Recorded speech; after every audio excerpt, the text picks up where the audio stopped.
Whoa! How's it going, everybody? Today's a very exciting day. As you can tell, I dressed for the occasion. Look at that. I know it's not technically the game we're playing, but this is a very, very, very special game for me, at least. I always get so excited when we're going to play this. Or when I'm going to play this. I guess it's the first time we've played this. This is, in my opinion, the best game of all time. Metroid Prime on the GameCube. And I know I have the Wii version, but this one's going to be on the GameCube. Because the GameCube, for those of you who don't know, also is my favorite console of all time. And when I first bought the GameCube, I got Metroid Prime as the pack-in game. So right now we're playing on my original GameCube with my original copy of the game down to, and you can tell by the discoloration, the original controller I used to play on it.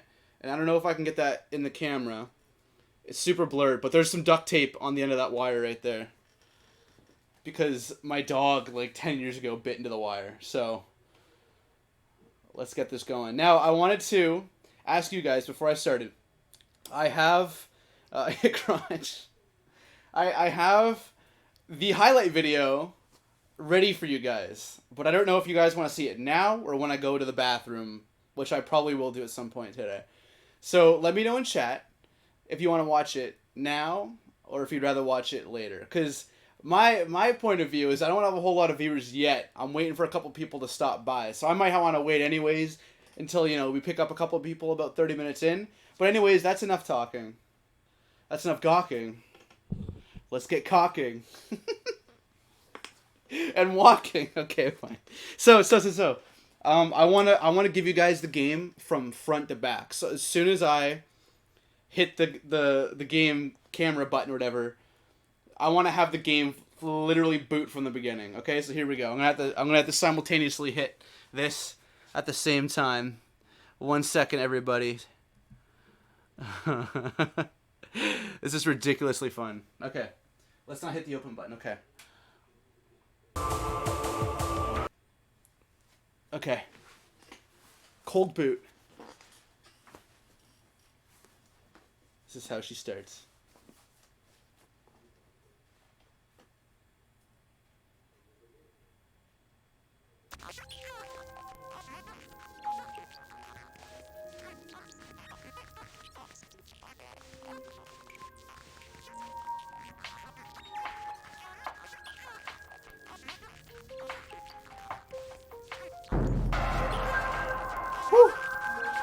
I could not talk during that intro, man. That is so fucking tasty. I might even turn the game up a little bit for this Let's Play.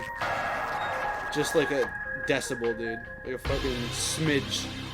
The smallest little bit. Because this is a video game. Alright, I want to position my camera. I want to make sure everything is fucking squeaky clean, perfect for this motherfucker. That chair perfectly moved into the middle of the frame so that when I hang the fuck back, we are in the middle of the frame, perfectly focused. Okay, let's fucking play the game. Now, there's one more thing real quick. We are going to 100% this game. So, and yo, that cat was the biggest boss fight. There he is, he's gonna be not looking at my stream. He's literally looking away from my fucking everything right now. So, fuck it, we don't need him. We got Metroid Prime. So we are going to be 100% in this game, which means we have to get 100% of the items and 100% of the scan logs. So when you scan something in this game and it gives you information about it, it's a log, technically. Now, ironically, the logs are going to be the hardest part. I have a phone with me to look up, because there are 21 logs that if we don't get them when they're gone forever. So we better keep on our toes. We are going in, new game, options. Actually, you might want to invert the aim right away. How do I do that? There we go. Control over Y axis. There we go. Just right off the bat. I'm gonna get started. Let's do this. So good. So fucking tasty.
2?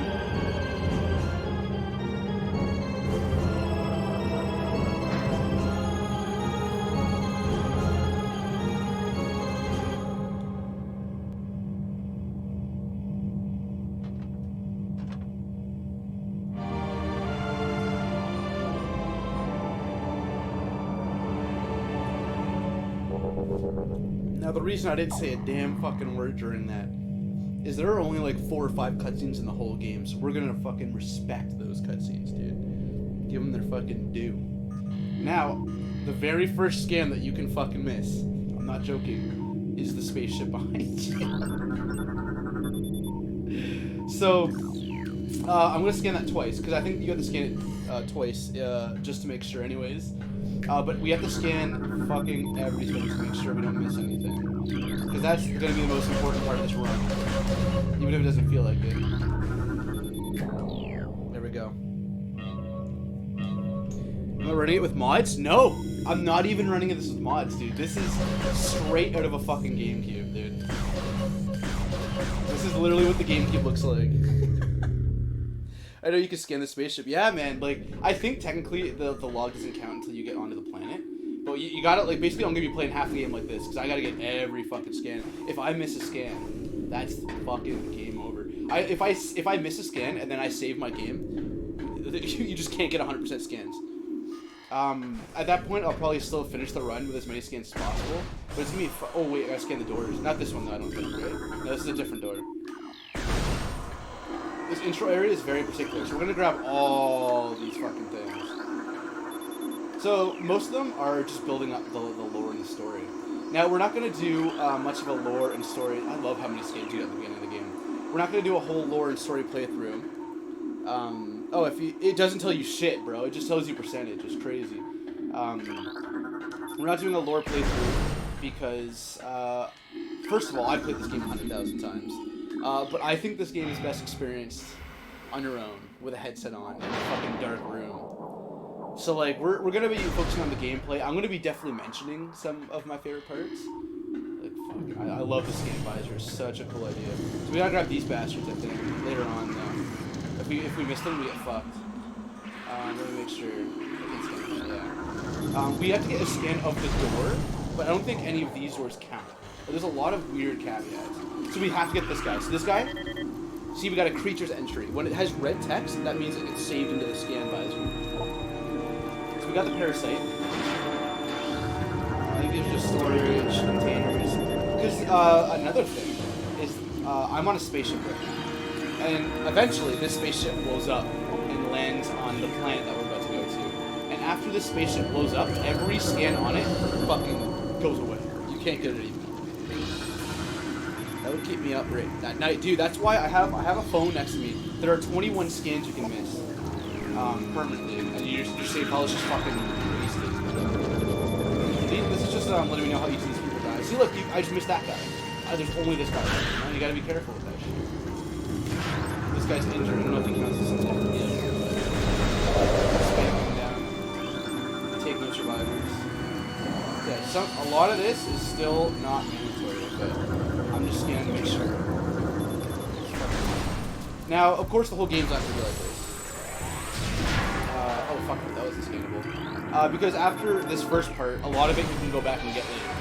It's just this fucking first part you have to scan everything. And you can't go back, not to this space. Because this space station blows up after this. There is no more of this space station. And here's a scary one, okay? Here's the map room. You guys scan it, just get the research, and as soon as you go back in, the map room disappears. There's some shit going on with this fucking run. I hope you guys enjoy.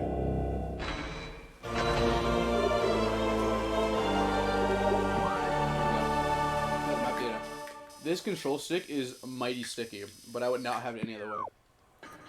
So there's definitely one in here, I remember. I think it has to be red, but fuck. Just for this. Oh, here we go. Nope.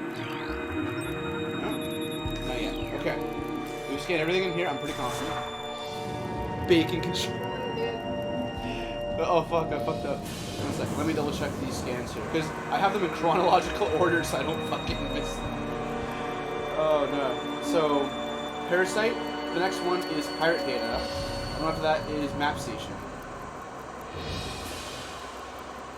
The Biohazard Containment. Wait, I might have already missed one. I literally might have heard it 1 second. Biohazard Containment. Let me just fucking double check this shit. We've not missed it yet. But literally the list is already out of chronological order. They've already fucked me. They already fucked me too. Oh my god. Scan, I don't give a fuck for scanning everything. Oh man. How's everybody doing today? I'm already fucking stressed out. I'm already fucking mighty stressed at this shit. I'm gonna get scanning. We gotta get to the Biohazard. Actually, let us get. Just for the spaceship, boys. I swear, this is just for the spaceship. Okay. Taking damage. I'm not even worried about dying. Dying is not even fun. Blows her up. Okay, this looks like a fucking biohazard. Okay, let me kill the fox.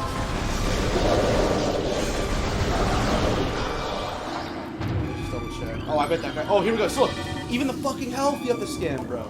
It's so fucking like there's so many weird little things. So we have to get something called the Fall of Specimens. I don't think this is actually probably not the room.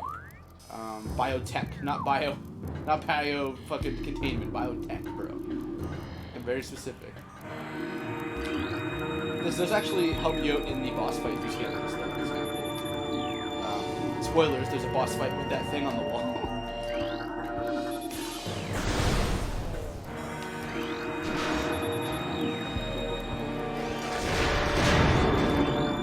Oh, missile counts. Who you even look up, bro? Crazy bullshit up here. This looks like the area. Who's trying to shoot me? Actually, we can disable the turret. Look at that. This is it, right? Follow Zebus. Zebus has fallen. I hope it's called the Fall of Zebus. I'm pretty happy with that. Let me just do a quick check on the rest of them for the rest of this area. So Parasite Queen. Okay, so only the Parasite Queen is the last one. So I'm gonna fucking hope. I'm gonna grab a couple of these. Because we can get these early. That's actually a reference to Super Metroid. This creature doesn't appear in this game, but he's in Super Metroid. So that's kind of cool. I don't think these are important. Nah. You know what? We're gonna just fucking go on. I would second guess way too much. I know. Kanji just gotta push through. He doesn't count. With this part, if you scan them, it tells you how each thing got injured and how much life each of them has left. I think you actually come here later to upgrade them. He's drunk. Honestly, as a kid, I thought they were just drunk. These ones. Actually, that one I think you can scan. Yeah. No. We're not gonna die.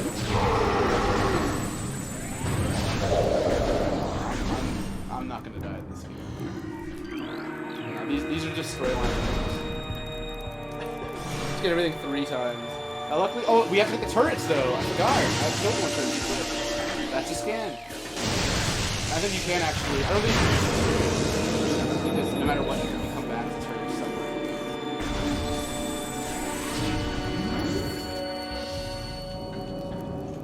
So is there a little reason as to how she can fit inside a ball, or is it Pokemon tech? Well, okay, so here's the weird part, okay?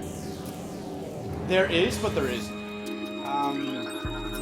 Let me see everything in this room real quick, because Buddy's gonna drop down after this. Alright, so in the video games, there is no reason. But that's because the video games specifically focus on having very little story and just putting you in an alien world, and the fun of it is figuring out what the fuck's going on. So game-wise, no fucking canon reason why she's more involved. But technically, in the manga and shit, and like the side shit, they talk about it. So in the game, you're just supposed to believe that her armor is Chozo tech, and Chozos are the alien race that raised her as a kid, which got fucked up by the pterodactyl guy we're about to see. Don't worry, it'll all make sense soon. This counts as the fucking scan. I'm gonna pop a save here. And so there's not really technically a reason of why it rolls up into a ball, but just that she has Chozo, like this bird race DNA, and she's using a Chozo battle suit. And then when you roll up, there's like a little like bit of energy in it. So I've always assumed that she can somehow turn into the energy, and the ball is just armor on the energy. I don't know. That's as far as I've gotten in the lore. I'm sure there's a fucking better explanation in the fucking extended universe. But that's all I know. The side shit, yeah, man. Was it made by Nintendo, or will it ignore the art? Fuck lore, dude. I think it was made by someone who actually knew a couple things. So I think it is regarded as canon. I just don't mess with it too much. So I find a lot of side story stuff, they kind of ruin my feelings on the games here. Okay, oh my god, it's closing on me. What the fuck? I've never had that happen. You don't get a whole lot of time. Holy shit. So we're gonna get, this is another fucking missable scan here. We have to get it or else. We just literally can't complete the run. We're just gonna roll on up and get the sweet sync cutscene. So this place might look familiar to you Smash Brawl fans.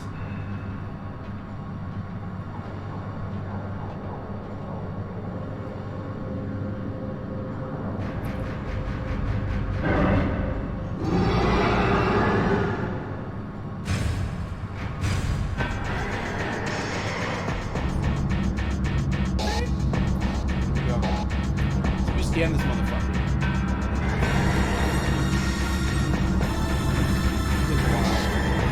So we scan it up, so that's good. And now after we scan it, the target now aims at the mouth. So sick. Now check this out, guys.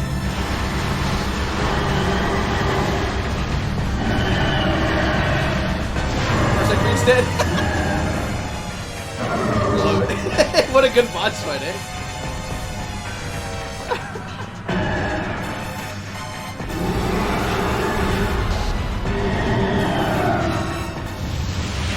A way to shoot infinite missiles really quick, way quicker than you're supposed to. That's what I did. I scanned them, got the headshot aim from the suit targeting it, and then we just fucking unloaded like 11 to 14 missiles. So scared we fought that. Yeah, I mean, I'm gonna make this game look really easy because to me it's like fucking, it's like running a bike. It's just I've never done 100% scans before, so that's where I'm like a little extra. I think I've only ever done 97% items though too, so there's actually literally items I don't know this in this game. So that should be cool.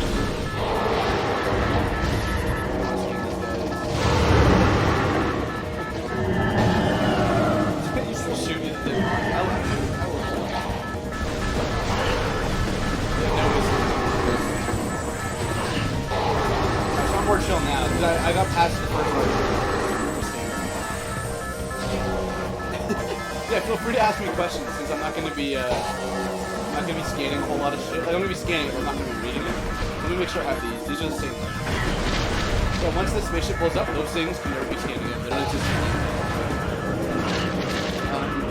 there was an already made manga, sorry, I keep saying manga, sorry, where Hunk fucked up, didn't like it, not canon. Yeah, dude. I feel that though. It just makes me play the game, like.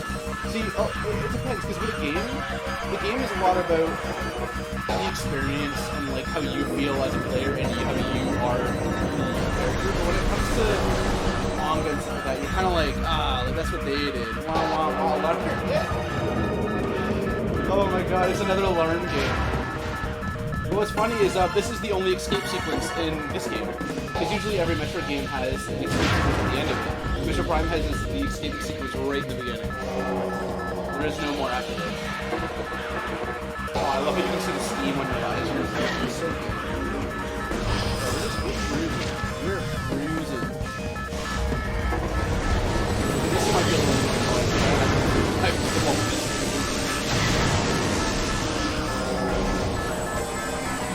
This is where we totally hop our way down.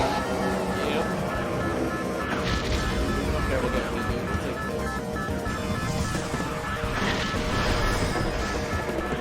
There we go. The structure, I know I said I would do the Easter egg and then stream.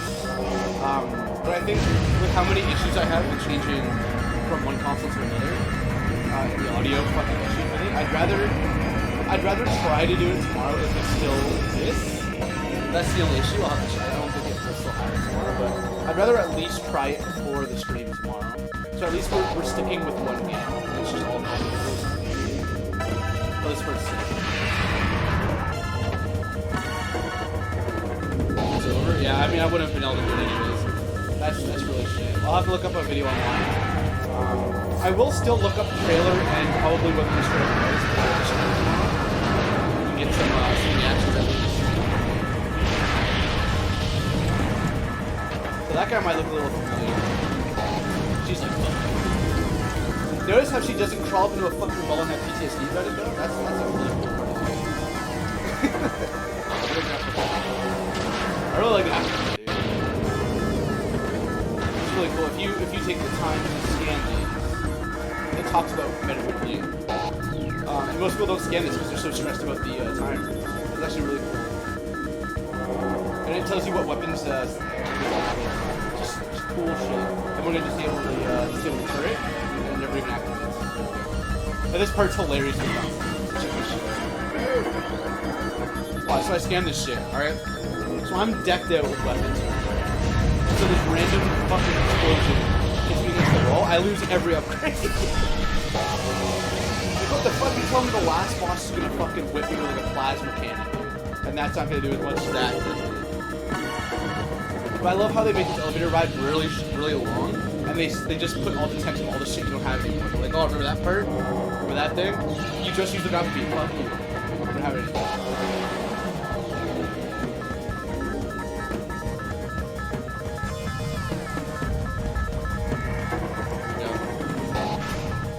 And they make you wait.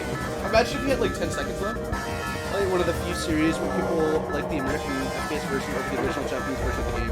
Love the Prime series, but Metroid will always be essential with me. That's fair, man, bro. Super Metroid's fucking intense too, bro. I want to play some Metroid on the channel too. I suck with the 3D Prime ones the most out of all of them. There's also fucking doesn't matter what you like though, you're still fucked up. You don't get anything. You don't get fucking no money.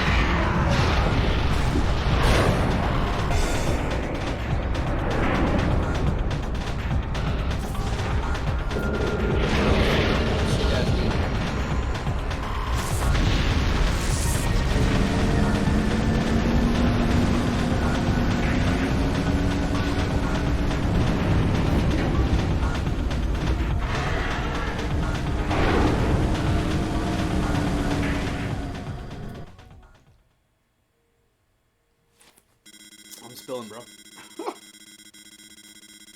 So that was the Space Frigate. It's like the technical term for it. Just taste the atmosphere. I'm not going to say anything else. Just taste it.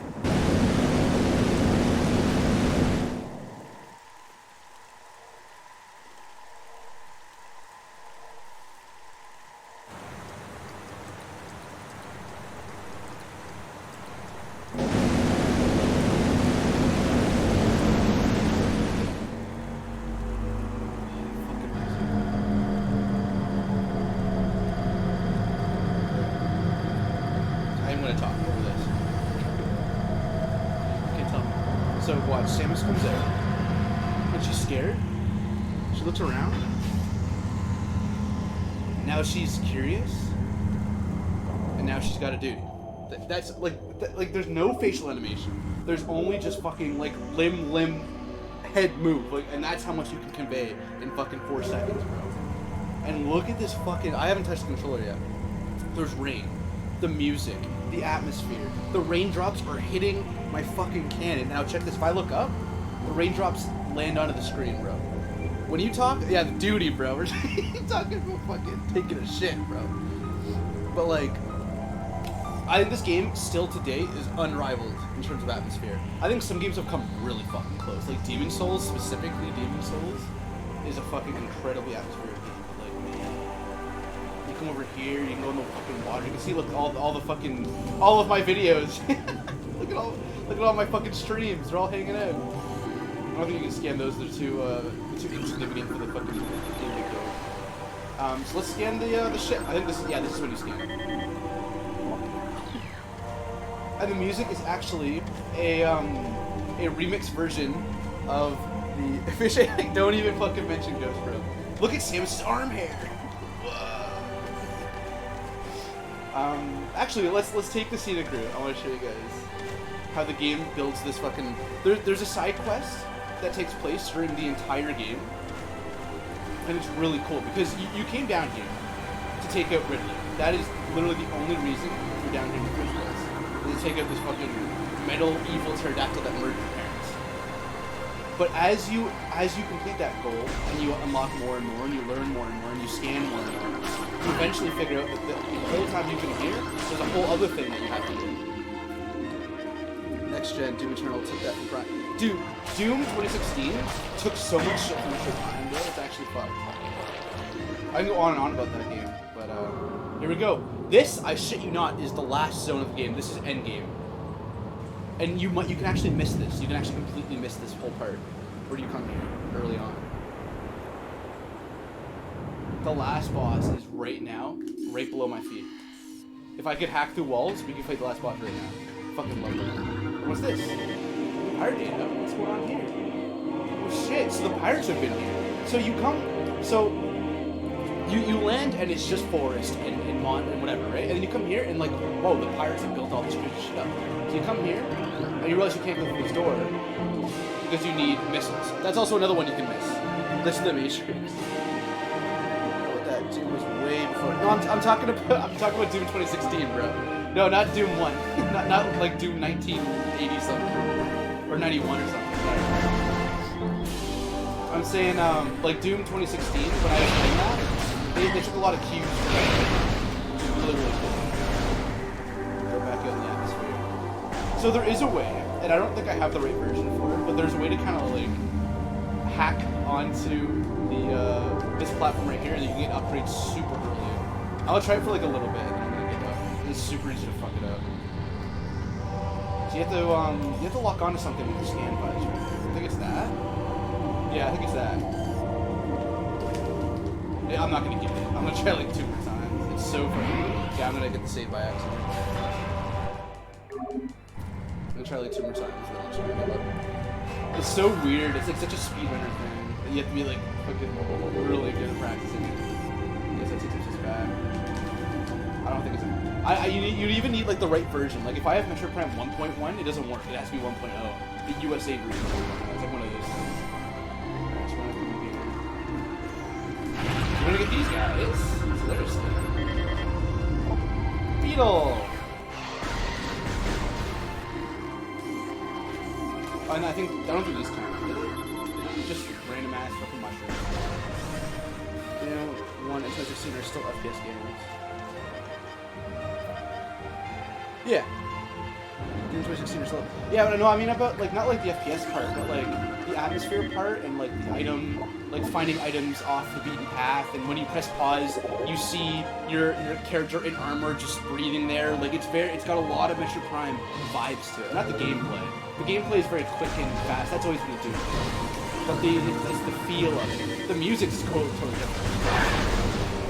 It's got a lot of these, like, I'm in a biosuit, I'm on an alien planet, I'm all alone, and there's just a lot of cool little details. It's all about the details. These are cool. They're called gamers. So, you got the gamers, and you got the zoomers. If I can find it, I already killed the zoomers. So you got all the fucking... We got zoomers, morphology zoomers, and we got morphology gamers. So we got all of fucking Twitter right here. The gamers and the zoomers. I'm not saying it's a bad thing they come. It just takes the Twitter. Yeah, I mean that's what's up. You guys already have that. And actually, what's really cool is the creators of the Metroid Prime trilogy were actually the people behind Turok. So there's actually a lot of stuff you can see in Turok that eventually leads up to how Metroid Prime feels too.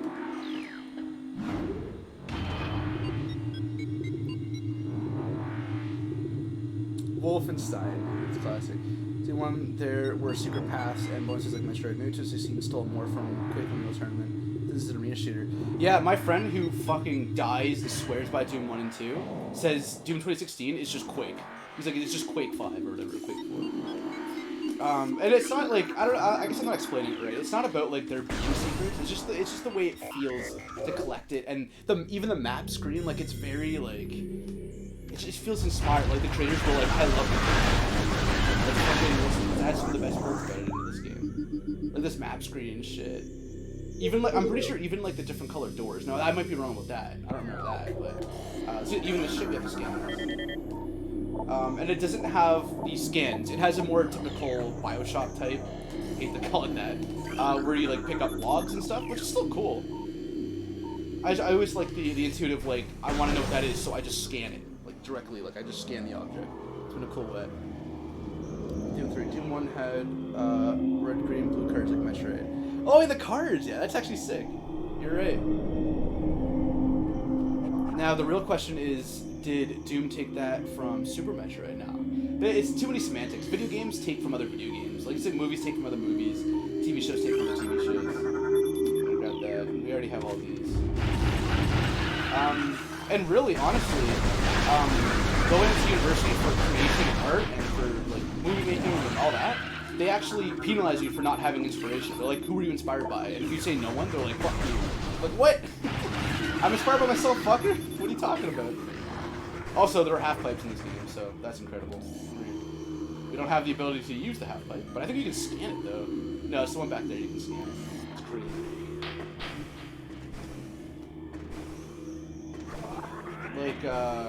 Like how every shooter was a Halo clone. You know, I'm putting that really broadly. Until Call of Duty Modern Warfare came out, and then every game was a Call of Duty clone. And now every game is a Battle Royale. Oh, I should use these guys. They're scarabs, apparently. So, Halo sucks. I killed like 40 scarab tanks, bro. That's just kill one per game, bro. So, ions, dude. Make them shut your eye, bro. Boom. That's what the government's doing to you guys, bro. That's what corporations are doing to you guys. Open your eyes. You gotta get that shit from got her name already. We can't even suck shit in anymore because they took our charge. So we got that. We want to get even the hives, bro. It's fucked. Maybe not that. Oh, here's one. Even the hives. It's fucked up. I don't agree with that. Dude, it didn't just rip off Prime, it rip and teared off Prime. No, it didn't rip it off. I don't know, maybe I'm explaining it wrong, but play through Metroid Prime front to back, and then play through Doom 2016 front to back. I promise you, you're gonna find similarities. And it's not that they ripped them off, they're just like, I just feel like it's very, like I've played a lot of games trying to come to the feel of Metroid Prime. Because I love Metroid Prime. So every time I play a good single player FPS game that's sort of not like a military shooter, I look for qualities of Metroid Prime 1 in there. Like, oh dude, the fucking reflection and all that. And so no game that I've played has come closer to Metroid Prime, I mean besides Prime 2 and 3, than Doom 2016. I consider Doom 2016 the Metroid Prime 4 that we never got. Or maybe never will. So we can't scan very well. We already have the scan for the save. Maybe System Shock Bioshock? Oh, System Shock Bioshock, dude. Did you know that Dead Space was supposed to be System Shock 3? I think I mentioned that in the stream. Yeah, System Shock, Bioshock, Bioshock was very Metroid Prime-like, but actually, I don't even think Metroid Prime, or Bioshock is very Metroid Prime-like, because, as most of you know, Metroid Prime's my favorite game of all time, and I don't care for Bioshock. So, I don't know, man. There's a lot of, like, little stuff.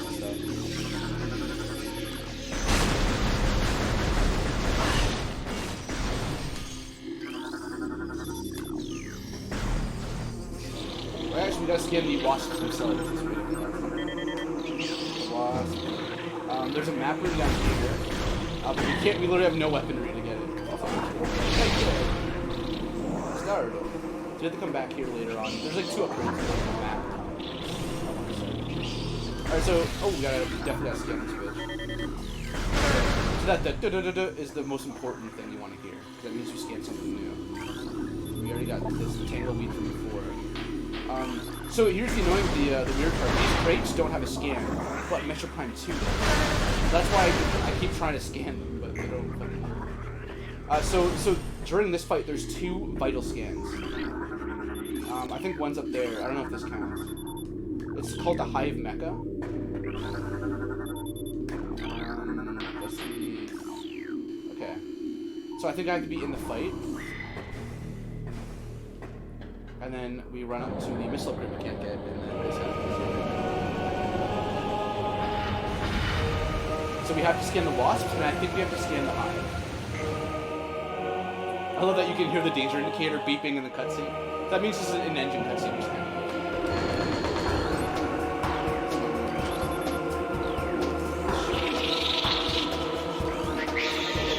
So we got the random wasp. The hive is not giving me a scan. Oh, is that it? That's fucking crazy you have to scan that. It's in the water? I've never scanned the hive mecha. Wait. Security unit program to work with predatory hive dwellers. The design flaw makes sure that hive mecha weak around the access ports. These units are second-generation combat units, able to interface with organic units at a higher level. They train, shelter, and work with hive-dwelling predators. Unarmed, they rely on their hive beasts to handle any threats. This is fucking... That's a lot of lore for something you'll never, ever fucking... What the hell? That's crazy. I know trash talking. Give me a second. Let me spin it. Oh, so we got the two that I wanted. Those are the two main ones. Because once this boss fight's over, you can't scan the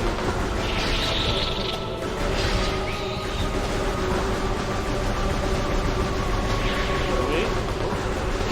I'm looking at that radar out there.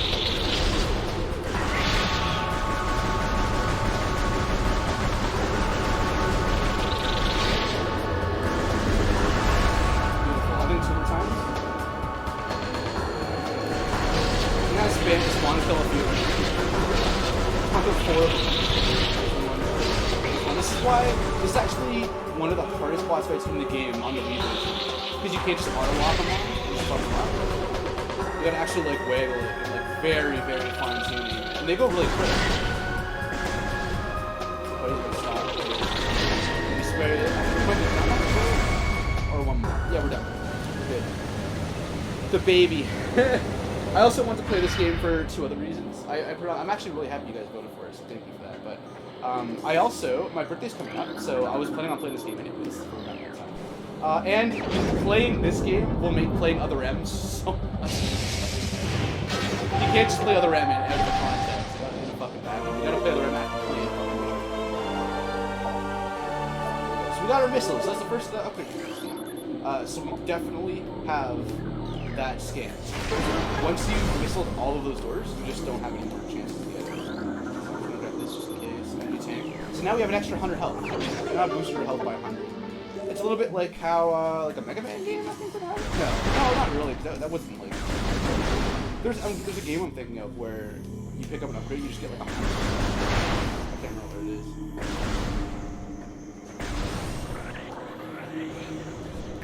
So I think we have all the scans for this level. That's good. That's good here. Let me catch up here. Rip and tear until it is done.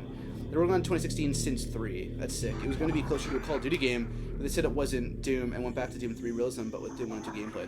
I love that blend. I actually think Doom 3 is a little bit underrated. I really like Doom 3.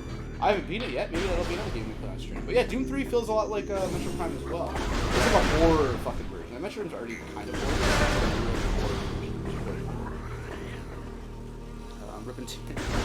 Did they only say that in Eternal? Because I feel like that's such a Doom 2016 quote, but I think they only said it in Eternal, which makes me sad.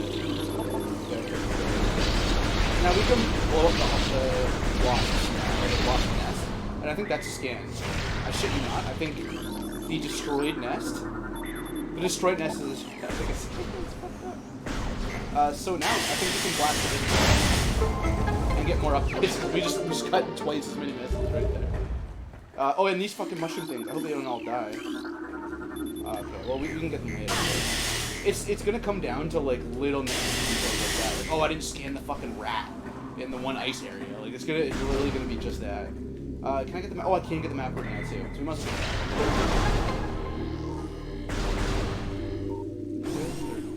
And we have the map. Okay, just triple checking. I can find similarities with Prime and Goldeneye. Interesting. That's a very interesting comparison. There's an atmosphere with Prime since Doom 2016, and yeah, they don't have badass music playing all the time like 1 and 2. Yeah, there are moments in Doom 2016 where you're walking around and the music's just down. It's like very like it puts you in a certain mood. It's very That's actually, that's why I love the music so much in Doom, is because it goes from, like, down, down, down to brown, like, it's so, like, the fucking range is so good. Super, super fucking hype. It's got, like, Doom, I can't speak for Eternal because I haven't listened to the soundtrack yet, and I know there was some issues with the Metroid so I'm not sure how that all went down, but I love the Doom 2016 soundtrack. It is excellent. Highly, highly recommend. If you guys have never heard the Doom 2016 soundtrack, all you need to look up is a song called BFG Division. Just the letters B, F, G, and then Division. Come back to me in 6 minutes and tell me how bad you want to get the game. So that song is like the reason I do half my work every day. It's so fun.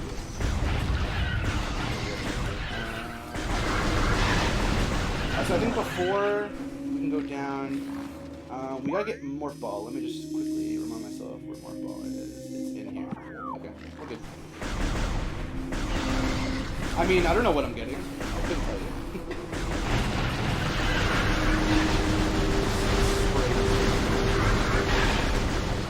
Does this work with missile, or is this... Yeah, that's... Cool, let me just fucking hyper triple check this shit. Okay. We're good for all... Aye, fucking... That was the kind of flinch I wish we had in Modern Warfare 2019, bro. What the fuck?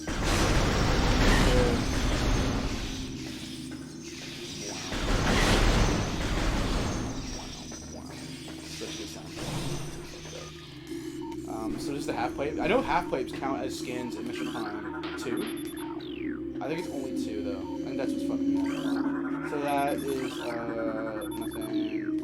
That's Morph. So we have to get this boss fight. I don't think it's the last time we can see this enemy, but I need to get it all like as soon as I can as I go. Why is he shot with the baby yet, dude? That's, I mean, it's not to ask a question.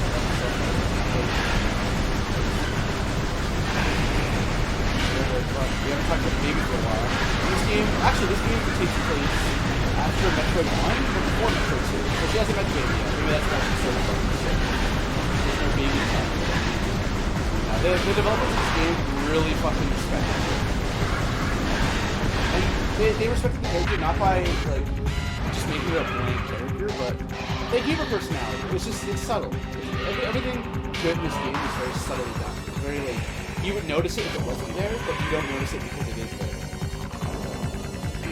I'm gonna pop this dude. Play the beat. We actually kill this guy pretty quick. If we do the missile scan.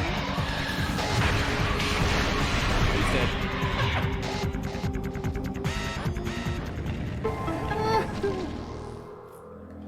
There we go. Actually, I think we got the skin. Yeah. That's a sick picture on the right. That's 100, I think. Yeah, it's 100 health. And now, so here's your lore. Here's your lore right here, Destruction. Here's how she can do it. Explain. Done. That's it. That's as much as you're gonna get in this game.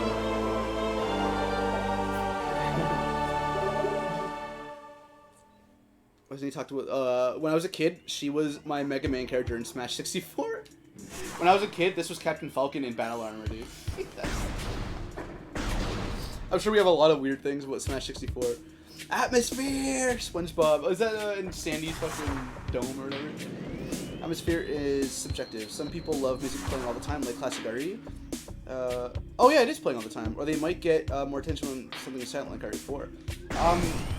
I think they're both great fucking atmospheres. I think atmosphere is subjective in how much you can appreciate it, but I think the atmosphere itself is like objective.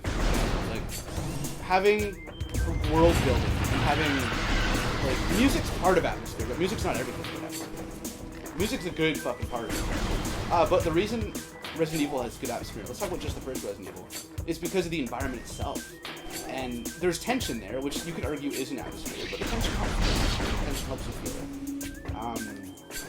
I think, yeah, RE1 would be fantastic, but the music just leaves it out. And then horror is also, like, would being in a terrifying place be atmosphere? I'd say so. That's a little bit more subjective, for sure. But like it's objectively true that the nuke mission Aftermath in COD 4 is atmosphere. Like it's like there's some definite objectivity when it comes to that. But I see what you mean, though. Like, the level of atmosphere. Like, some people might think this game is just fucking an arcade, jump around, and fuck off kind of thing, for sure. Oh, wait, if we kill the fireflies, we can lose all of them. Like, Dead Space is another game with excellent atmosphere. This is a scan, I think. I don't know if we can get this one, but one of these. But this also might be a Metroid Prime 2. Yeah, Metroid Prime 2 made everything a scan. Oh, no, I'm going to do this.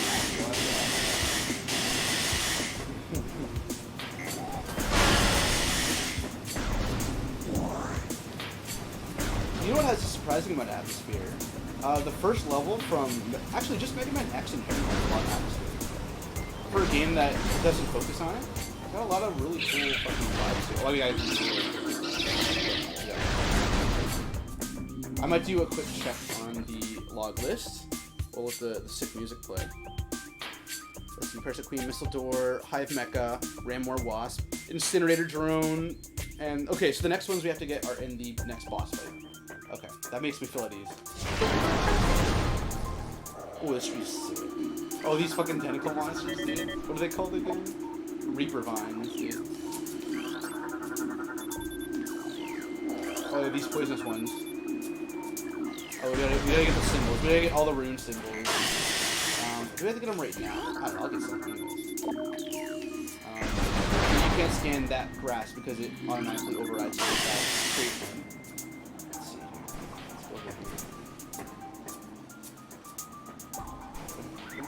Let's go over here. Here we go, safe station protected. Thanks, game.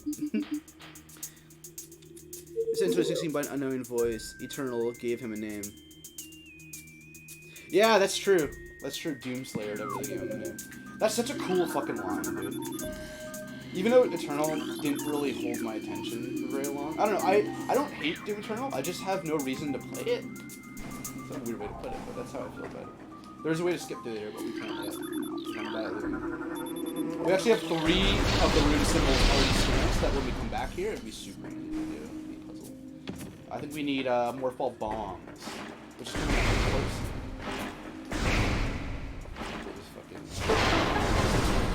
Bro. So here we get all the face fucking fog and shit all over. So, you know they put the tall wind just for fucking atmosphere. They can go fuck. Save right here. Anything crazy. Sometimes there's like fucking logs on the walls. Yeah, it's crazy. 3's hate because it tries something different and it didn't feel like a Doom game. So other end. Yeah, I mean I can see that. Like Doom 3 isn't a fantastic Doom game. But it nails, so here's the weird thing, it nails Doom in a sense of plot. It's a Doom game for plot, for location, but the thing it is not a Doom game in is the gameplay.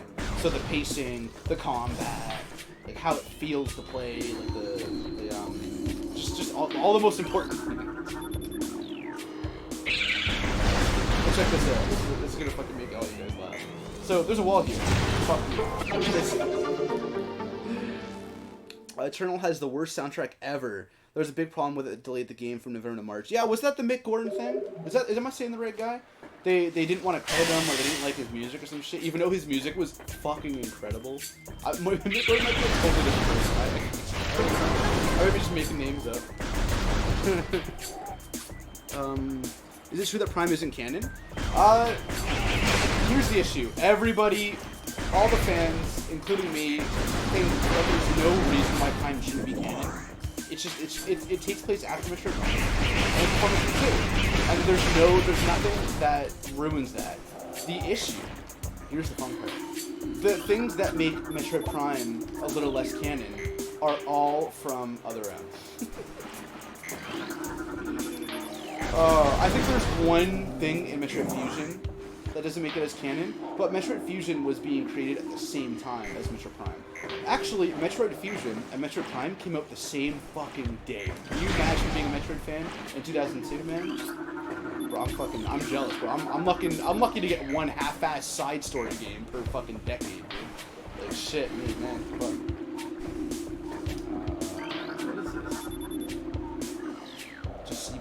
Wait, why is the seaweed scan up here? Is that a glitch? Trace sediments in Cape Water. No, it's nothing. Just like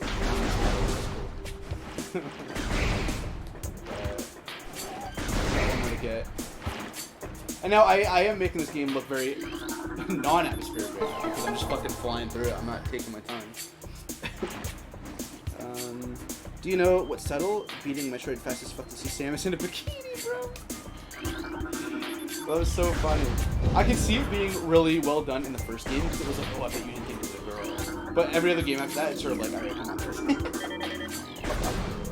What are you doing this time? Exactly. Just saying, people have preferences. I love the music, but it kills tension. Like, I'm pumped to kill, not scared by aliens. That's fair. That's true for sure. A really cool soundtrack is... I can't remember what it was. I know Metroid 2 has the same idea. I'm trying to think of another example that's more relevant. A really cool soundtrack. I don't remember what game it was from. I want to say it was either Alien Isolation or Dead Space or something like that. But what was really cool is that in the soundtrack, actually, Resident Evil 2 and 1 have a few indications of this, or a few examples as well. Inside the music are sound effects of scary things happening. So that is strictly atmosphere building fucking part of the music, which I really like. Sometimes it can take away because you start to notice, like, oh, it's just part of the music. Like, you know what, when we got to that freaky room at the end of RE2, like the one that you have to have the thumbprints for, and you have to play both the A and B campaigns, there's a sound effect in that room that's like, dun, dun, dun, dun. Like, it sounds really loud, and it's like getting away from you. It's a big sound effect. Really cool. As soon as I figured out it was from the song, I was like, ah, damn. Oh, we have to charge. Now we can see Samus' face.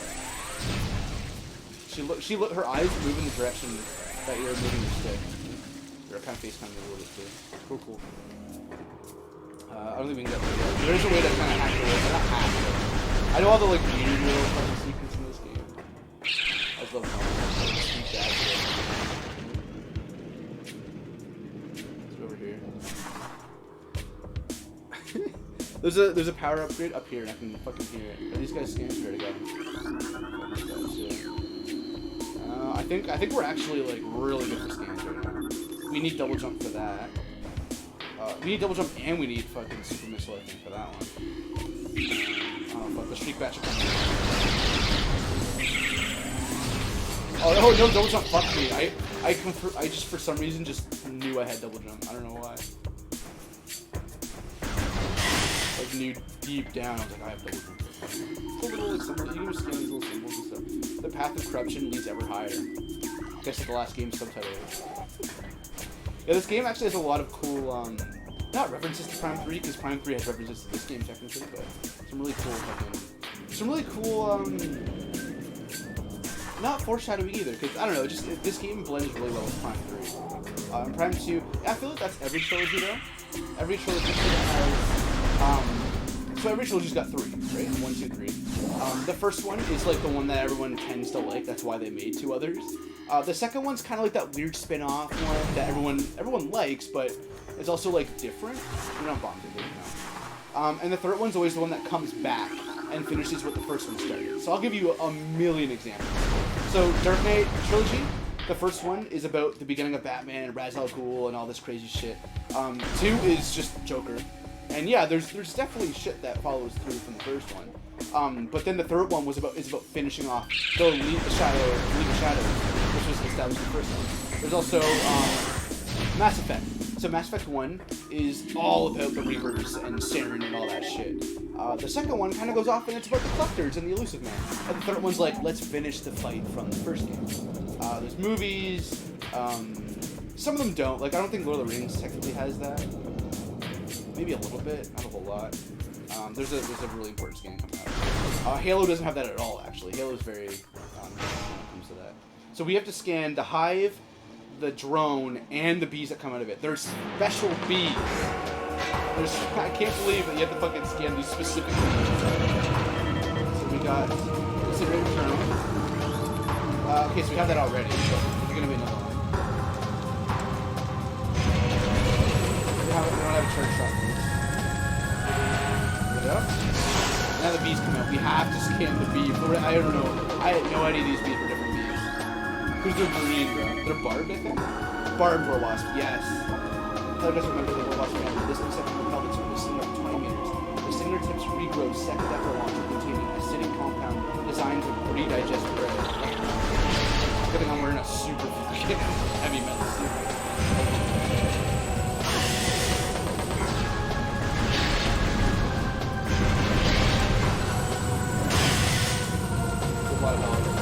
I think we get another health pack. Health pack.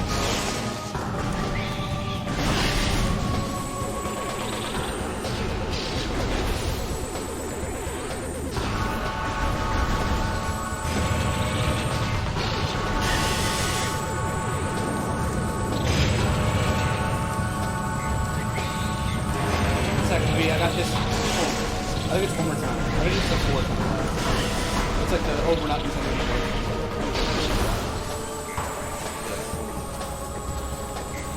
Side strafe? I didn't know about the side strafe until fucking I beat Metroid Prime 2. The side strafe is absolutely fucking amazing. The last boss, if you don't have the side strafe, you might as well just where you're fucking heading into the wall until eventually you don't die. Yes, no music, just heavy machinery whirring. Yeah, man, you got it, 100%. No, I mean, King Novik is the person who said the line, but was mysterious in the first game. Oh, King Novik's one who gets the name. Yeah, you know what immediately turned me off of Doom Eternal? What immediately turned me off of Doom Eternal? This is a fucking research too. Holy shit. As soon as I started the game, they started giving context. They're like, you're a fucking half-giant demigod. You're the voice of fucking humans. Humans need you. I was like, bro, he's supposed to be just this cool fucking dude in a suit, man. It's the same with Other M. Not as bad as Other M, but like, I don't want to know about Doom Guy. I just want to feel like I am Doom Guy. I feel like they screwed the pooch on that one. Because as soon as I found out I was a demigod and I had all this like destiny, I was like, I'm not as impressed anymore by him, you know? Like I thought he was like, just a dude, just had like so much rage that he like pushed through all the pain and did all this crazy shit. I mean, I guess Samus is also guilty of this because she has DNA that fucking boosts her up, right? Like the bird DNA. Because this suit, it would be a lot like Master Chief using this suit, or using his suit without augmentation. You would just like not be able to do it. Like it would just be too much for money. So whatever. Every game kind of has it. Except for Crisis. Crisis makes you the fucking sick person. But doesn't it also like fuck you up or something? I can't remember. There's like a plot line in that fucking trilogy. I don't even know. I played Crisis 3 all the way through. I couldn't even tell you. That's like a thing. Okay, check this fucker out. All right, are you guys ready? Watch, ET up. Sick. Alright, so this is how we start the puzzle. I think we want to do this puzzle first. Yes, this is the next puzzle we're doing here. But instead of made the OG, so I listened to them. That means you have to acknowledge RE6. I do. Uh-oh. Ruh-roh. Yeah. I feel the same way. Yeah, they made the entire Metroid Prime trilogy non-canon just to make Other M fit. Fuck off. That's bullshit, dude. Fuck your Other M. Why is Other M the non-canon one? Dude? Fucking trash game, dude. No one likes it. No one likes Other M. No, some people do like actually Other M. And for a bit, I was okay with Other M. And then the day I realized even the gameplay was shallow, I was like, bro, gameplay was the only thing I had. Fucking the gameplay was the only thing that was keeping me going. Even that was kind of shit.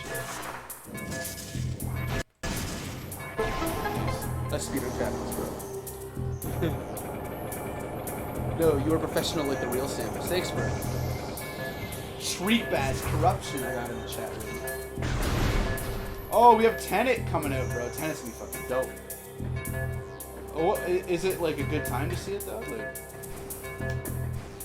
Like I'm not working, we're not at the cottage. Okay, there's a timer right now. One second. This is stressful.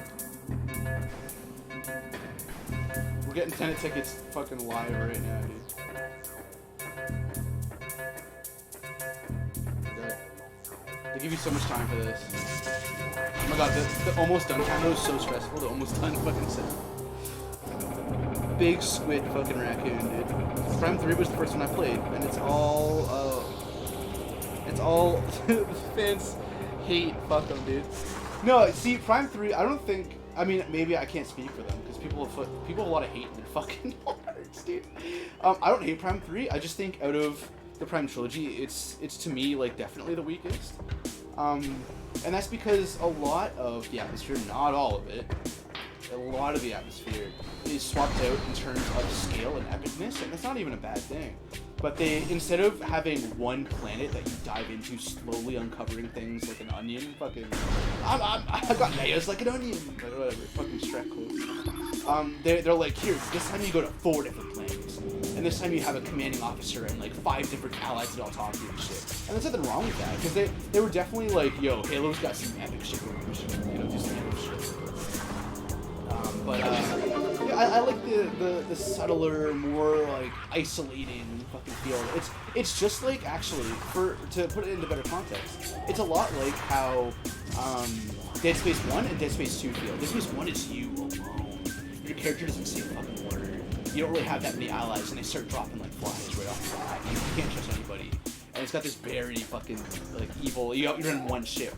Then Dead Space 2 comes, and you go to like 2 or 3 different locations, and the stakes are higher, and there's more epic shit. But the interesting thing is, I like Dead Space 2 better. But I feel like after talking about it, I like Dead Space 1 better. I don't know. Maybe we should do Dead Space on the channel. I think do we call it a channel? Because you can technically call it a channel, but when I think of the word channel, I think of YouTube. So maybe not. Look again, man. I'm not gonna go there.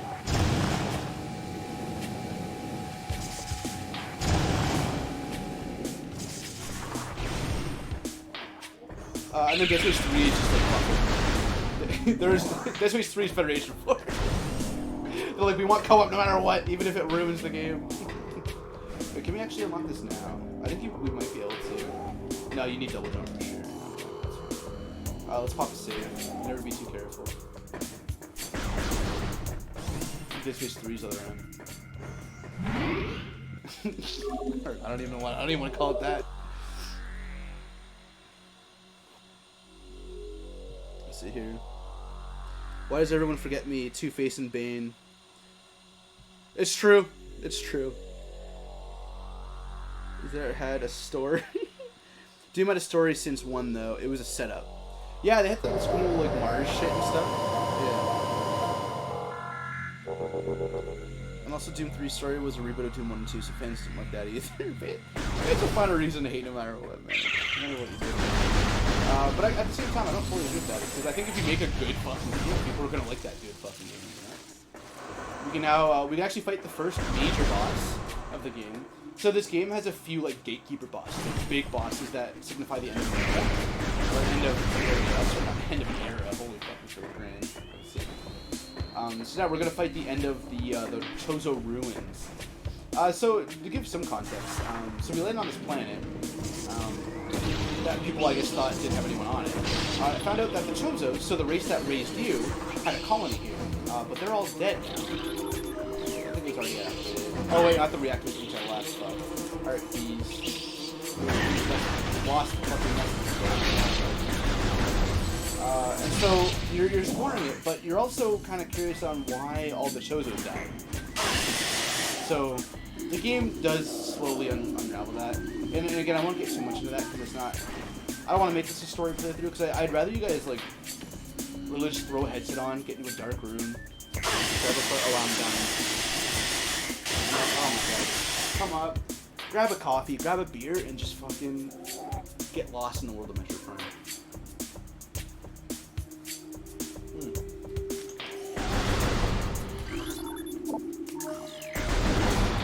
Friday, 12:30 p.m. I can get behind that. Guess up early. Well, early's a fucking contextual. Early, dude. Fluid patterns. So the game will give you these hints if you need it. Sun Chambers. Yeah, this is the first gate. You can tell it's a big boss fight. How big the room is. Actually, let's do a little check here. What are we looking for? How are we looking for the logbook? I don't know if you can actually check this right now. No. I know there is a way somewhere. Oh, isn't that so cute? You can see the GameCube floating around. I love that. You actually just do one of your characters. This is very like Doom 2016. I love it. It's a very like air, like breathing animation kind of thing, you know. People that like other M probably didn't play Prime, and I don't blame them. Yeah, there's some gamers that just can't get into FPS games compared to classic arcade games like Super Yeah, even though when they played, Emin had FPS sections. Yep. The FPS sections are super fucking short though. Except for that fucking Where's Waldo shit though. I don't know what's going on with that. I can totally get people just not liking the FPS genre, 100%. And actually, when I first got my GameCube, so I said I got my GameCube at West. When I first got my GameCube, it came with Metroid Prime. And I hated FPS. You talk to 10 or 11-year-old me who just got a GameCube from Best Buy, I couldn't stand fucking FPSs, dude. I thought they were stupid, I couldn't understand them. But I got Metroid Prime packed into the GameCube, and I was like, well, I guess I have to play it. And I played it, and then I played it, and I played it. And trust me, I didn't have a memory card for the first, like, few weeks. I played this fucking game. I got all the way to this boss so many times without saving the game ever. And I'd always have to go to bed, you know moms. They're like, alright, turn off the thing. You're like, no, just leave it on. You wake up the next day, they turned it off. You know how it is, bro. This is a bomb, we need this. And this game, I don't think I'm exaggerating when I say that me falling in love with it is the reason I fell in love with Call of Duty. At least the reason I even fucking have this skin. Like, this game is super. And it plays unlike a lot of FPSs. It's a very, see, some people on the Metroid subreddit, they get really mad when you call this an FPS, which I find kind of funny sometimes. They like to call it a FPA, a first-person adventure, not a first-person shooter. Because the emphasis is on adventure and not shooting. You know, take that with a fucking grain of salt, you know? Because you can make 1,000 different genres for 1,000 different kinds of games. I mean, it has some truth, because the shooting is definitely not the focus. Even with the camera angle making shooting focus, you're definitely doing more puzzle solving and exploring than shooting. The enemies act as a minor obstacle rather than. So we need the morph ball slot. Check out you guys, this is fucked up. We need the morph ball slot. We need the tentacle, and we need Flagra or Flagra's fucking face. So this is a big boss. Flagra, the mutant plant, is the source of toxic water in the wilderness. Flagra's growth cycle has been radically accelerated. As a result, it requires near constant exposure to solar energy to remain active. This exposure has made Flagra's lower shell thick and durable. Its lower root system is unprotected and cold. However, its weapons flawed when possible. Concentrated weapon fire can daze it for short periods. So what's really interesting is what made this thing grow so big. So, you know, maybe your first time you're not really thinking it's a lot like the Dark Souls, Demon Souls, Bloodborne. There is a story, but it's a story that's told environmentally. Very, very cool. And a lot of that actually is the same with Resident Evil, actually. You don't really know what's going on in the mansion unless you read all the logs and the notes, and you just look at the atmosphere and the room and like that. A lot of the reason why I love classic Resident Evil games is they play a lot like the Metroid Prime. So, you know, brings it back to the kind of mentality. You know, a lot less about picking up upgrades, a lot more about picking up puzzle items. Look at this guy fucking. Here's what we do. So we're taking what his son like.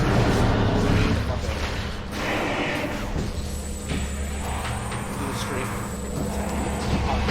More fall in. He's gonna fall right on me. Ooh, look how scary he is. He's a scary motherfucker. And I like how he's got the, well, his head was moving weird. I like how he has, the real eyes, and he has, like, the fake eyes in the second half. It's a very, like, predator versus prey kind of tactic. I remember as a kid, this boss fight was really hard, but I played it enough to really play it. I wonder if there's something in this counts. They do. Oh, they don't.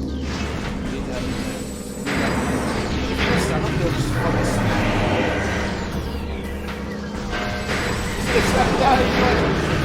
Your flag. Here we go. Got him now.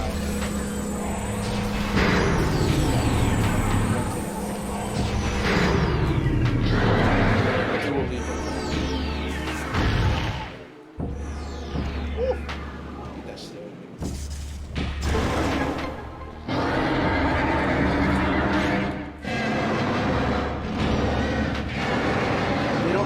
It's just the weakest. Oh, so fans didn't like it.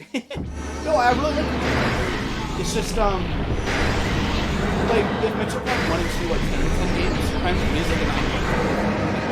That my disappointment is only from the first two games being ridiculous. I don't have enough time for all of them.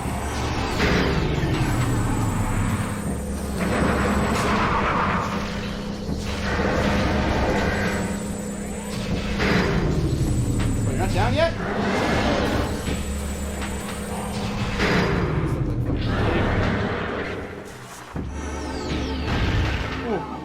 The slam affects your morph ball physics, so cool. And flavor is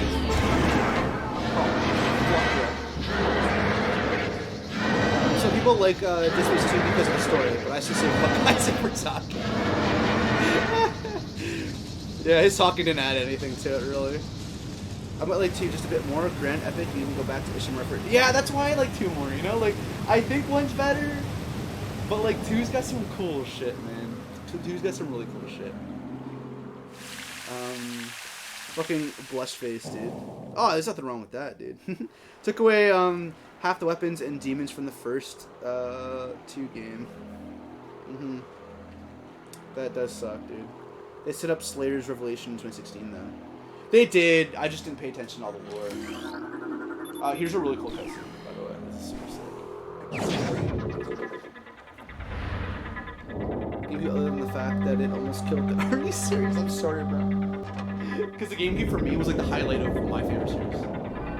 Like fucking Zelda, Metroid, Fire Emblem, like shit was fucking banging. Smash was on the fucking, like, all my favorite shit is got the top tier shit on the game.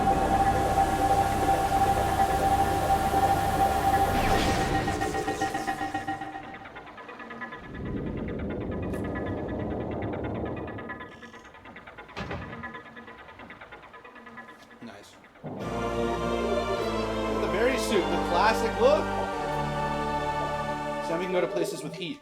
So yeah, funny enough, her iconic look of wearing... I've never actually been down here. Her iconic look of having the big shoulders is actually her second upgrade in the suit category. Which is really unique, because it's actually like that for all of her games that have the other suit. My stuff in here, okay, that's good. I don't know if there's any upgrades in here, but there is something you can do in here later on. But yeah, now that we took down Flagra, all the water in the ruins are all clear now. We've cleared all the poison out. This was the root of the problem, ironically. Funny enough. Centipede bitch. We got so much delicious chat. This game takes a lot of fucking concentration to play. I guess it's because there's never like a down moment because I'm just like, constantly playing through, like constantly progressing. We're down in the water again with all the fucking fish AI from Call of Duty Ghosts. Yo, look at the better fish AI than Call of Duty Ghosts. What the fuck?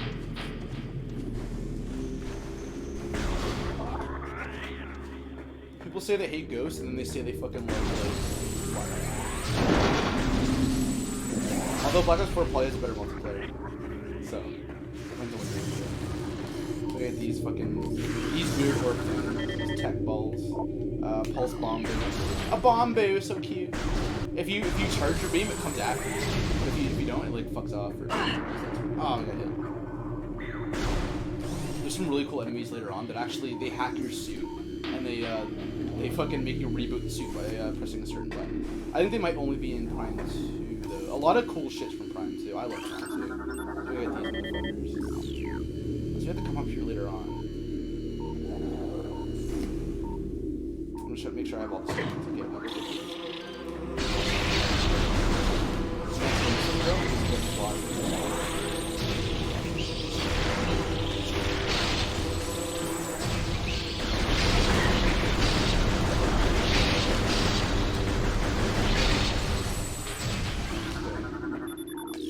Oh, there's one more. There's the lore. Chozo lore. So if you read all this, it's actually really cool. Like, this is just like from the civilization that used to die here. So we'll read one. Just for context here. The world of living things feels strange to us. We who have existed so long on the edges of time and space, it is clear now that we Chozo can never return to our dimension. Not while the great poison reaches ever further into the planet. You might think it's poisonous water, but it is so powerful, this creeping evil, that our wills are crumbling and our minds beginning to fail. And so, before it is too late, we now make our last stand. We have begun to build a temple to contain this darkness. At its heart, we will place a cipher, A mystical lock powered by 12 artifacts that filled with as much power as we chose to harness in our ethereal states. Even when we are done, it may be too late. That's that place we visited at the beginning of the game, so you know. So there is a plot. It's just not a conventional plot. But I can definitely appreciate it. Alright, so we got the scans. We're actually about to move to a new area with really, really good music. So before we go there, what we want to do... okay, so now we're in this area. So I believe we don't even have to do here for any reason. Let me just double check. I don't think we have to do it. Just want to make sure I'm getting all the upgrades. Oh no, we can't come through here, because I think there might be an upgrade. Okay, let's go through this. See, look, there is a 2D section, bro. I don't think we can come through here. I think it's just a waste. Because then we just come right back out where we start. Okay, yeah, no, this is a cool little fucking spot. Otherwise, we would never come here. I don't think I ever come to this fucking spot. It just connects two spots, like a little mini shortcut, like Metroid style. So yeah, it's kind of cool. You find all these upgrades for your suit, but it makes sense because you're at a Chozo place and you're wearing a Chozo battle armor and you got Chozo DNA. So I guess, like, it is a little too fucking perfectly laid out, but you know. So there's a really hard. I'm gonna say it's a really hard upgrade to get, but I have gotten so used to getting it that it's not even a big deal for me anymore. Let's see here. I guess Prime 3 is my first FPS. Oh, that's kind of cool. So we both started with a Metroid Prime FPS. That's kind of cool, man. I mean, I played a little bit of Rainbow Six on the PS1, but I didn't like it, man. I fucking hated that shit. That shit was fucking ass. You know what? I went back and played it again. It's still kind of ass. For the very first Rainbow Six game, kind of just like, I don't know. Maybe I'm too young. Wow, too young. Like, it feels weird to say that now. Can I say I'm young still? I just gotta be talking to an old person to say that.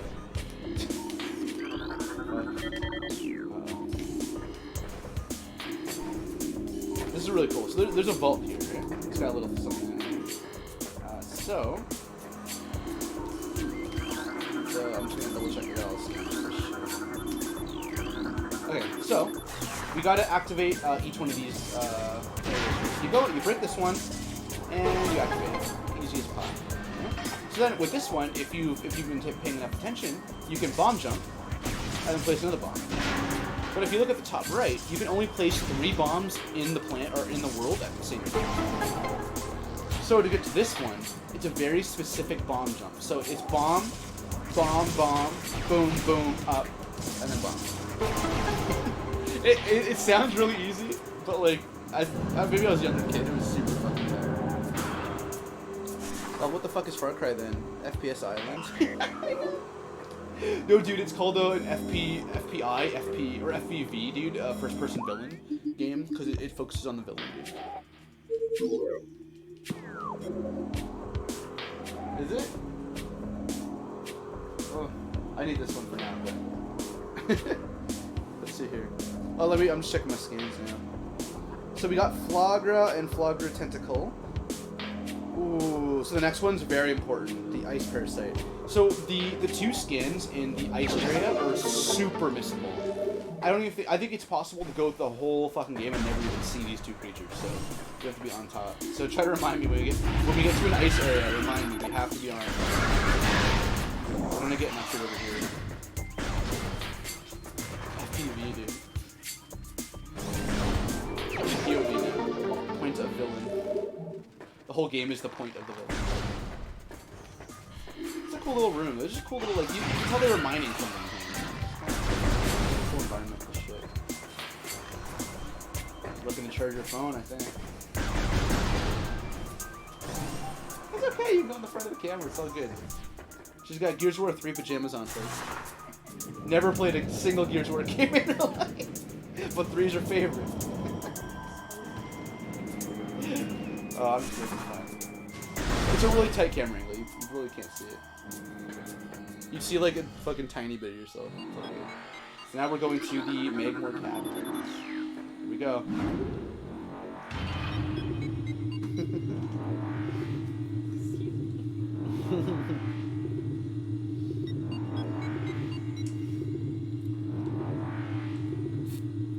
That subreddit needs to chill. Yo, every subreddit needs to chill, bro.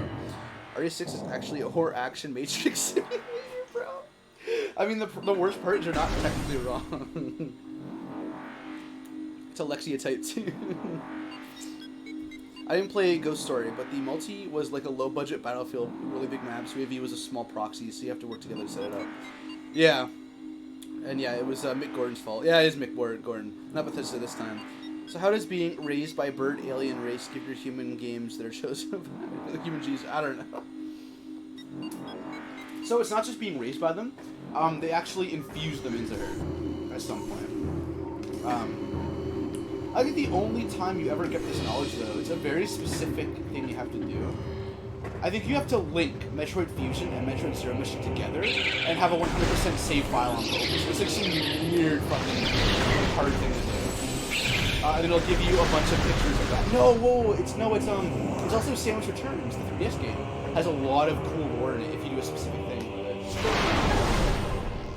That's a cool game.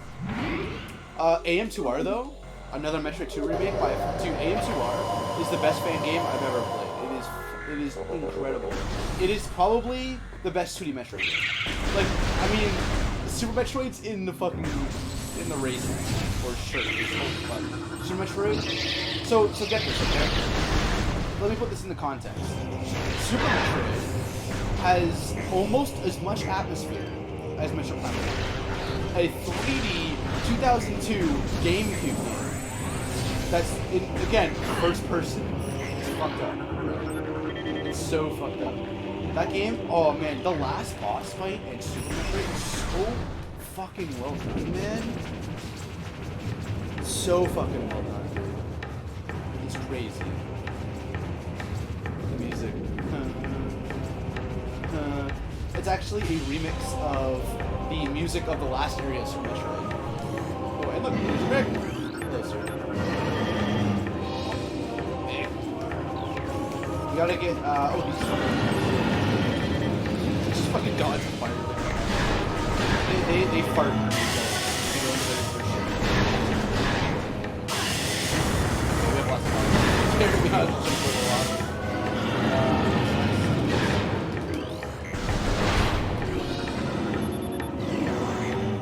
I know we have to scan one of these stalactites or something.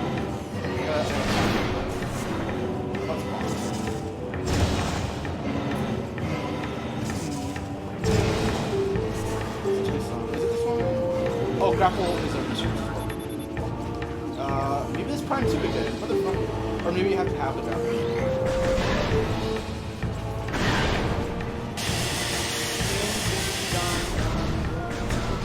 This is definitely the most catchy music. I'm gonna get this one down. Try. So these guys will try to pick you up and take you away, but we're gonna make them bombs. They like to pick up round objects and remove them from their nests or something. So we'll give them a round object. I like how the steam saves are longer when it's hotter. Alright, now this room we can do a lot in, but I think we need an upgrade to the fucking this room.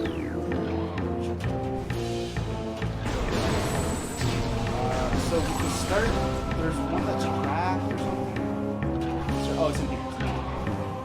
So I'm not sure how much we can get out of this room. I think we need a fucking power bomb or some shit, some crazy shit. Let's go on and try. Ah, fuck. See, look, that's what happens. They just pick you up, they fucking stick you right in. Get out of here! Look, he's taking me all the way to the fucking beginning area of the game, bro. I'm going all the way to the first cutscene. Oh, he fucking got me off camp. Motherfucker was camping me, dude. I mean, all games back then had their own atmosphere because this is what they had at the time. Level 1 or 2, Margos is the scariest song ever. Dunna, dunna, dunna.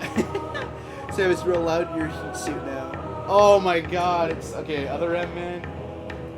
We gotta get to 200 followers. You need to see Other M's fucking travesty, dude. You need to see it as a full playthrough, not just a YouTube. Oh, fuck. Not just as a YouTube video analyzing it. You need to fucking sit down, grab a couple of these fuckers, and enjoy the story with them. Oh, it's bad.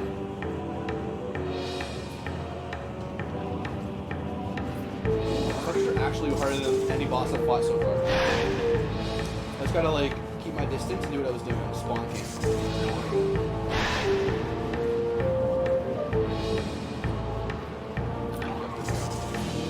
I actually hear an upgrade right now. 100% items is going to be really fun when we get to the end of the game. Because there's a part from every Metroidvania game where it's right before the last boss. It's the part when the game fully opens up. You have every upgrade in the game, and it's like, alright, now go fuck off and get every item from that. There's definitely a part in this game that's like that.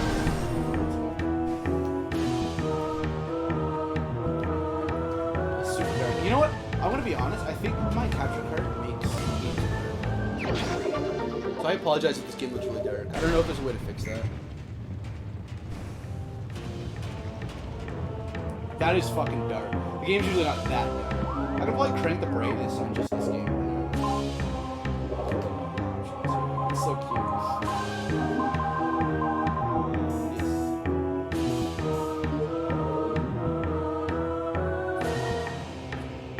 That looks a lot more normal.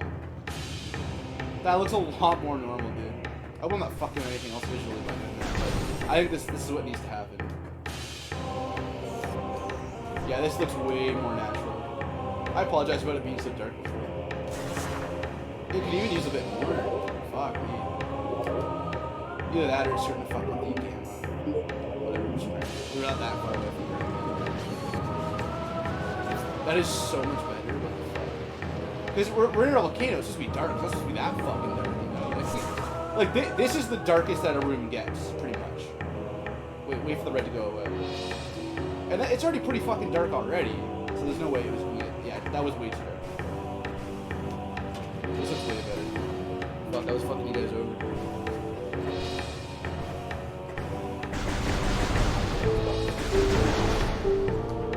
Alright, so I think we're good for now. Where's this fucking... did we do the puzzle or did we go the wrong way? We literally went back. So there's a door on the left and there's a door on the right. We went to the door on the right. So, okay, here we go. That's my plan.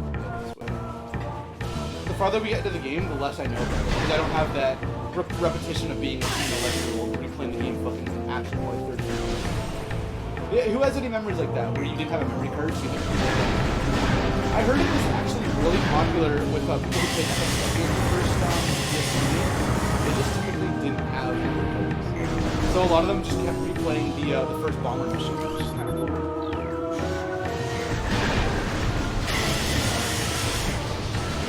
Go here eventually. Actually, I'm not even going to go in there yet.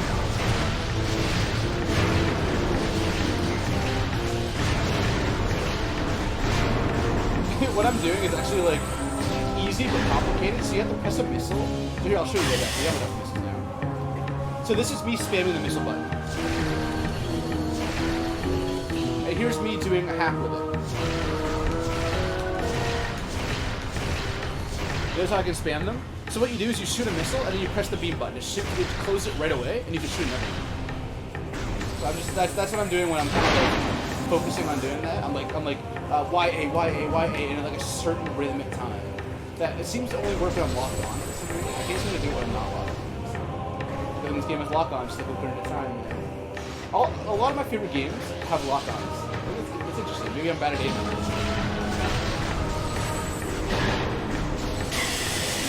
Maybe we'll just leave it at that. We'll leave it at that. So I think we have some more to get. It's really fun when we get to, so right now, these space pirates don't really know we're here, but it's really cool because later on they start to track us and we start to get involved with them and shit. And they start, like, calling you out in their logs. They're like, haven't seen the hunter yet. She really fucked up our base back on. And there's something in this one area. It's kind of cool. And Metroid Prime 2, it's got a really cool part to it. Because there's dark stamps in that game. It's not like Sonic Adventure 2.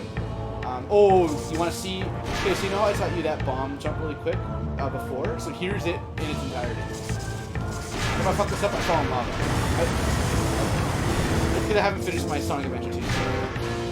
And so in Metroid Prime 2, you get to a lot of logs that say, oh, the hunter has done this today, I can't believe it.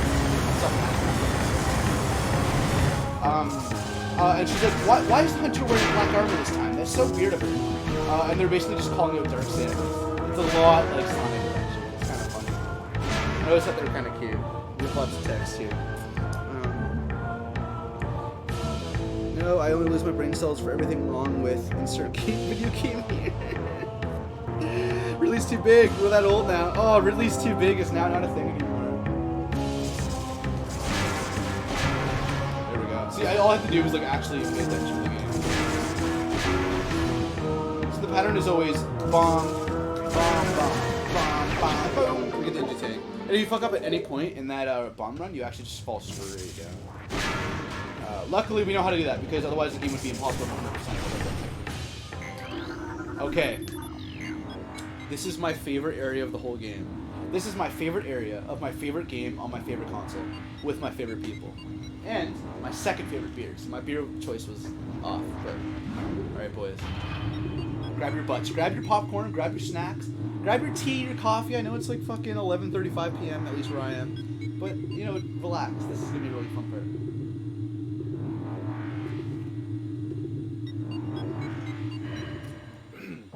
And yes, this is the ice part, so I am going to have to get... There's 2 creatures we have to get.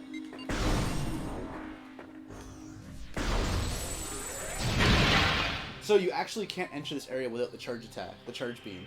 And you don't have to get the charge beam right away. So you can actually get pretty stuck here. Very interesting. Bias aside, who would win in a fight? Samus versus Xenomorph with acid blood? That entirely counts or depends on if the acid blood was able to get through the iron. Because I think if we're talking fully powered Samus, like end of Super Metroid Samus, I think Samus would win regardless. But if we're talking like a medium early Samus versus like a fucking beastly Xenomorph with acid, it very much depends on if that acid can break through. This fucking area is so nice.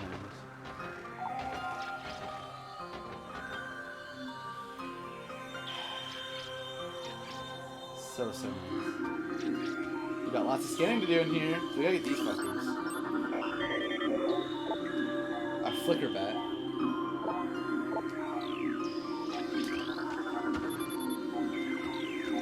Oh, the save station. This is cute. The save station's right here. It's like fucking like 2 centimeters away. Like, thanks, game. Thanks for not assuming your fan base would know what to do with that. Of course it does. It's Nintendo. It's a fucking GameCube, the purple lunchbox, is what we call it. It's always been a fucking platinum lunchbox for me. We gotta get these fuckers. There's at least 2 more important things. Is this kind of... we might actually pop a save. Because in Vagina Drifts, these saves have their own skins up here. Because now we're getting into Space Pirate territory. This is where one of their bases is. They're in lockdown just like we are. Actually, we're in lockdown. Lockdown Containment Plan 3A in effect until further notice, bro. So I'm asking if her armor is acid proof. So far, it's not blaster proof. Well, fuck them. I might as well say a fully pirate queen. Come on, yeah, that's true. So base Samus versus base Xenomorph. I still think Samus would win because I think Samus would beat Master Chief in a fair fight because her power suit is like fucking powerful. And maybe not endgame Samus, but like typical like 5 life bars, like 30-40 missiles. Like, I'm trying to think of, like, a normal... Because all the games have progression. There's not really a game that has your stagnant. Not the best suit. Maybe the Varia, the one that's she has on right now, with heat resistance. Because the Varia suit also protects against acid. I don't think it says that in this game, because there isn't any acid. But in... What was it? I think it was one of the 2D games. I want to say it was Zero Mission. You can survive against acid. But it also might be the gravity suit that you need. I guess it depends on the game. Because the gravity suit is her blue/purple/pink suit.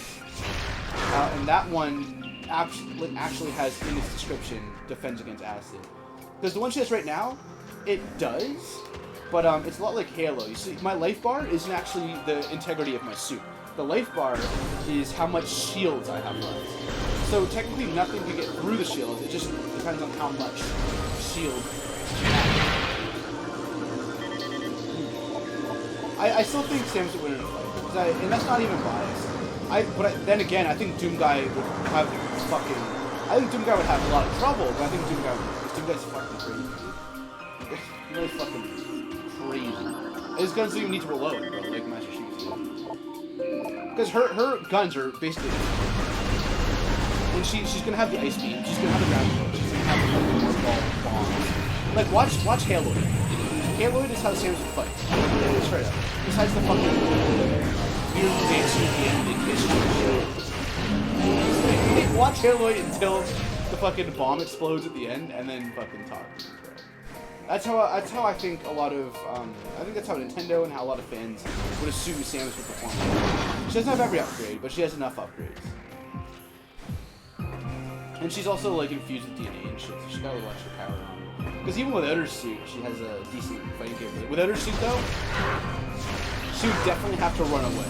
She wouldn't be able to fight as a without her suit. So the suit is pretty vital. Just gonna, let me just do some fucking bullshit. The movement in this game is actually kind of, like, a little weird, but I've gotten used to it. It's a little less. It's still pretty fucking bad. No, scans in here. I gotta be careful. I can't be missing these scans. Oh, these actually are one of the scans you have to get. I can't kill these things yet. So watch. These things are actually different. They're ice burrowers. Let me double check. This is very important. This part is very important to get right. Okay. So we're looking for ice parasite. Are located in the Chozo Ice Temple in Findrana Drift. So we're not there yet. These are replaced by pulse bomb boosts, which require the wave beam, so don't forget to scan them. We also have... so we can get other things to leg type. We also have to get the Ice Shriek Bat, the most important scan in the game. There's only one time you ever get a chance to scan these things. Now, let's see here. Found in the Ice Ruins West in Findrana Drifts. These disappear when you acquire the thermal visor.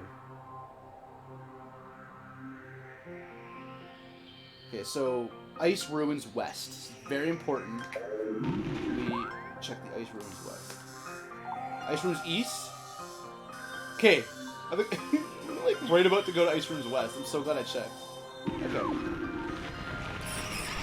Okay, so we got these fuckers. So I'm not even gonna kill them, just engage. I just feel better not. Very, very important. Getting 100% scans and 100% items in this game would be so fucking incredible. I've never done that. I've gotten very close to 100 items, but I've never gotten 100 scans. We're doing it. We're doing it live. Okay, so Ice Ruins West. So maybe it's probably on this whole other side here, or maybe we're going to it right now. Holy shit. Okay, I am gonna fully focus on getting the Ice Shriek Bat until we get it. Look, if you accidentally like, fucking kill them, I don't think it's like it's that vital. If you miss it, there's no going back. I guess I could restart my save, but like, if I accidentally save over it, it's okay. Ice Ruins West, okay. Ice Shriek Bats. There they are! I've never scanned them before. Ice Shriek Bats. In the UN, or the, not the UNSC, but in the US version of the game, the non-player choice. So it's the non-player choice US version of the game. These disappear forever. In the other versions, they come back, but in this game, whatever it was, something fucked up with their respawn, and once they're dead, they never come back. So I have to read this. I've never read this. Like standard Shriek Bats, these creatures are easily spotted with thermal imaging, and they disappear once you get the thermalizer. They roost on cave ceilings, subsisting on insects, reptiles, and small mammals. Fiercely territorial, they will dive bomb anything that wanders through. Fucking huge hype in the chat, bro, for getting the Ice Shriek Bat. That's the one I was the most worried about. Acid proof? In Metroid Prime 2, the gravity suit equivalent is 100% acid proof. Completely. But I would still say, like, in this universe, even if Samus had the most fully powered upgrade, I think the acid would still have some effect on her shields. Like, I don't think it would do nothing. Because its numbers are, like, fucking crazy. Might be a better fight then. Okay, might be a... Yeah. Damn shots fired. Doesn't 117 weigh tons? Yes, he weighs tons, but so does Samus. And yeah, we could get into it, but Slayer wins. Not even with a Rip and Tear buff. Just one BFG. The BFG, bro. Well, he can have the BFG, then Samus can have, like, the fucking Hyper Beam thing from Super Smash Brothers.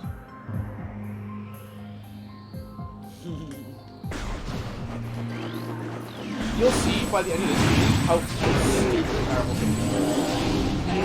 We're already getting to the point where like nothing as I get frozen solid.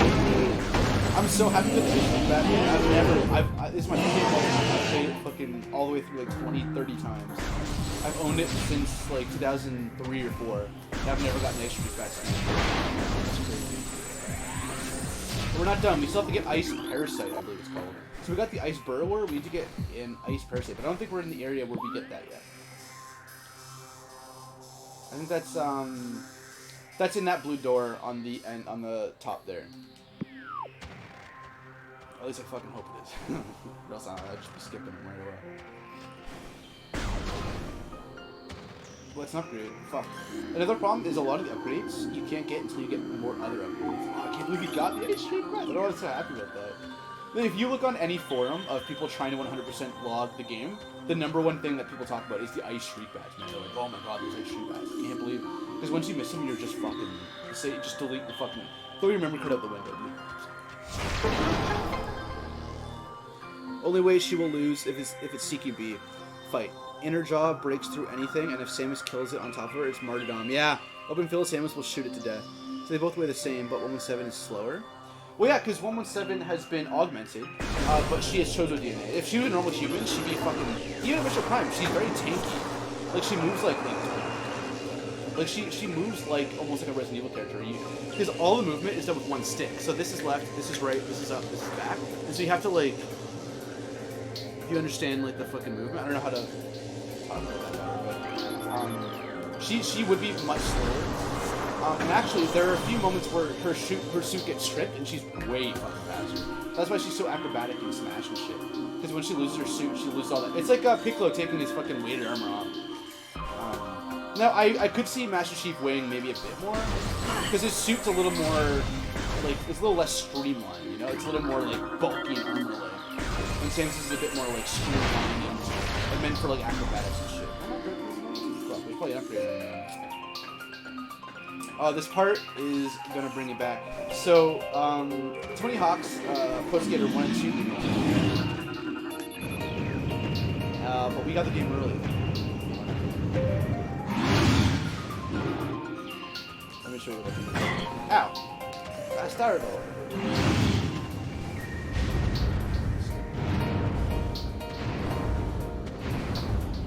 Here we double check for all speeds. Ice Street Bat, though. That's crazy. So it was been altered since he was a child. It's he's still altered. I'm not. He's I think I want to say 8 foot tall, 7-8 foot tall. He's been like super augmented. He's basically been trained as a modern day Spartan, like trained as from birth, augmented with shit that could kill most people. Like he's not a joke. He is no joke.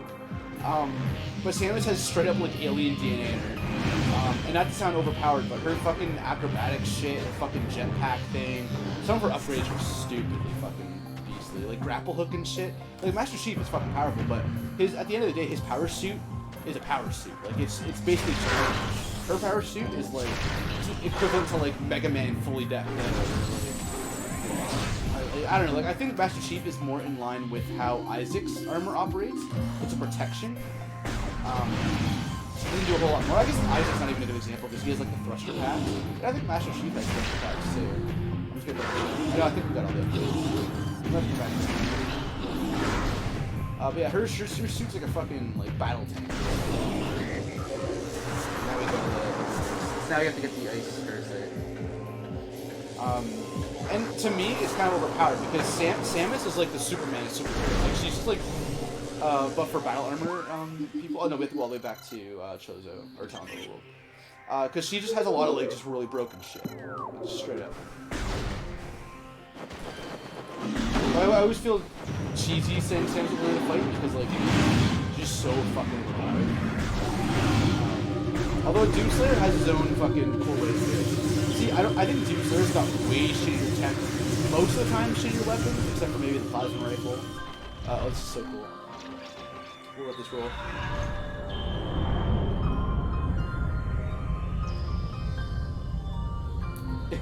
Wow. You can really check out how much that JPEG is, man. Based on the resolution we're pumping in. That's cute.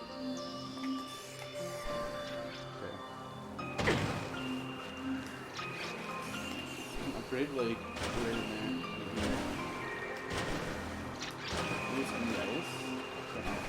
Like, it makes a little noise, this upgrade. Oh, there it is.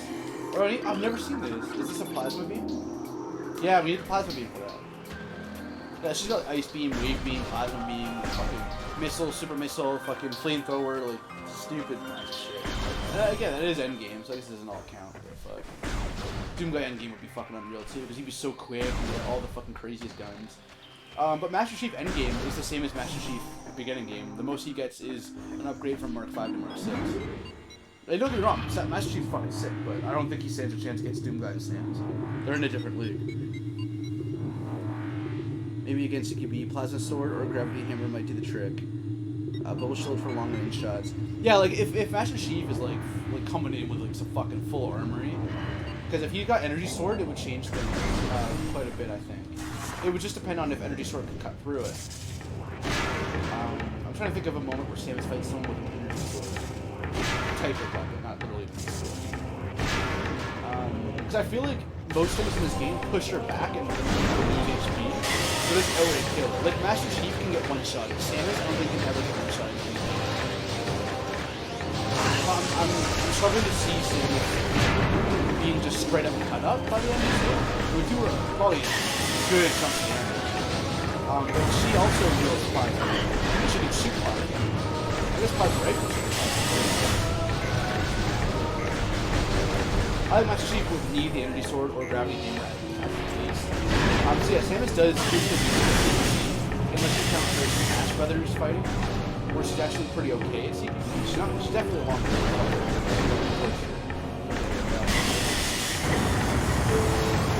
Actually, like, half HP gone, I'm being reckless and just running right now. Like, miserable right now.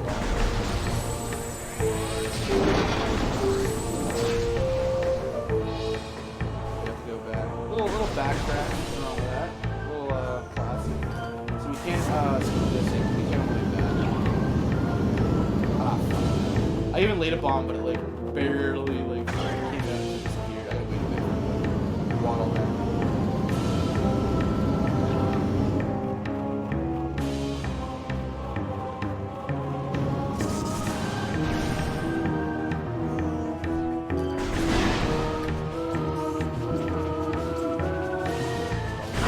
I think we're really good at this right now. We're looking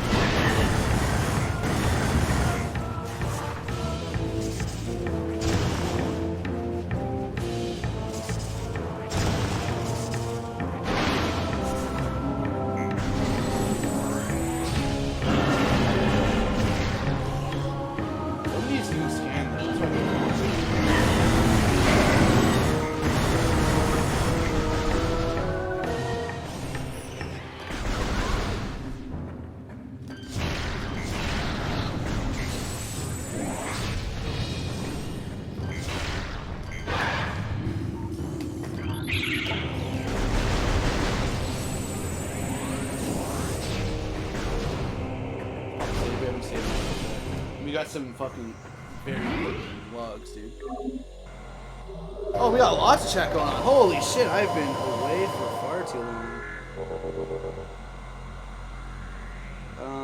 Let's see. She can use Hyper Beam. Slayer just needs to get behind cover.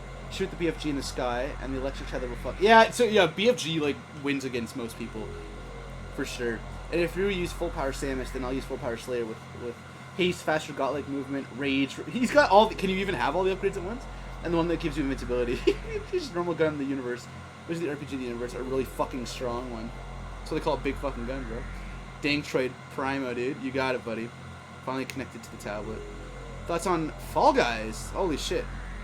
Excellent question. Fall Guys is super fun. I just haven't played it yet because it's free on PSN and not free anywhere else. Or PS Plus. So, you know. I like it. Oh shit, you're streaming the game event tomorrow? What game event? Do I not know of a game event? Because I'll stream fucking the game event tomorrow.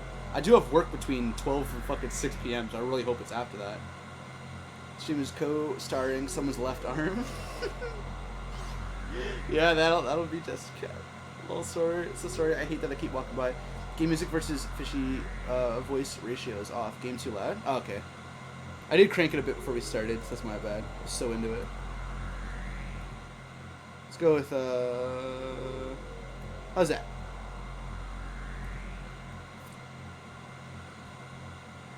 Same, even though I have 0 wins. Well, that's you. Yeah, hey. So you're saying Chief is a bitch? Not even Needler? I think Chief would lose hand over fist against Slayer and Samus. Like, I don't think he's in the same league. I think they made his character too realistic. I think Master Chief is more in line with, like the Vanquish guy. He could probably take out the Vanquish guy. You know, I'm trying to think of some people who are in power suits right now. I think Davin would agree Doomslayer would fucking destroy Master Chief. Like, that's not even a question, I don't think. I think their armor is closer, but their weaponry and their fucking abilities are, like, totally off. I think Master Chief is better armor than Doomslayer, but that's about all he's got. Even a Spartan Laser I don't think would take out the Doomslayer. I think it would fuck him up pretty bad. I don't think it would take him out. Spartan Laser is probably the most powerful weapon Master Chief has besides, like, Gravity Hammer, Energy Sword, or Scorpion Tank, if you count that. So yeah, I think Master Chief would get his shit kicked in, unfortunately. And I love Master Chief, so. It's for the hyper music. Yes, sir. Good to see you. Hope you're doing well too. COD is being shown tomorrow. Ooh, is it? Jeff Keighley will be there. Let me check, but yeah, 100%. I'm down if I'm fucking at home for it. Better, yeah. Chief's just a dude with super good steroids and some shields. That's exactly it. Samus and Doomguy are overpowered 100%. 100%. No. Thank you. I am hurt. Still swollen and bruised from wisdom teeth surgery, but I'm happy they're gone. I still have my wisdom teeth, bro, because I got some wisdom on there, bro. Never before used joke. Vanquish is hyper slow-mo, bro. You count that as a... oh, no, he does actually. That is actually an ability, because he talks about it on his suit. That's hilarious. Now, one second. There's a special way to get through this. We can get through this in a smart way. But I don't think there's a smart way to do it. I think we just have to fucking... just go normally. It's cool with me. Congrats, I'm scared to do that, but I need to do it someday too. Yeah, maybe I'll do it when I'm like 48. Ah, fuck. This one's like very tricky. You gotta like prepare for it. Okay, yo, sound. I fight for my friends. Shit that Ike never said. And Morph Ball too. Dodgy ass Morph Ball, even if it's kind of weird. And Power Bombs and shit. Yeah, I think Doomguy would have trouble with Samus, but if he's got the BFB, man, that's a lot harder for him. I think Master Chief. I don't even think it would be hard for Doomguy or Samus. Sorry, he's got like one thing of shields and then he's done. Samus has like fucking like as many shields as she wants. Doomguy's got like fucking armor and health, and it can be boosted up by quite a bit. Yeah, I don't think it's unfortunately for Master Chief. Although in Master Chief's universe, he can fuck up pretty much anything. Except for okay, his real name is the Didac. We call him the Dick Dac, bro.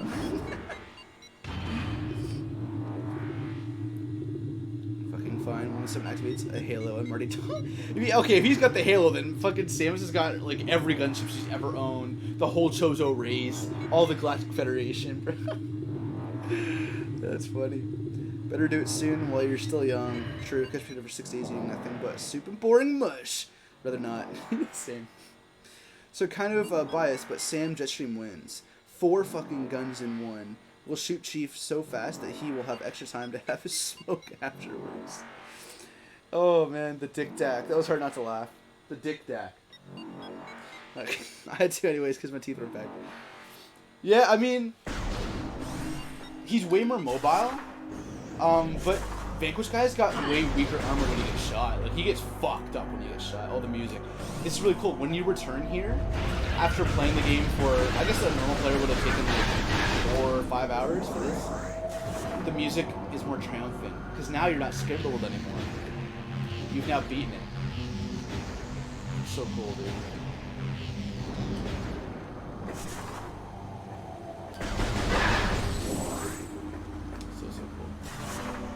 That's us playing Tony Hawk. And now we grabbed the upgrade that I was teasing right when we landed. That you can actually get this early. And it's actually one of the best movement upgrades in the game. Especially Callus Fern, dude. Fuck hurt me, bro. Oh, this fucking a zoomer, bro. Hate that jump.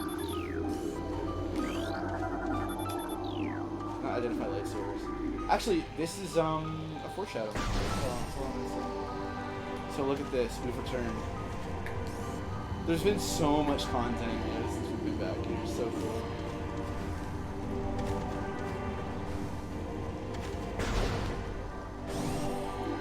Look at this. Because they knew what upgrade they were giving. Space jump boots, bro. Now in the 2D games, this is way better. You can jump infinitely. And screw attack, bro. Screw attack would fuck Master Chief, dude. There would be no fucking opportunity for him to fucking do that. While screw attacking, and if she has space jump and screw attack, she can screw attack forever, and she's invincible in screw attack. And everything she touches like almost disintegrates. I forgot about screw attack because it's not in Metroid Prime 1. We got double jump, bro. It's such a fucking good upgrade. It's just a small thing, but it's a good upgrade. I was thinking up here a little quicker. Oh, we don't really need to. We can go down there, but we don't need to. Really, all we need to do is go back to Findrano. It's a little side mission. It's meant so that you can go back and collect all these items. But I'd rather get a couple more upgrades. And we've already got a lot of fucking items on the way here, just by fucking removing the word. So we're good for now. Triumph. This is also another Metroid remix from the old games. A lot of the music is. It's like you know, we know this game's different, but actually, no, there's a shortcut. Can I use it though? That might be one of those shortcuts you can't actually use without the power bombs. I'm gonna play it safe. I don't think I can use that yet. We gotta use that later on. I'd rather not go in here to UP. And it's not that long of a walk. It's like 5 minutes.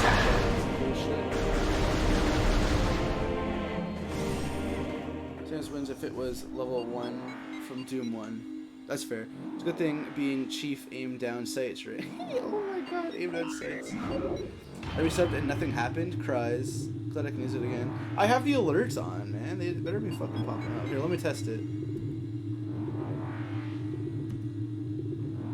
Yeah, it works. I guess resubs don't count? That's weird.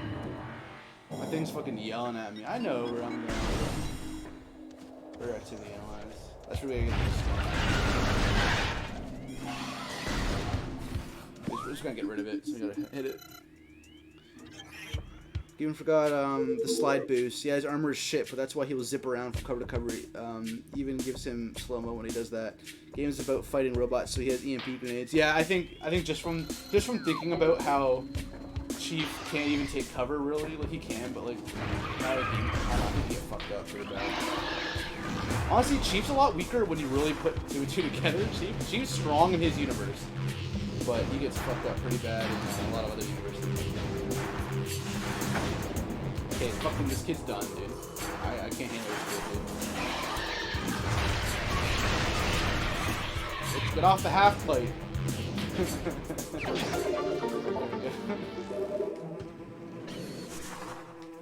Boom.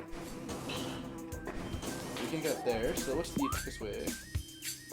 Get back in you have to take the left route, unfortunately. Is that upper left or lower left? That's lower left.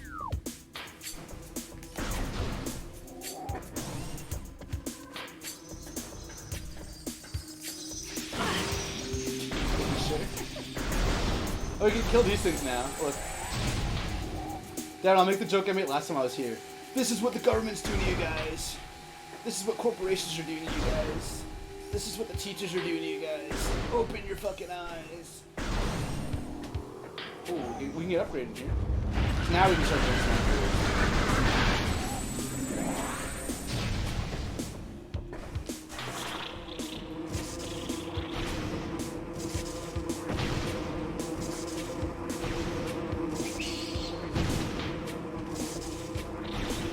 Oh, fuck, the missile. Fuck. What is this shit? Oh, I gotta bomb this one. Oh, my bad. I thought I was doing fucking killing shit. I was taking my time doing it.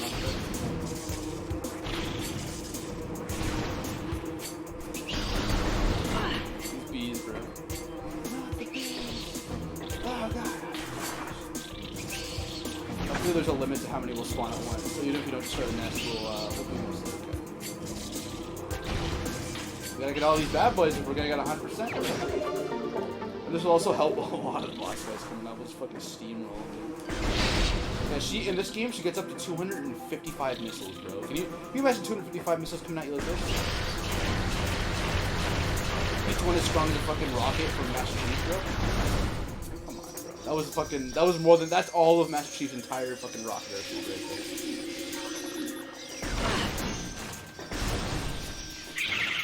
there. And we can also grab, so we got the map, I think. We'll just double check. Yeah, we got the map room, but what we didn't get is there's another upgrade right over yonder. Just like that, the missile expansion, dude.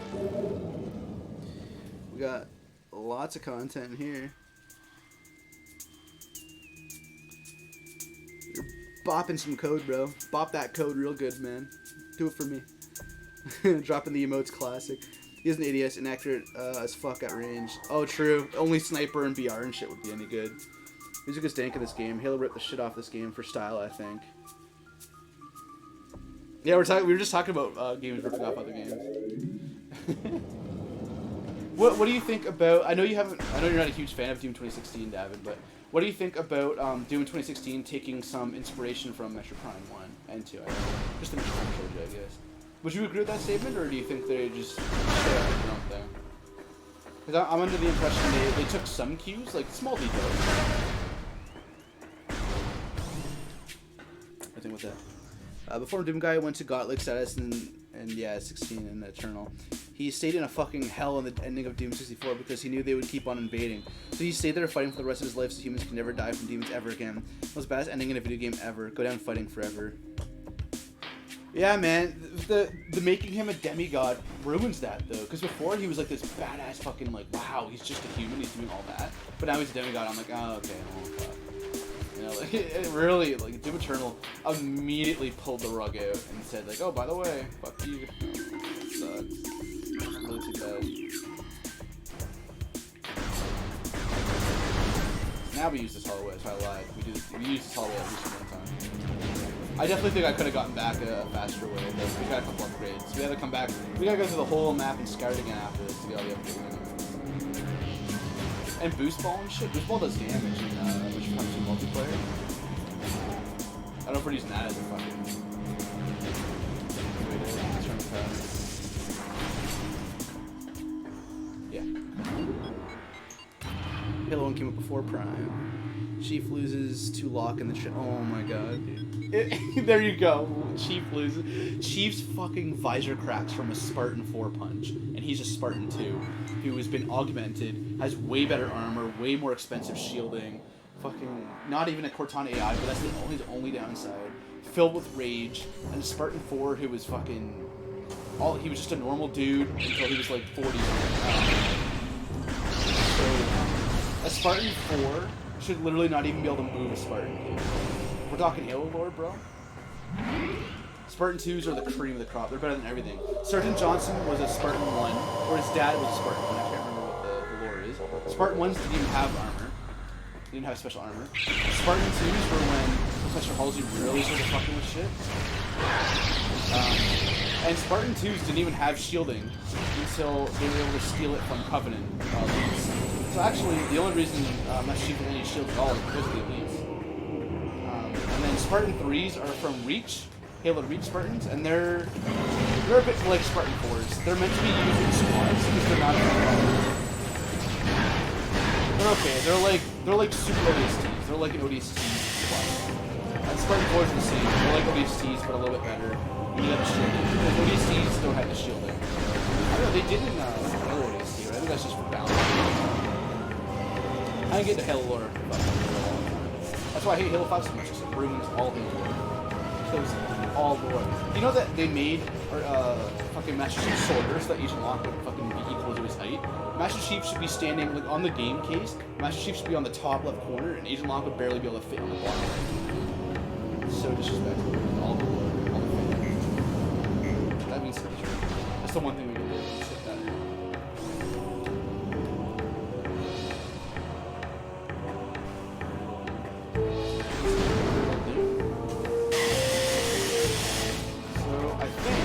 actually grab an artifact on the way back as well. So we have to grab 12 artifacts from around various areas, and we'll be able to access the end game. So it's famous in the Metroid games. I'm not sure if it's where you get to the very end, you get your last upgrade, and then they want you to do like a big, huge search for a MacGuffin to unlock the last upgrade.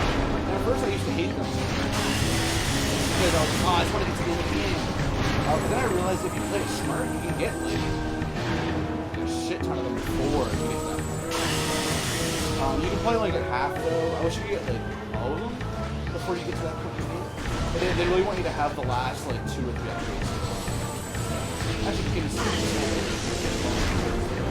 do a big ol' just log which off is super easy. And we can go pretty good with that, so let's see if I can do that. I don't think I need any upgrades. Although we might need power on.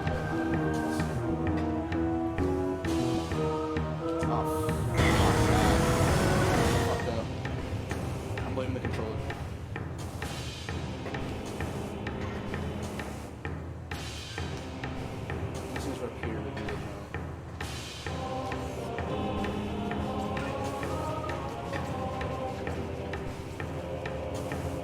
There we go, now we're speedrunning.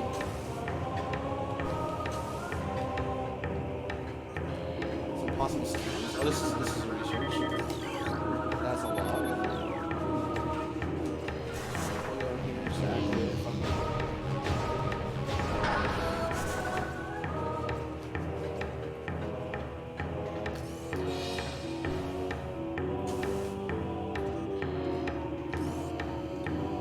That's a cool little ruby.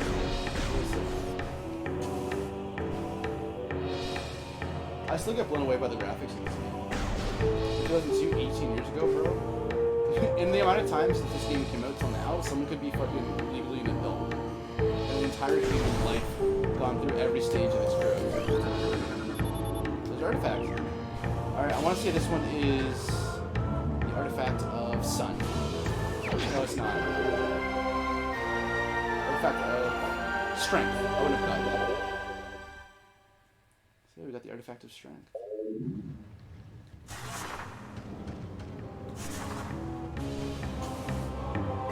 I'm not going to see it.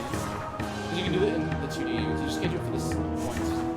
I think this is where I'm going to get fucked. Because there's an upgrade in there. And I can't see it. I think you need power bombs.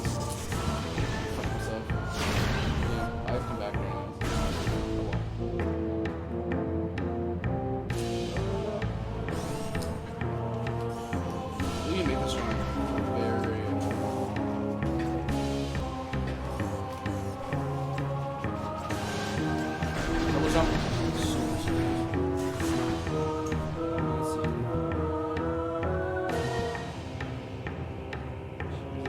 Doom 2016 is an arena shirt with pretty hallways, yeah? Pretty much. Do you know why he's a demigod, though? Sometimes I hate on shit, too. Then I get the context information, and I can be like, oh, I understand it, I like it now. Or say I understand it, and I like the original lore, but now I have context, usually me. Alright, fair enough. And he might not be a demigod, maybe more. Well, he shrank. Yeah, they made him shrank fucking Asian lot, dude. Oh my god. It's an arena shooter and not quarter-based like Prime. I wouldn't even consider it a shooter. I wouldn't even consider Prime necessarily a shooter in any regard. Besides the fact that it is a FPS angled game. Like that's the POV of the game. I really just like the maps in Doom 2016 in terms compared to the classic bro. I remember him being in high school and I had a friend that was a Halo lore nerd, read the books. You talking about Gabe? Show me the old vid on Master Chief vs. Samus. He hated that shit. Got weird at the end. Okay, yeah, that video. I really liked that video until the fucking weird ending shit. But Monty Ohm, the guy who animated that for Rooster Teeth, he actually passed away a few years ago. So you have to respect it now. You're legally not. No, but a fan came and remade Haloid, and kind of some of it was better, some of it was fucked up. One. He took away the whole weird fucking dancing at the end, so yeah, didn't cross from that. Okay, this is another important save moment here, so I'm gonna try to remember. There's an upgrade in here, but I think this takes super missiles. Yeah, Cordite, I believe, is super missile. I can try normal missile, so.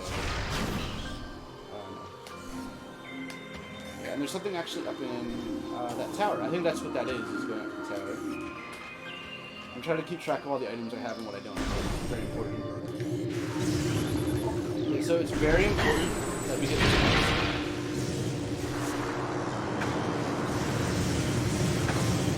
I believe it's in here. I'm using so much. Oh my god, there's people running at me. So just ice temple. Yeah, I think there's in here the parasites are. We'll be very careful, definitely. Oh, look! Never scan them. What? Sorry, cat. Cat got fucking ice parasite. Scoundrel the crystalline outer shell. Parasites are heartly creatures, able to adapt to any environment within 3 generations. The ice parasite is a prime example. Having adjusted to a frigid climate, this vermin now thrives in it. Omnivorous, it can exist in hot areas and also in most places. What's up, bro? This little guy? It's cute. It's cool. They have the same. They're the same as those green ones we saw in the beginning of the game, but they've adapted to ice because they're. I'm so concerned. I just don't want to step on it. I feel like I'm in a fucking museum or a zoo. I don't want to make something endangered. Well, is that the only fucking one? It's the only one. It's just that. That's crazy. Why is that bothering my mind? There's only one fucking person. Oh, that's a heavy damage, fucker. Oh, there's one more. Oh, there's a few more up here. That's it, though. After you enter the next room, they disappear forever. The winged Chozo. So yeah, this is actually what Chozos are. This is what they kind of look like. I mean, obviously not the wings, but they make stashes.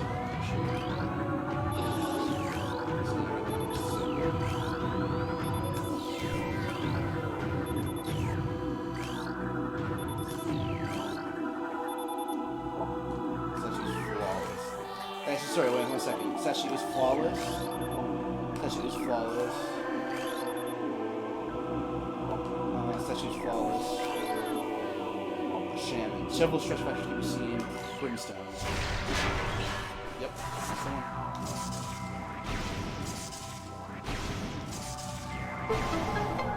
I'm not even gonna look. I'll just allot. Let's see here. 100% Doom will give you an arena that quarter, then a arena rinse and repeat. What do you do when you never knew what to expect? Giant rooms with tons of enemies, or small zigzag hallways with brute demons. Oh, Metroid isn't a shooter? I guess you jump on enemies. You suck. ODDM had a good mix of somewhat real bases in hell. Yeah. He loved it too, and I'm like, okay, dude, you talk about it every day, but no. It was Brad. Oh, Brad. Yeah, I know Brad. But yeah, Doom 2016 still from Prime. Not steal. Steal is a fucking heavy word. Just it was inspired. It had some details and moments and shit. Chief Electric Boner. Oh, it's so dumb. Yeah, you can't remove that. It's in the fight. It's in the middle of the fight. And it goes all anime at the end. After you showed me, I was like, can we play RE5 now? I go into a blind rage trying to play Doom 2016 and quit, so I really don't know. It feels like someone let my first arena shooter get nice graphics. Doom 2K 2016 stole more from I made a game with zombies in it. Everything is inspired, though. Oh, I mean, you can't say that Mario was inspired by Resident Evil. Like, I don't know. Like, there's definitely like a limit to it, I think. This might be Power Bomb, or it might just be, I have to get Plasma Beam.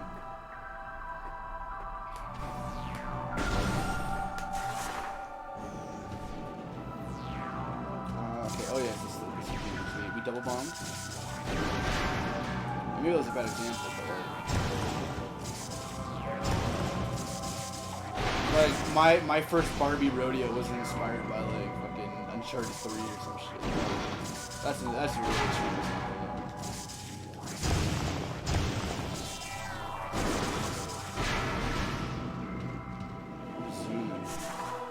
Icebreaker. Actually, let me check to see what the next stage is going to be. I'll make sure I'm ready for it. So we got the Ice Streak bat. We haven't gotten the Stalactite yet, but I don't think I've blown one up yet, so I think we're okay. Ice Burrower Thardis is the next one. Ice Streak bat. Okay, so we actually have a little while. We're actually like very close to getting all the really hard ones. So once we get all the hard ones, I'm gonna be super happy. Ironically though, the very last really hard one is the last boss. we'll be looking at that list for the entire playthrough. So this is a nice little arena here.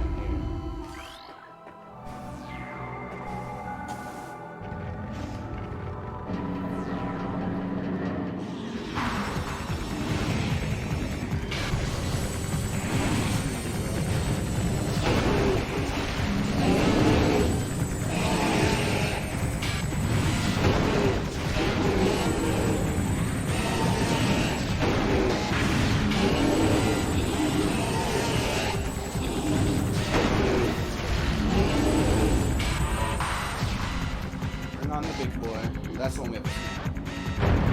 Although they don't disappear forever. It's like it's an enemy that will get used later on in the game. Goth. Isn't that a character's name? I think we have to charge beam and fucking get it killed. I start to like shoot fucking breath at us. There we go. And we spam. Ah, it's the last second.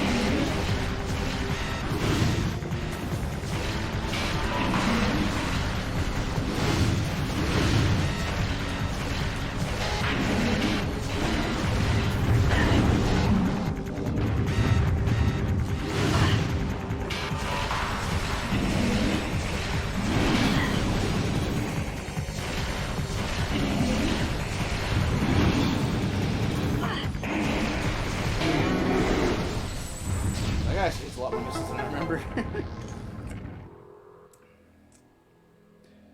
Mario came out before already. Try something realistic like Mario was inspired by Pong since it was the first video game. But it was inspired by Alien. Oh, 100%. Is it an Alien game or an Alien ripoff? Oh no, of course not. No, I never said Doom was a ripoff on Metroid. I just said like there are elements in it. It's just got some similar atmospheric Metroid Prime elements. Like to me, Doom 2016 could be considered a Metroid Prime 4 like game that I played in the absence of Metroid Prime 4. I had that much of an influence on it when I was playing it. I was like, man, like the map screen, the collecting items, the going for the secrets, the music when you're walking around, the fact that you have a battle armor in the pause menu, it shows like the character breathing there. There's an upgrade system. The combat's different, of course, but the combat has some similarities to it. Like you basically just aim an enemy, just fucking jump and spray around. Like obviously it's a lot quicker and shit. The new one's got a grapple hook on it and shit. Like I don't know. I don't think it's unfair to think that Doom 2016 is quite a bit in common with Metroid Prime. And you can't say that for all shooters either, because like COD doesn't have a whole lot in common with Metroid Prime. It's the point of view, right? Like, would you consider Mega Man a shooting game? I guess. Yeah, and all the parasites are gone now. That's crazy. Then that will never come back.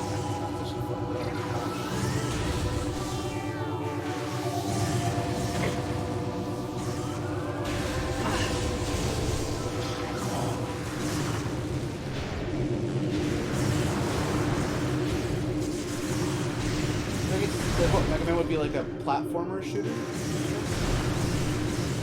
but then once you call some of them just like Metroidvanias, even though in Super Metroid you shoot a whole lot, but they don't call it a shooter, they just call it a Metroidvania.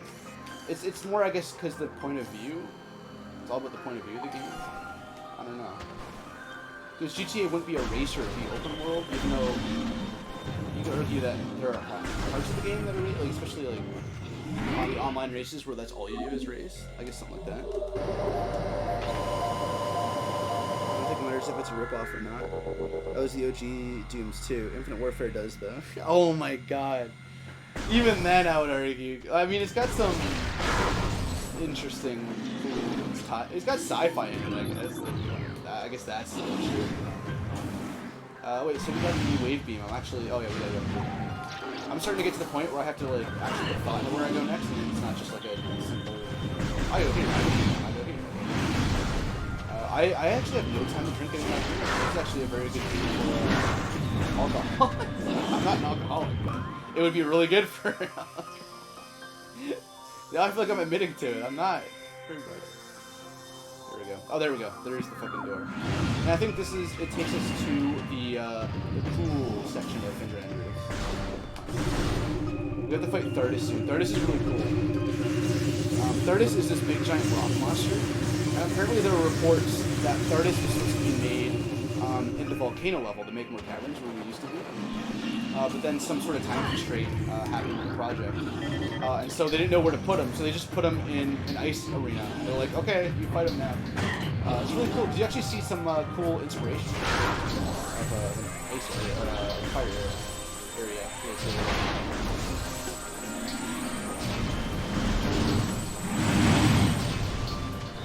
Get up here again? Oh, the snake type. Wait 1 second. I actually have to scan that. I did 2D me. Oh, I gotta show you guys. I gotta take a piss soon so I can show you guys my fucking my highlight reel. I gotta like force myself to need to piss so I can put that on. I have that as my BRB screen. The fucking YouTube video. It'd be like a 7.5 minute piss. Here we go. Is this stalactite? Stalactites. I think that's it. There's also another one we can get later on. And you can always find similarities. That's true. Yes, Mega Man is a platform shooter. It is literally the SMG from Halo. Oh yeah, I know what you mean. Yeah, I'm trying to think of what the gun was. Mario's a platformer. It turns into a shooter when you get the fire flower. Really? You'd go that far and say that Mario becomes a shooter when you have the fire flower? Interesting. So you're adamant if a game has any shooting in it, it's a shooter, and not that it has to have the focus of shooting. I'm not saying that's a wrong opinion. I'm just it helps when I know where you're coming from. Hey, street bats. They actually that's like the last time. I thought I already had saw them. I guess I never killed them. So is Super Mario Sunshine a shooter? Or do they have to be gas-propelled weaponry? Or plasma weaponry, not water? Oh, this part's so cool. There's like snow coming in through the top. I know it's just like, it's like baked in. But like, it's just little things like that. What makes a 2002 game more realistic is fucking half the fucking Xbox One shit. And no, it's not because it's 900p. I have an Xbox One X. I have a 4K TV, but at least it's super sample. It's from 4K to 1080.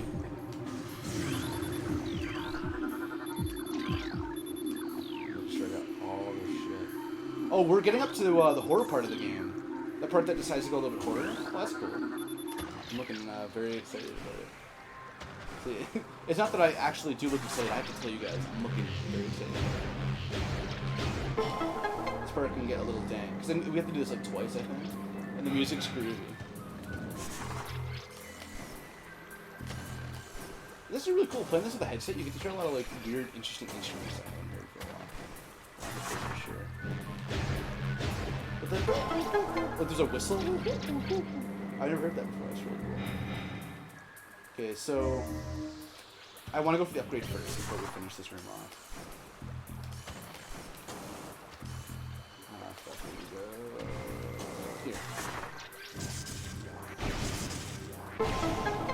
This controller can get really stuck on that one side.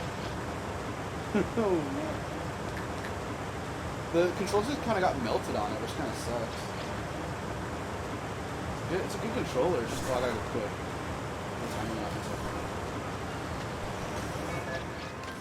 You can hear it, it's really stressful.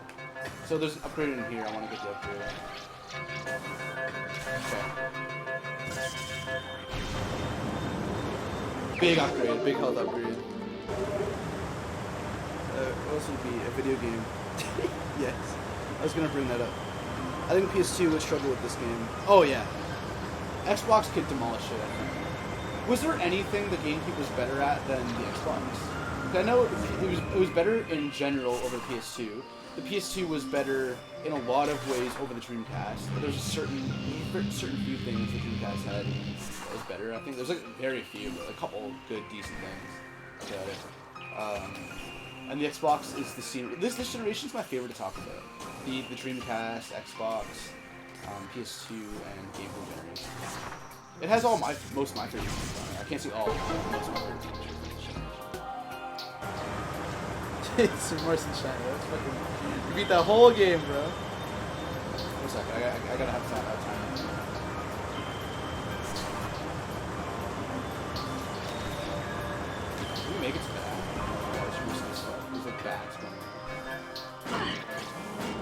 Oh my god, stop. Bro, they fucking like tried to sabotage me. Okay, why are they coming right for me?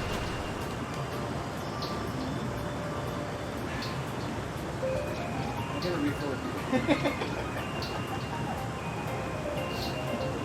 I'm gonna need it. I've never been so targeted in a Metroid game, dude. I've never had them fucking fly straight towards my face. How do you think PG fans hate Sunshine? Because it had shooting mechanic physics. Fair enough. I thought they hated it because it had not a lot of Mario shit in it. Kind of like the Majora's Mask with Mario. Rumor has it Quest Lite, 64 gigabyte, 299 US. Ooh, Quest Lite. Now that's something I can get behind. But I feel like my Windows mixed reality is already so fun. It's already so good. More of a 3PS platformer, same with Galaxy, but Starbits wasn't required to beat the game on like Flood. That's fair. That's fair. You guys got that ASMR on the mic? Very important.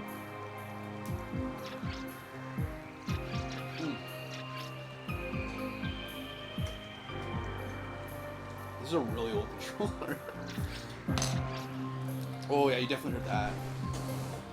Definitely fucking heard that. I can't believe those bats went right for my fucking face, dude. I'm gonna kill him before he even started that fucking event. That was disrespectful. I'm sucking ass now. I think the bats like fucking tilted me completely. Thank you for the beer ski, or the brewski as they call me. That's the Canadian way.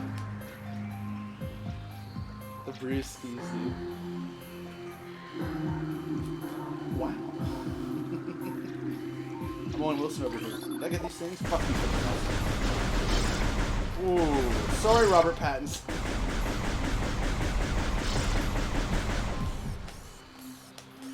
Fuck. Okay, I'm satisfied.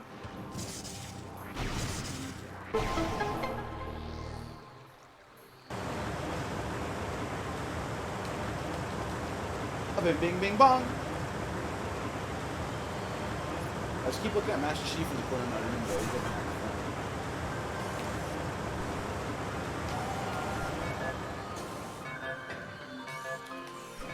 They leave the best of that room to me, bro. Fucking hell. Bake those shadows in. So it's nice and big, though.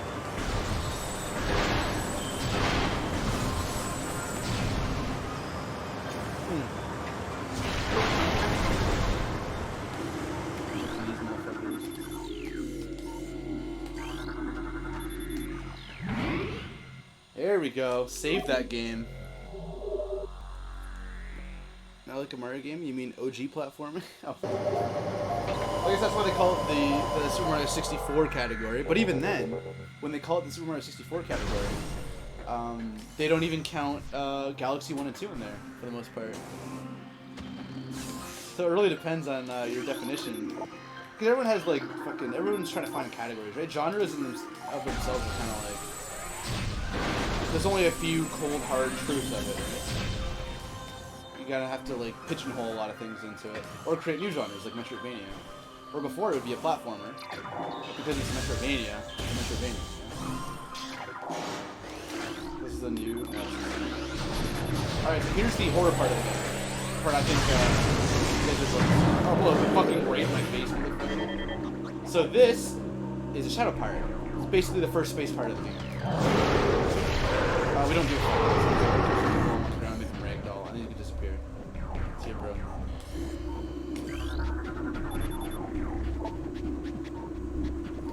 Apparently, the specimens in here were highly irradiated. I wonder if that could have bearing on the plot of the game. We'll find out. I'm gonna turn it off on here. Oh yeah, I was gonna turn it off with that, but I ended up just blowing it right up.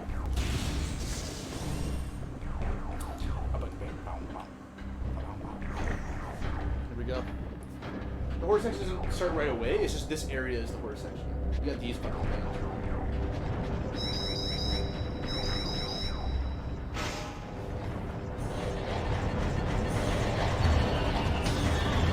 And we got the space pirate thing. The neural space pirate, I believe. Space pirate. I don't think we can scan that thing that fucking keeps. We've got the wave beam now. In the 2D games, it just meant that you could shoot through walls. But in this game, since it's 3D and you can't see through walls, they just make it electric. So you shoot them in with zap.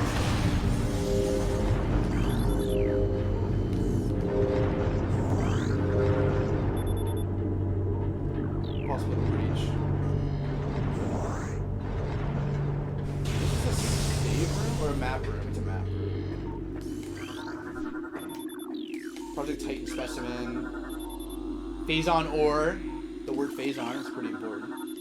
Phazon ore.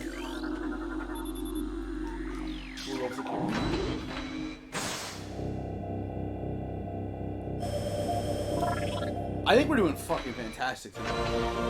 We're in the last hour and a half. I don't even feel like I'm streaming right now. I'm just hanging out with my friends playing my favorite game. And I hope you guys are enjoying this. I don't know. Is it some of your first time seeing this game? Like, not fucking seeing it, but like seeing it from front to back. You won't get the whole game eventually well. And if so, I know my gameplay's kind of ruining it, since I'm kind of like, I'm shooting through the game really quick, and I'm kind of scanning every fucking little field. But yeah, what are your honest thoughts about it? Even 18 years later, how do you feel about it? And you can say stuff. I won't get offended. Everyone's got their own shit. I mean, Davin doesn't like Doom 2016. I don't fucking hate him for it. I'm sure some people fucking hate him for it, though. Davin is the Doom guy, bro. Oh, they actually called me. I mean, he's the guy you talk to. But specifically Doom 1 and 2.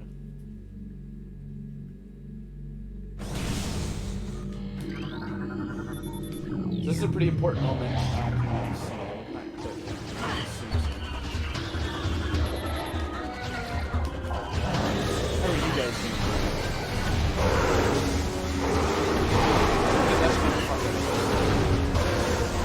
Fuck up Master Chief.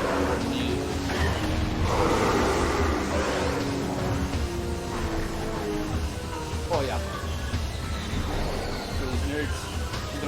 They're hiding. They get loose. Did I fuck them up? I think I hit an explosive and I killed him. Yo, that's some like I gotta show that to a speedrunner. I'll be like, listen, let me get past this here really quick. What did I say now? Hollow Observatory. Hollow equals Halo. Ice Beetle infestation in the ice water has been 95% exterminated. That's why there's not that many ice beetles. They don't want them, bro. They just don't want them.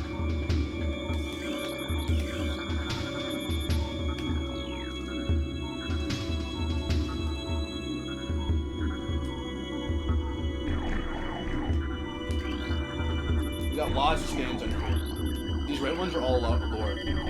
Pirate data.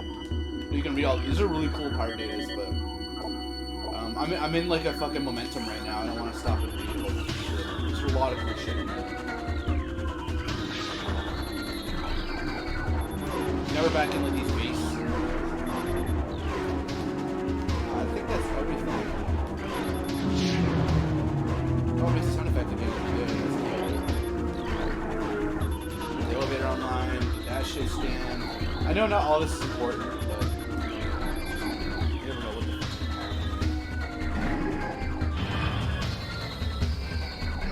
pretty much only like Xbox original and a little bit of GameCube. That's fair. All good. PS2 just wasn't it for me. Dreamcast I loved, but it died too soon. Same. I love when Halo Combat Evolved Anniversary just tried to copy this for the skin next. Big trolls. Big trolls. Yeah, man. 343's handling of the remake of Halo 1 is just a fucking beautiful fucking way to show their incompetence, dude. Dude.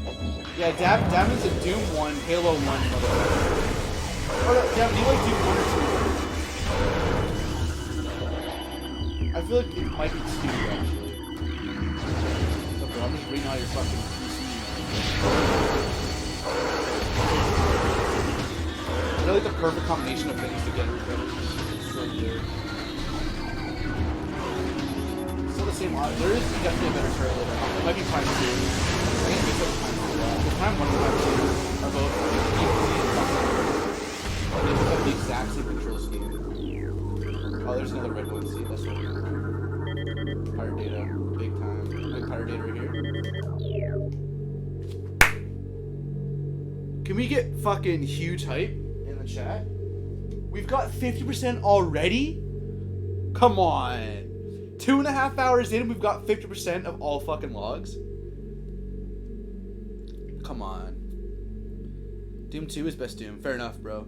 SSG Deathmatch and 1v1 Duel rocks. You got it, buddy. I can't believe we're at 50% already. This game's gonna be like one more stream after this. We're fucking pile driving through this game.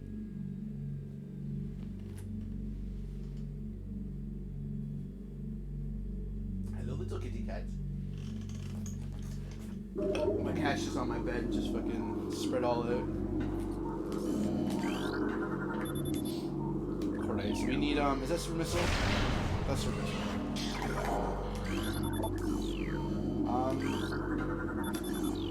Would you guys be down if I played Doom on one of my streams? Bro, Doom is best modded Doom. Yeah, you got a good point there, bro.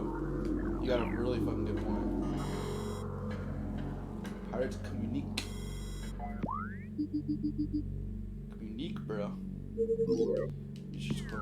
There's a lot of scans over there we gotta get. I can't believe we're at 50%, bro. That's fucking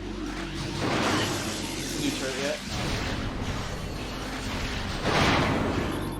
No. That one isn't good.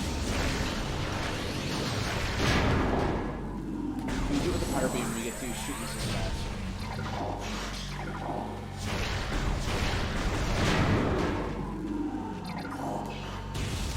It's too bad Doom 3 didn't vibe with you, because Doom 3 is brutal Doom VR bones. Although I did want to play the Doom that had the Modern Warfare 2 guns modded in, the M4A1 look view. That actually sounds kind of interesting, man. Oh, hello, sir. Hope you've been enjoying 2 missiles always really soon. I don't have enough missiles to fucking bomb me.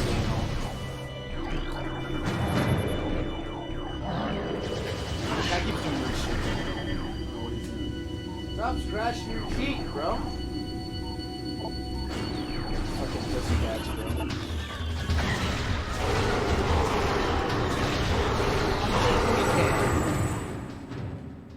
The ragdoll cutscene, bro.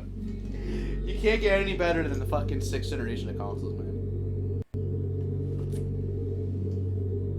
I think the 6th generation of consoles was that perfect sweet spot before every game needed updates and online.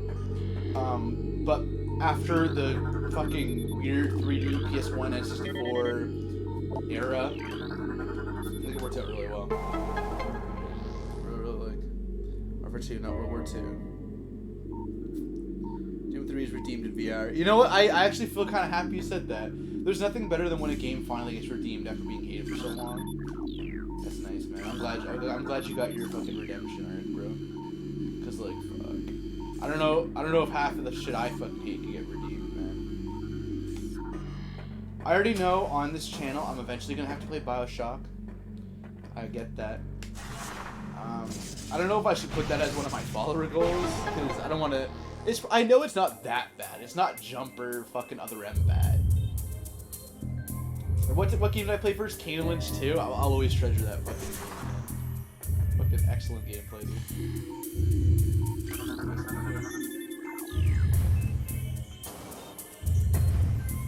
Yeah, I mean, when it comes to talking about games, you know, like you guys are like probably the best ones to talk about, or the best ones to talk to.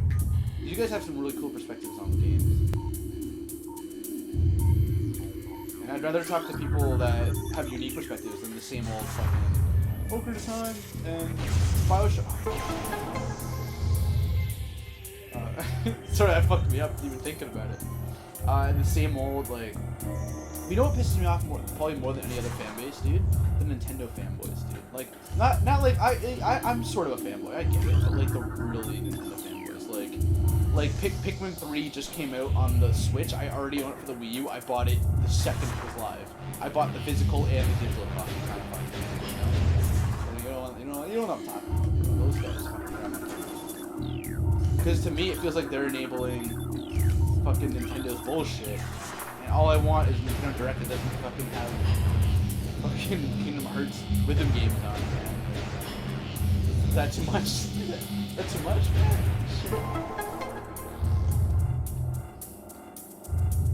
Played, it's amazing. No way. MWT, no word too. MWT mods are fun too. Oh, Blade of Agony is a sick ass Doom mod. He took a Doom fan that doesn't like 3. Oh yeah. Who would have guessed? They even fucked up the remastered by putting the flashlight on your shoulder. Oh, they did, didn't they?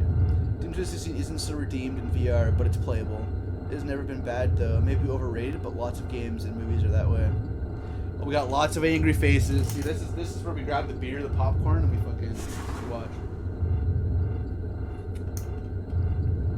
You're right, I totally do. My comment was for BioShock. Oh, okay.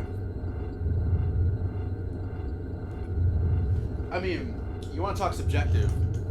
Saying a game has never been bad is extremely subjective. You can say things like the graphics, the story are like generally high quality, and I would agree with you. Maybe overrated is the best word. Maybe I'm just fucking salty, dude. Planet Talon 4, we sniped our planet. It gives you the mass, the ecosystem, what the remains are, and you can see all of these are different logs. Super cool. Planet Billion. Billion sounds like some fucking guy from high school. Some Billion. Tom Ford, man. I gotta snipe out some of these other ones. There's another one. Planet Zevis, where the first Metroid game takes place, and Super Metroid. Super cool, man. Let's see if they say anything. So that means that Zebes is in the same solar system as the planet in this game. Kind of cool, man. Just a little. That's why there's a space pirate base and shit.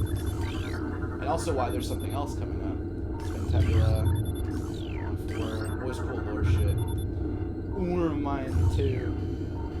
I don't mind me. I'm just salty about BioShock at a constant rate. You know why I'm salty about BioShock more than most? So first off, I don't like the 50s era fucking kind of shit. That's me. That's on me. I get it. Second of all, I don't think the combat's very fun. I think it's very like Borderlands where you have to shoot them a lot to get any kills. That's also on me. But first of all, people say it's a fucking perfect game. Alright, fine. You know, people say that about a lot of games, fine. But then people say it's the most atmospheric and the best game since Metroid Prime when it comes to that shit. And fucking that pisses me off, man. Because it's the same as every other game in that regard. It's, here's the fucking audio log. Oh, big twist, guess what? You were following the advice of someone else. Oh, like, bro, like, that's so like university fucking year 1 fucking professor fucking project type shit. I don't know how else to put it, dude. Well, we'll never say that for Dim 3. Overrated, I don't consider old game graphics since it was great back then. In that case, Super Metroid has bad pixel graphics. Oh no, I never said it had bad graphics. I was saying the graphics, you could say, are objectively good. I'm not saying graphics of BioShock are bad. They have a certain style to them. The style you can argue is bad. But the graphics themselves they're just 7th gen. There's nothing bad, there's nothing great about them. They're 7th gen, you know? Combat is jank because it's based off System Shock. Yeah, well, so is a lot of games want to be System Shock 3. It's weird, eh? System Shock is BioShock, and then you got your fucking. We got some missiles, by the way, so that's a boss killer. We have a lot of missiles in reserve. We can actually kill these things with wave beam now. So you get fucked.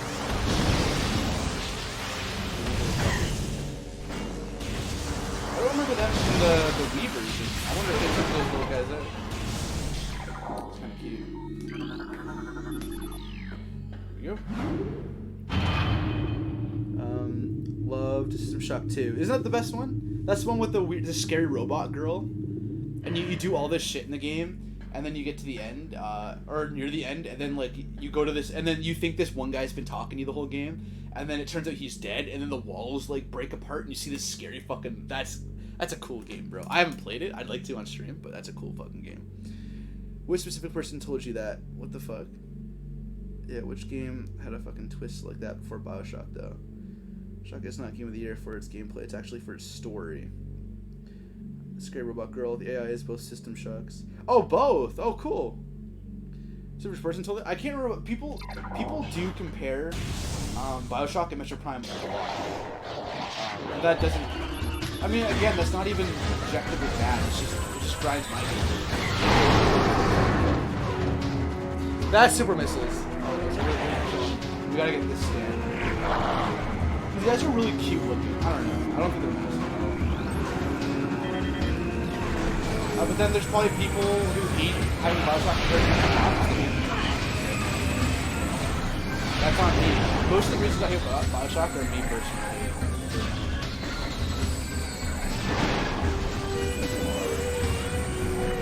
So it'd be really fun for me to stream it because I'm already not a fan of it. I figure most people will want to see me play a game I hate, but you want to have some sort of like emotional response to it. Plus, I'm just in my fucking room playing a video game with some people watching me, though. Nothing wrong with that either, but they're stupid for comparing a space adventure shooter to an underwater base shooter. The only thing they have in common is that they don't ADS. Really? Because I think they have a lot of, like... And this isn't even me defending it. They have a very similar, like... So they're both first person. They both have a character that goes through an atmospheric world, and there's tension and shit. Like, I don't know. Like, that's... I haven't even played the game, so I'm going off of what a lot of people say, but a lot of people I've talked to about Bioshock, and trust me, there's a lot of fucking people who talk about Bioshock. They think it's the nicest shit ever. They're like, dude, it's basically Metroid Prime 4, man. Play Bioshock. Like, no, you can fucking suck a dick. That's what you can do. I don't even think the atmosphere is that good. I only played the first few hours. I didn't like the atmosphere. I thought Bioshock Infinite had a way better twist. Infinite better twist. I don't know. Bioshock 2 is its own thing. Bioshock 2 is its own thing. I own Bioshock 2. It's the only one I own physically. Oh, here we go. Here's a big moment in the game.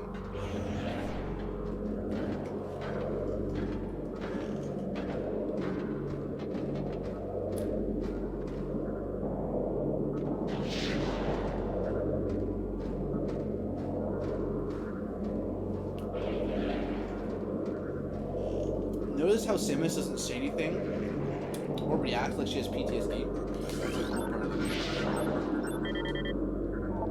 Morphology, Metroid. We have now gotten to the first Metroid of the game, and he breaks it as soon as you scan him. So what we do is just spam missiles and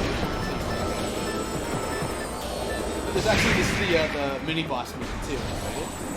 It's supposed to be this big deal about,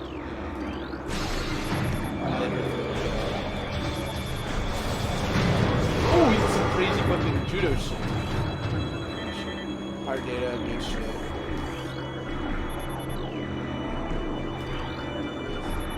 I don't know, maybe I shouldn't talk anymore about Bioshock until I play it. I'm just not a fan. Like, a lot of things in that game just are already rubbing the wrong way. So, if I came out liking it, it would be pretty crazy. I'll be open-minded to it. I'm not against having a game that's gonna fucking find a place in my heart. I mean, it would suck that I crashed out. But it's good, it's good. Overrated is a good word for it, though, because I feel like everybody fucking talks about it. Like, all the time. And, like, every fucking top 10 video on YouTube and shit. Shut the fuck up. Love Bioshock. Combat's not even that good. Good games that make it on the top 10 lists have everything. You can have one good thing that's good. Like, oh, the story's good. Like, yeah, well, fucking every other part of the game.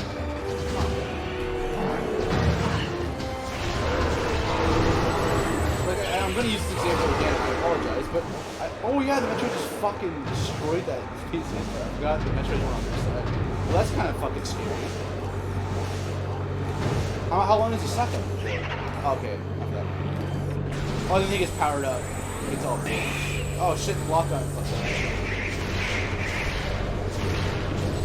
I argue that Super Metroid and Super Mario 64, Ocarina of Time, man, those are games that are good in every way.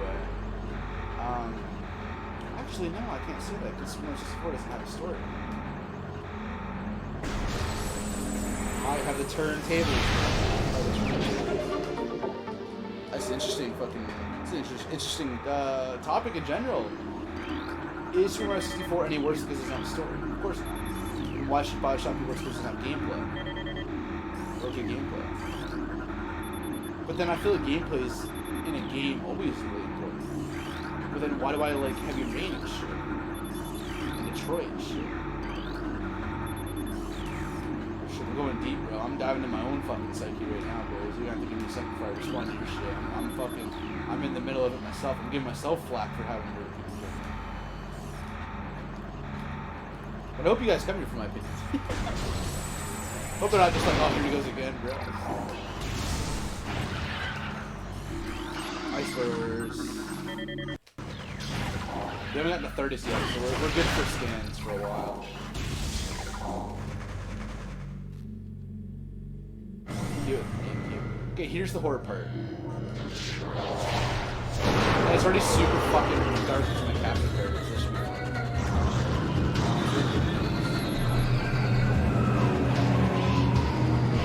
It's gonna be super fucking dark. This room is just oh, I'm gonna miss a little. Oh, I fucking spammed. I didn't even try to fucking do it. And I'm only getting help from pickups. Actually, have I scanned the red one yet? I don't think I have. Yep, red one. The new research. The next one is right. Is that the new turret? That's probably the good. I could play this game till I beat it, dude. I literally fucking started playing it.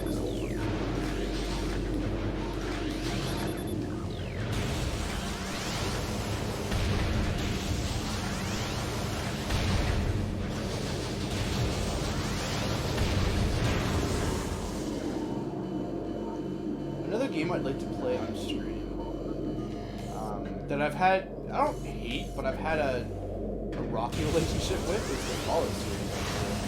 I just think it would be a really long game, so it'd be hard to justify having to fucking stream Fallout. Unless I knew I was gonna fucking get a lot of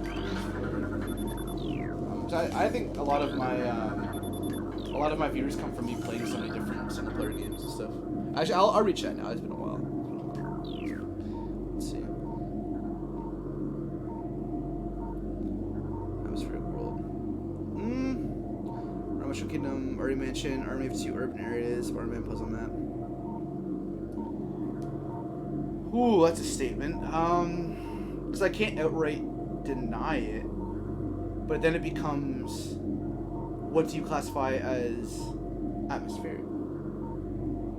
Because we all, as humans, agree, BioShock, Metroid Prime, fucking, I'm trying to think of other ones here, like the Aftermath mission to COD 4, like those are atmospheric. Blade Runner is an atmospheric movie, but the atmosphere comes from world building. It comes from a focus on the world that you're in. But does that necessarily mean that a Mario game in a kingdom full of fucking piranha plants isn't atmospheric? Because the difference, I think, is I can get lost in a world like Metroid Prime. I can get lost in a movie like Blade Runner. And they're both sci-fi, I know. But Lord of the Rings, you can get lost in that world. But I don't feel like Lord of the Rings is technically atmospheric.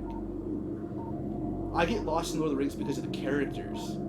For me, it's the characters. You know what? The world counts. Because the races and the countries and the battles and the kingdoms and stuff, that's all atmosphere. What is atmosphere? What do we consider atmosphere? How do we define the word atmosphere? Because it's just the air around the planet of Earth. If you really fucking grit it down. But then why do I feel like a game like Resident Evil 4 has more atmosphere than a game like fucking Dragon Ball Burst Limit, right? Like there's something there. There's something quantifiably atmospheric about Resident Evil 4 versus Burst Limit. And there are atmospheric parts of Resident Evil 6, but there are also parts that aren't. Like you can compare Leon's campaign and Chris's campaign, and the atmosphere is completely disjointed there. Like Halo 1 has the best atmosphere, and I feel vindicated in saying that. And the worst atmosphere is probably fucking Halo 5. I don't know, because the whole time you're playing Halo 5, it's like all this shit's being thrown in your fucking face. Like it's not about atmosphere, it's about combat. It's luck. Fuck you. Combat. But Halo 1 and okay, hate me if you will, Halo 4 has probably the second best atmosphere of the Halo series. Halo Reach, Halo Reach is really good atmosphere because of the cutscenes, the intro and outro cutscenes of each level. It's just basically just like your character just like looking at the world slowly being turned into something. So that's its own thing. But I feel like the gameplay itself doesn't have a really good atmosphere. But Halo 4 has good atmosphere, unfortunately. I'd have to say. I'd give it that. Mario Mushroom. Sorry, I really stuck on that comment because I got stuck myself thinking about it. Love to make a game with an unatmospheric world. Especially the reason why people love Bioshock is because it's the same reason why people love Last of Us 1. It showed that video games are more than just stupid ones and zeros and can actually tell a good fucking story worth of being in novels, movies, that turn the basic video game genre into something more. Isn't that No Man's Sky? Hey, how do we go from that? I have to really read a lot of shit. I'm really fucking behind. Oh, that's another statement. It showed that games have story. There's so many other examples of that in Bioshock. It's just one that made you go like, oh wow, like maybe I just don't see the significance of Bioshock compared to all the other. Did it come out in a fucking year of incredible games as well? Like every other game being incredible. Sorry, the reason I'm delaying picking this up is because it goes into horror mode, so I don't want to pick it up until I've finished some of the chat. Oh, I didn't even see the good night, man. Have a good night, bro. I didn't even see that. I apologize, bro. Have yourself a fucking fantastic night, Davin. Thanks for coming by. Just throwing your emotes at me. I love it. And having a great discussion.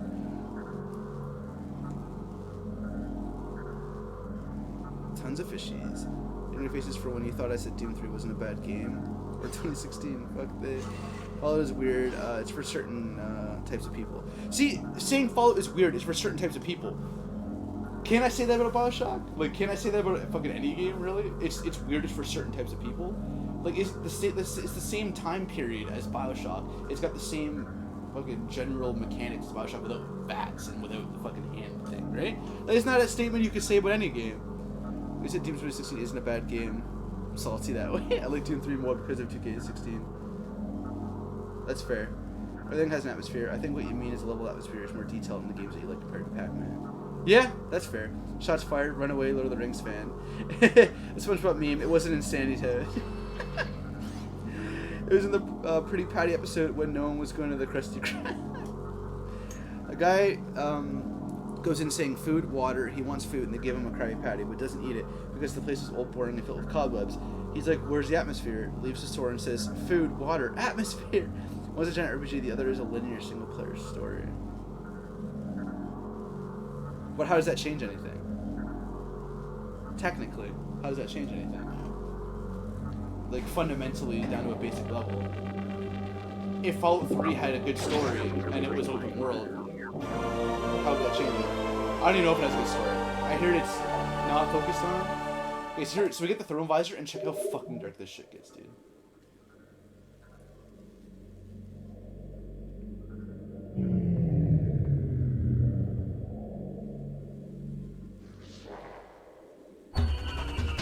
Starts playing, and they're invisible fucks too. They start fighting really good. Because I'd say Witcher 3 has a better story than 5. Thousands of them. And Witcher 3 has better side quests. Oh, Witcher 3 side quest has a better story than fucking half of fucking games nowadays. Some of them, they do have a bad rap because a lot of them are made hastily. But Witcher 3 is my example of why I know. It is a bad story? Oh, okay. But I guess stories are subjective like Last of Us 2. Don't even we're not getting to Last of Us 2 again, bro. I think how the amount of people who agree that it's a shit story, I think it's just a shit story. I even looked at objective reasons why it's bad. Because storytelling does have objectives, for sure. Like there's Act 1, Act 2, Act 3, rising action, inciting incident, climax, falling action. Fucking there's all these like actual terms of what an average human will find the most appealing.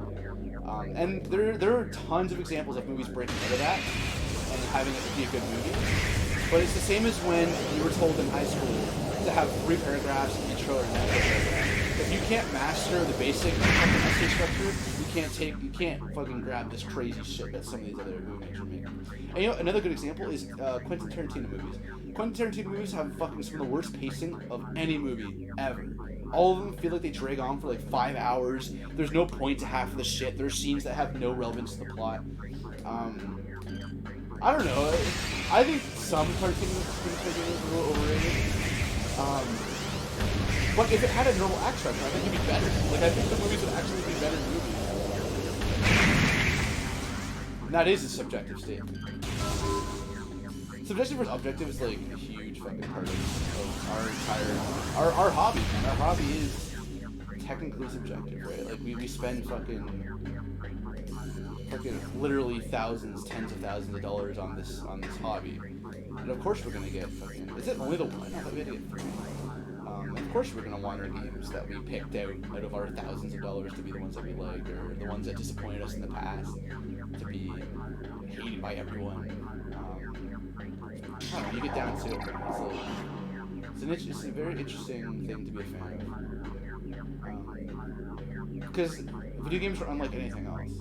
But so are books and so are movies. TV shows and movies are really close to, I don't know if you can argue TV and movies are completely different from each other. They have differences. So we have to get the same shit right. This guy was straight up fucking shit up. They lock doors and shit. So yeah, this is what it looks like without the thermal bars.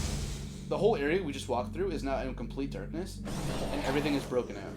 So you have to walk around with the whole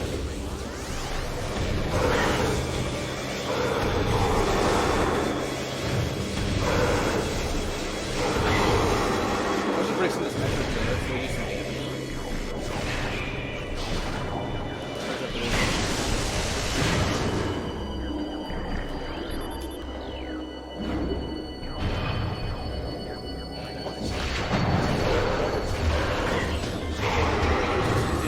Oh, Mesh is gonna fucking eat me. Woo! I'm gonna eat you, bro.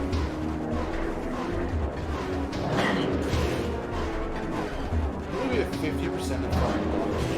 I think we're gonna get anywhere close to that until close to 10. I guess that makes sense, because we're about 50% through the game. Yeah, we'll beat this game next week.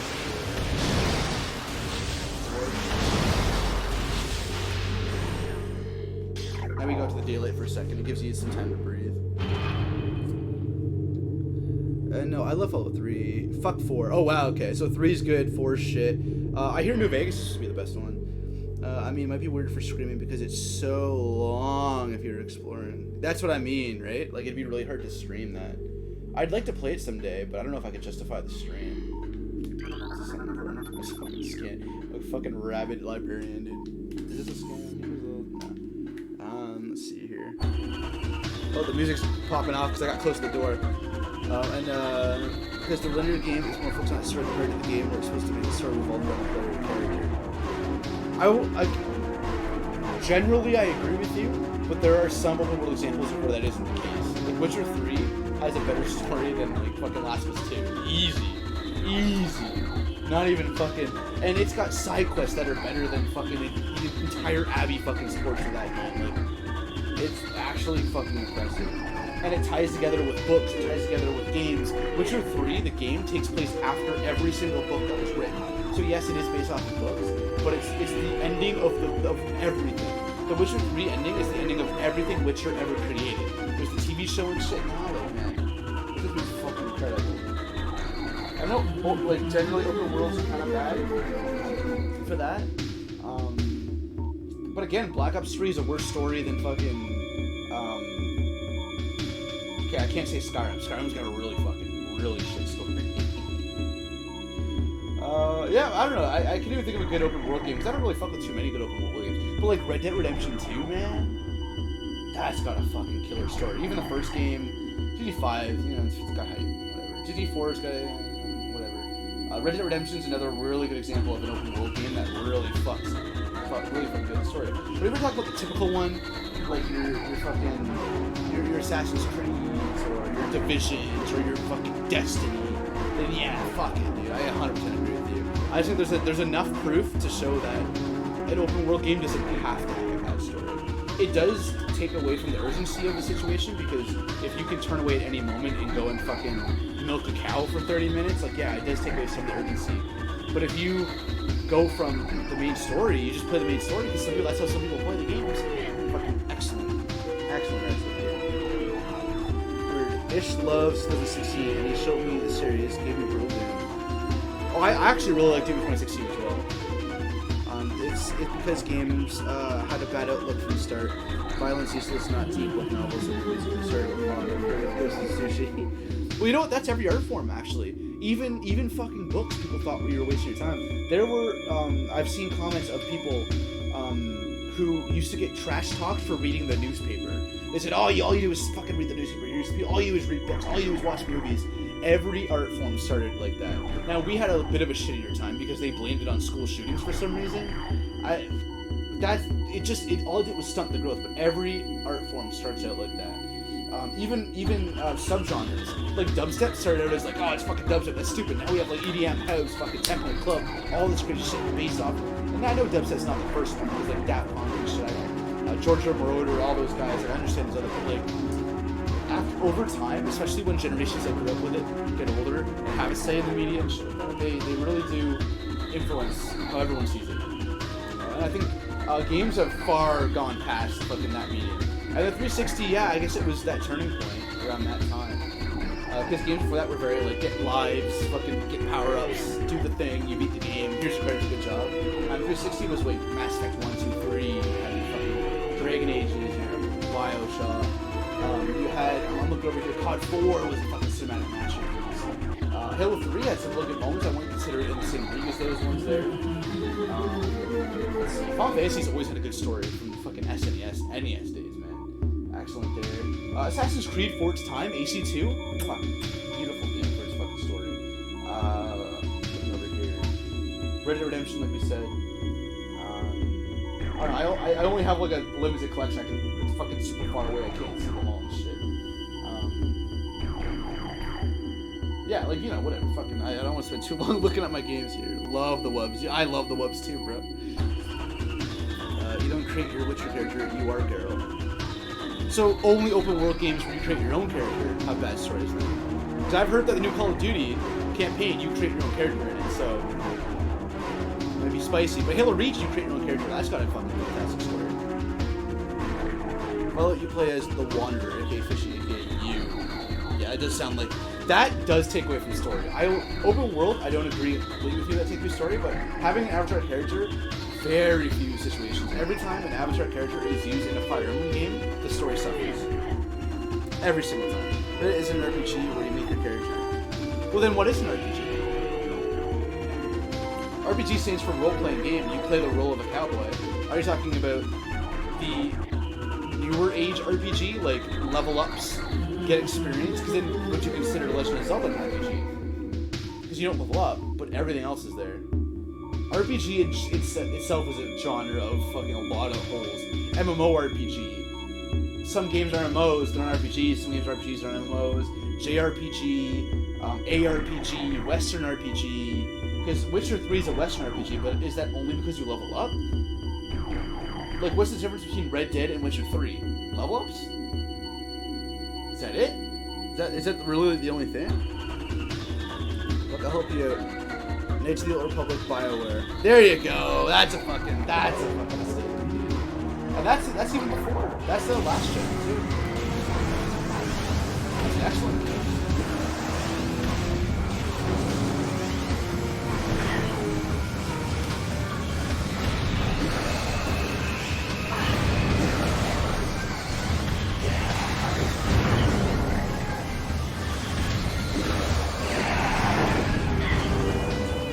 Here's a real thing.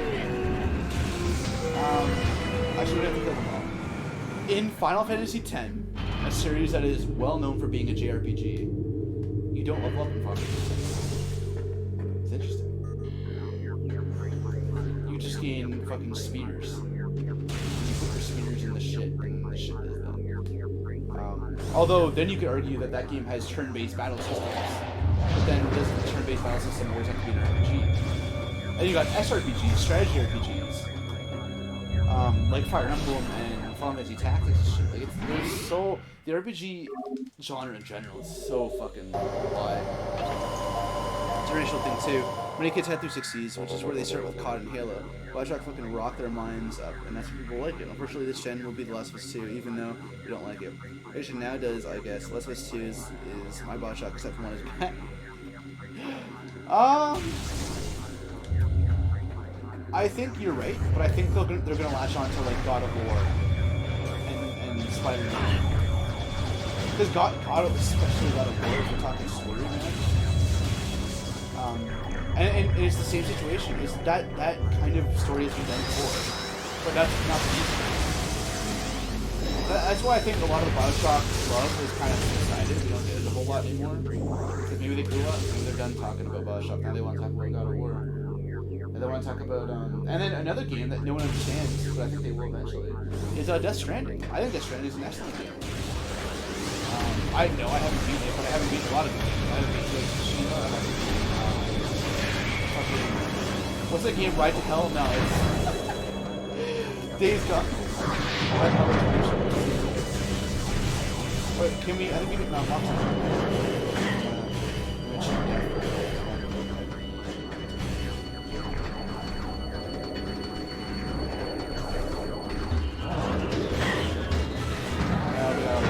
Okay, can we not combo me?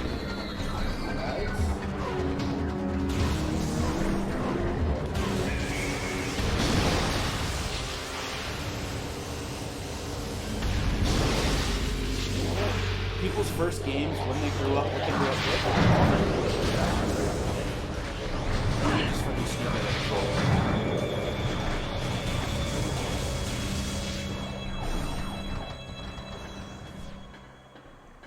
Here we go. Done a big chunk right there. I hate the term RPG. Pac-Man is an RPG. I love using Pac-Man. I think you need to, because it's like such a fucking like basic ass fucking like couple ones and zeros. Fucking that's it. Yeah, Pac-Man technically. Pac-Man's an RPG, man. You're 100% right. You play a role, but every video game you play a role. Actually, no, not every video game. The Sims, I guess you don't play a role. Sim City, you might be playing the role of the mayor though, so you know that's also kind of fucking. That's okay. Let's fire it up.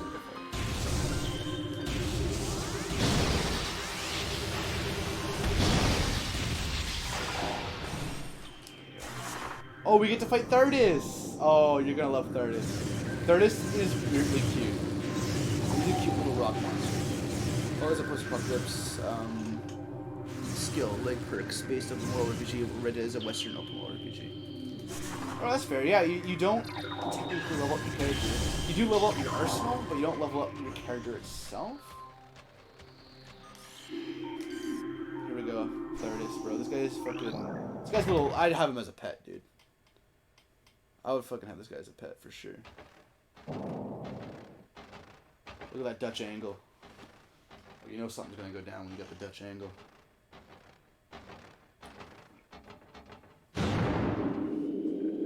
Here he comes.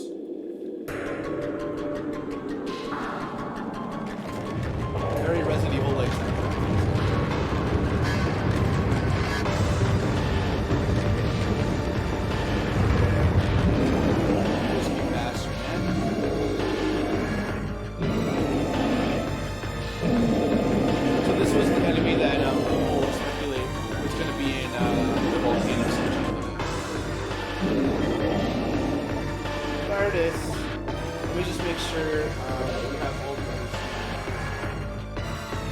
That was the next one I was looking at. Thurdis, Aqua. Yeah, we're in the last home stretch for all these scans. I'm pretty sure we have all of them.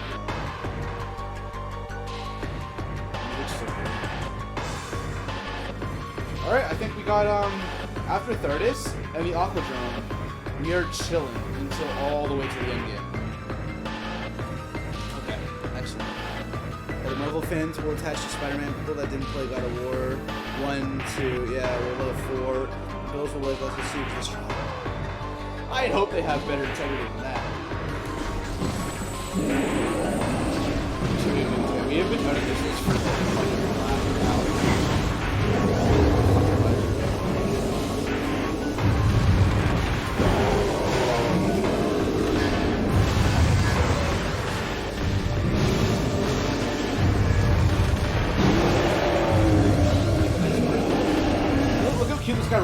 Oh, okay.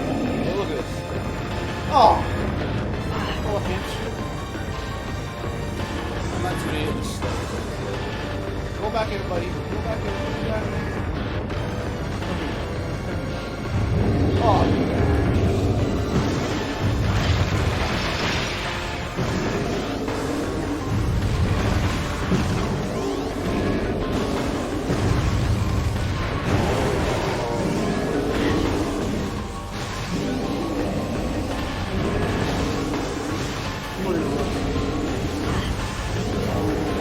maybe it's only me. I just find it.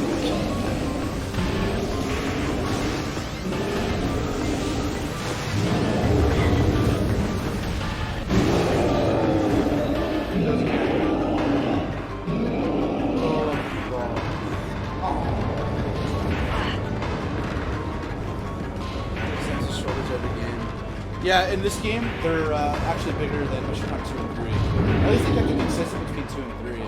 They did not keep it consistent with or any to Smash. They gave up.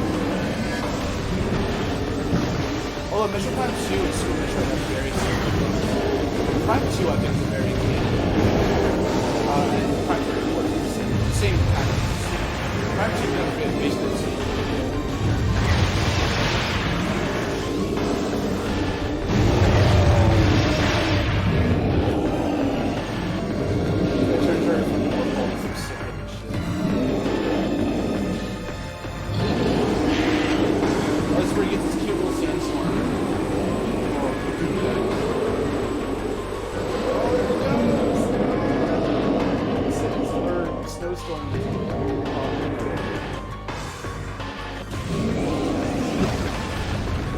Now he balls more and balls.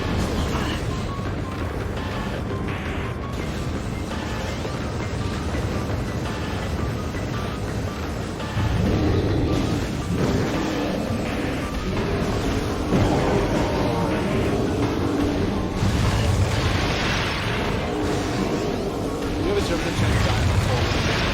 We got close to the beginning of this.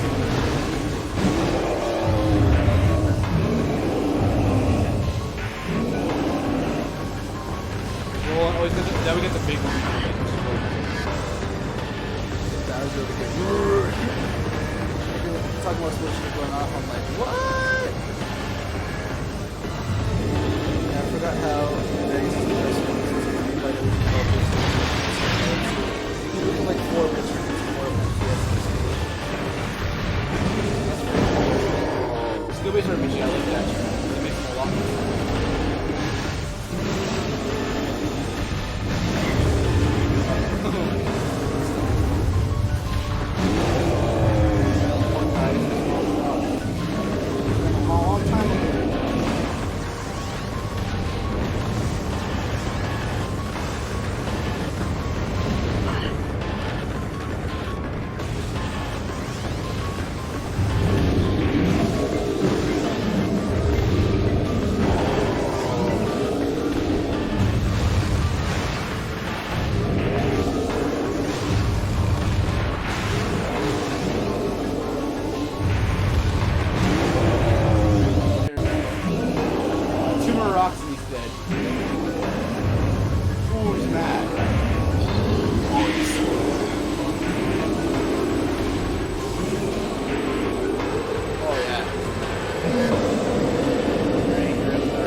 I actually hit the right spot. That's the middle chest.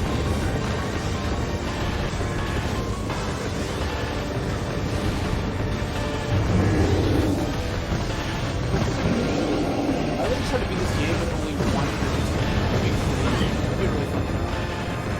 You basically just can't get by anything, especially in the game. Not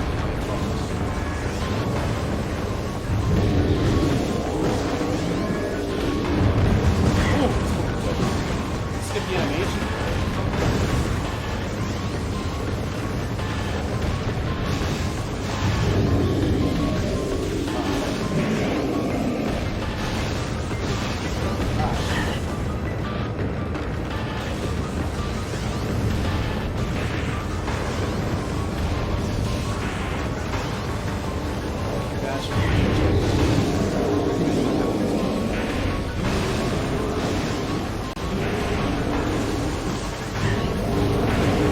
Oh, it's fucking Brock on there. Not for Dwayne. Dwayne Brock. Check out this cute guys. It says he gets bonked in the head. Fucking rock. It's great. Oh, you need to see to it actually. If you're too English for that, you're good to go.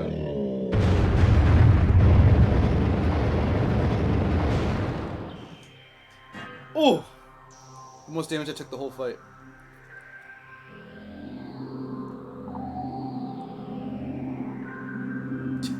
Oh my god, Master Chief in the stupid fucking Jedi robe, man. What a dumb fucking idea. I don't know who was fucking smoking crack when he made that trailer, dude. That was the most fucked up shit. It was so dumb. Alright, so now our morph ball looks fucking dope. Look at it. It's beautiful. This dick is beautiful. I don't think we can do anything fancy yet. So we have to come back here and get the upgrades. I think, yeah, the upgrades are in that. Let's get into that. We need grapple hook, that's what we need. Yeah, so we can't do shit.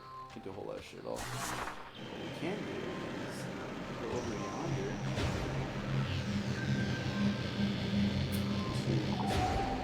Now we can do these bad boys.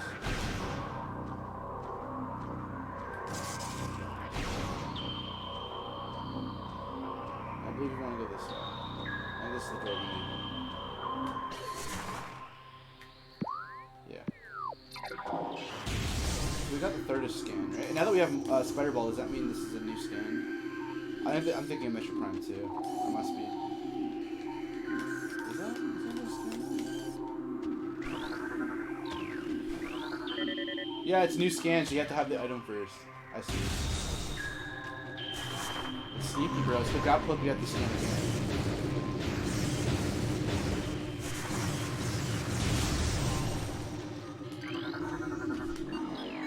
Let's make more, but up here... Oh, we need the ice beam for that shit. So we're gonna go down. Oh my god. Hey! Mad J Blue Blood. I apologize for taking a while. Thank you for the follow. I gotta crack a beer open and cheers you, buddy. I'll be right back.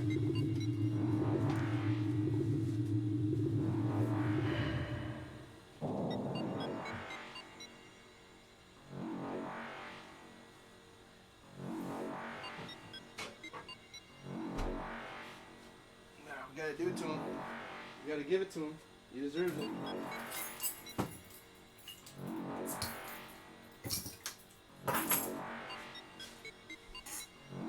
There he is. Welcome to the chat here. Let me throw this. How's it going, my friends? Cheers, buddy. Thank you for the follow.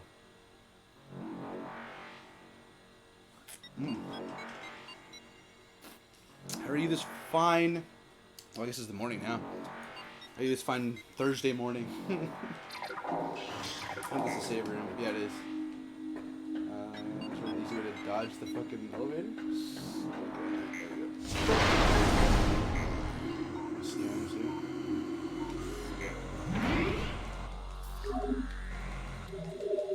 Disorder Simulator, Pac-Man. Just keep eating.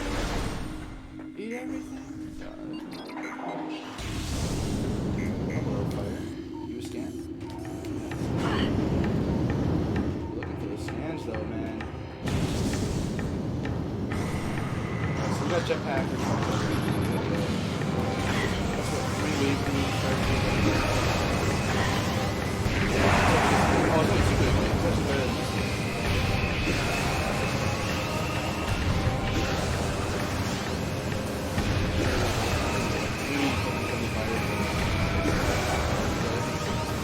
Oh yeah, he did really fire. You see that? His friend killed him.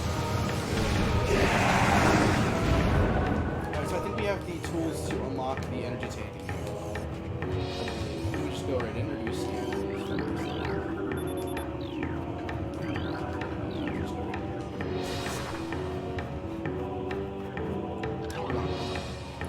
Listen.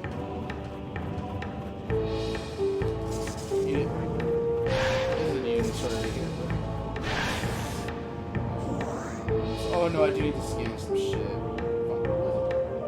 I need to blow the door open and scan some shit.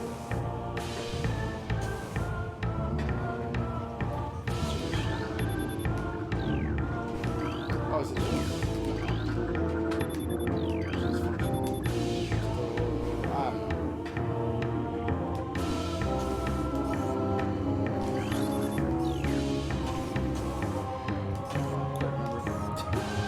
Sure Sammy's voice actor got paid more than the guy who voiced the guy from Half-Life? Oh yeah, it's Jennifer Hale in Metroid Prime. She's fucking big time. I forget that. Oh, I mean, I'll come back here like a million times later on. Some content out here? Well, I've never been here. Can't do anything up here, but it's cool. Maybe this is where the jetpack guy is spawning. That's nice. Hey, Jennifer Hale, she's also the voice actor for female Shepherd. This is been this year, yeah. So at least we know we don't go here. There's also an ice fucking theme going on. How the fuck do I go back here? Is this thermal? Oh, it's a thermal thing. I like just for a split second remembered. Then it starts the funkier music.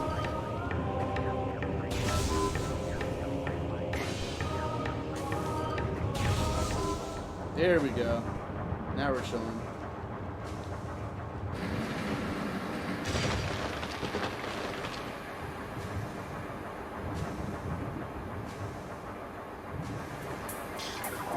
We have a time limit for this shit.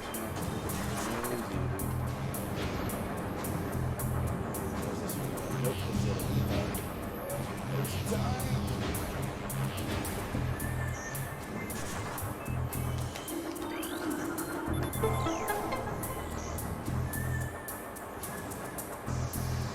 Jennifer Hill's done a lot of voice acting. I'm trying to think of what she's done, but there's just too many things. Shit, now we're running. I wasn't really trying to look until now. Nope.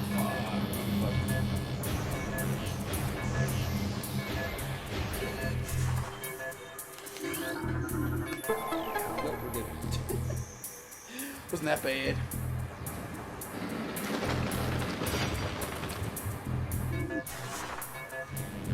Now we go to the controller.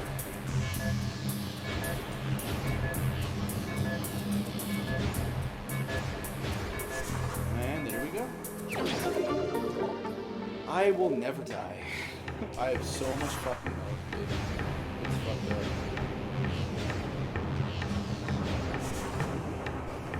Alright, so we go through this door.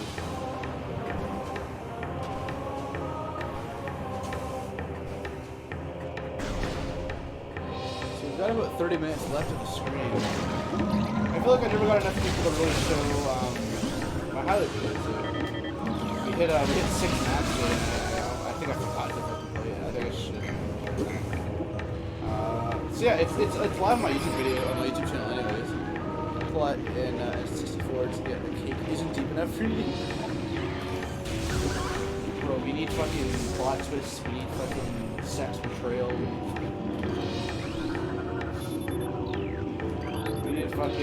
need Quentin on this shit, bro. We need it to be a 6-hour fucking plot that you sit down and fucking watch. But the game tells you it's movie mode now, so I hope you have like 3 hours ahead of you, bro. No pausing the game, doing nothing. No bathroom breaks, fucking no test after you watch it.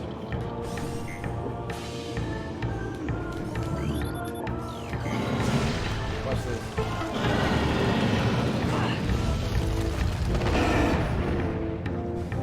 Never fucking doesn't disappoint. Never disappoints. I mean, double negatives. Plot twist plays hell. If I hear one more Abby comment in the chat, bro,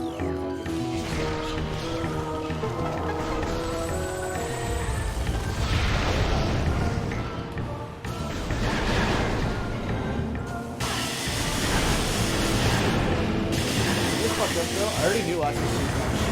Still fucking. I actually didn't know. I did do this. I'm gonna try. Which one of these is called the fucking twist? It's in the Twin Fires. It's one of these. I'm not sure. Yeah, so it doesn't matter the game. Oh, actually, no.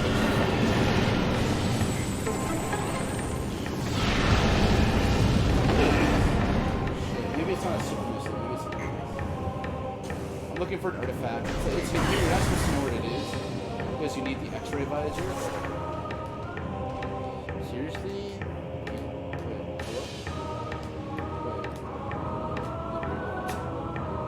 Game just fucking just said nah. Or my controller said nah. Someone said nah.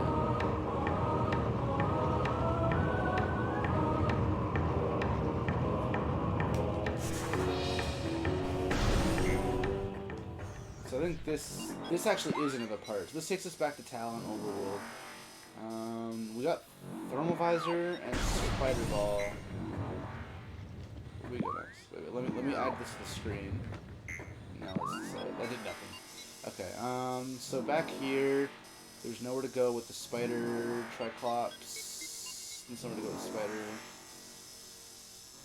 Fuck it, we're going on this elevator, fuck it.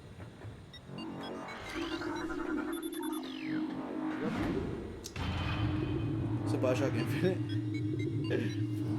Funny enough, I didn't hate Bioshock Infinite. I still thought the gameplay was kind of fucking shallow. Or maybe annoying, because I played on the hard mode. It took me a long time to beat that fucking game. But the ending was actually, like, decently well done. And Elizabeth was well done. I'm not a huge fan of the whole Comstock, fucking, whatever the guy's name was. I'm not a huge fan of that.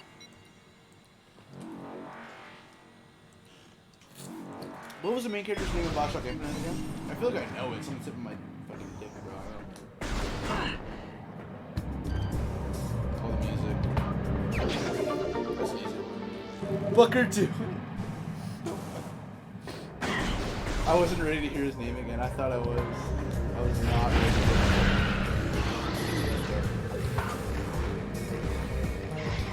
There's a lot of shit in that game that just fucking drags. Drags your ball sack across the fucking hours.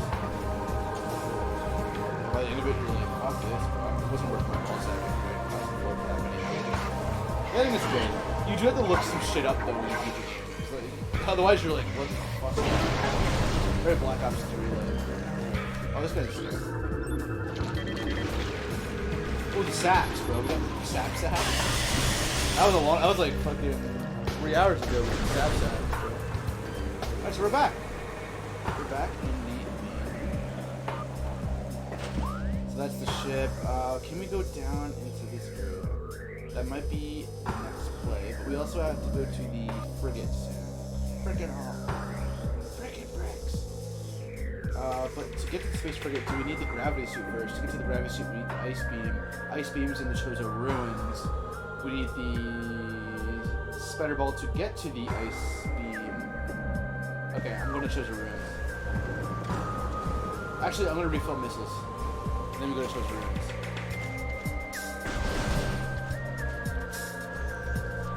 Feel validate when I said I wanted to get my suit in case it was shit and Joel will die, and I guess I was right on one thing, dude. On one thing? If Joel did die and the game was shit, bro. You're right on everything.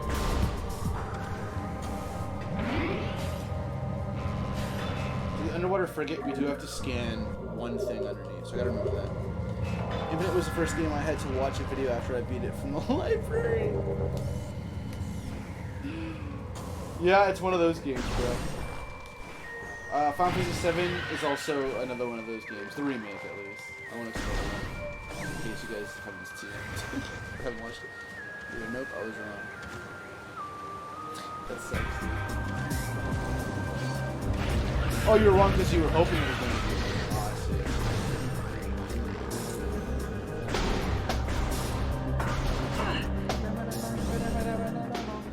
I love how the music's triumphant after you come back. Because at this point, you've been to every area in the game except for technically 2, but basically 1. So now the game's like, bro, you're fucking chilling.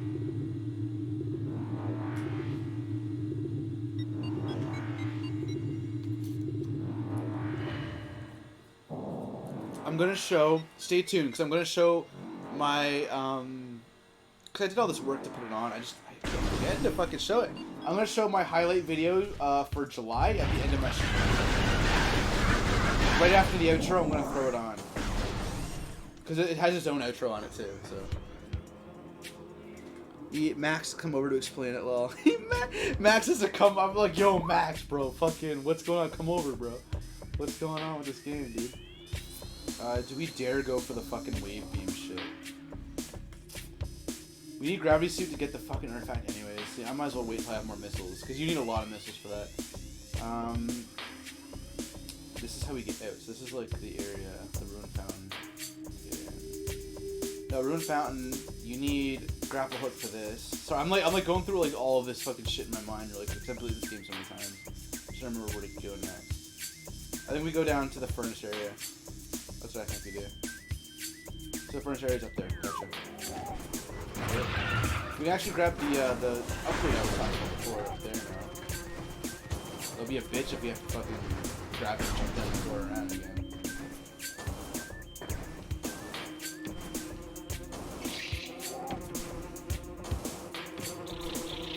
Oh my god, there's so many. Why is there so many more this time? I'm not actually fucking...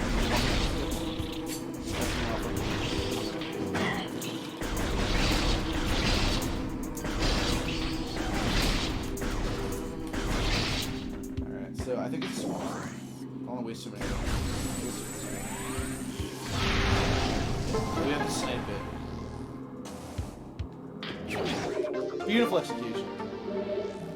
Actually, it's cool. But, no, you do need 3 to 5 games worth of knowledge before going into the remake. It helps to have 3 to 5, but technically, you only need to have played 7 in order to get the full effect. I think it's still gonna come to a point where if you never played the original, you'd be fine. It's just this one ends prematurely. And yes, that's a problem. That's a problem I had with FF15. It's a problem I had with fucking MGS5. It's a problem a lot of games have, where the game either ends prematurely or the game was rushed out. Unfortunately, FF7 wasn't really finished. It's really too bad. See, I think eventually you're not going to need any knowledge. To understand the endings all of a sudden fucking crash into madness, there is a lot of foreshadowing, but the foreshadowing basically needs you to play the original version. I don't think you need to play Crisis Core. I don't think you need to play fucking the fucking phone game or whatever the fuck that was. We can go to what now? I guess it helps with something. It helps specifically with Zack, and that's it. It's the only thing it helps with. Can I ask him these mushrooms thing?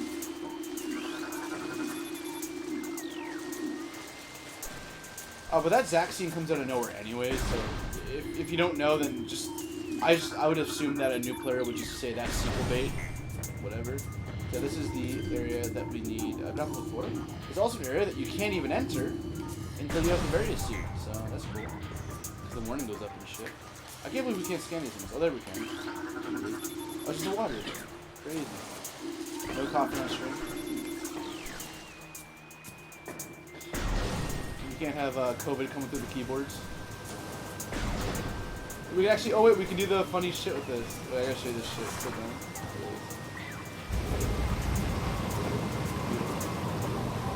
That's some fucking grade A fucking gaming.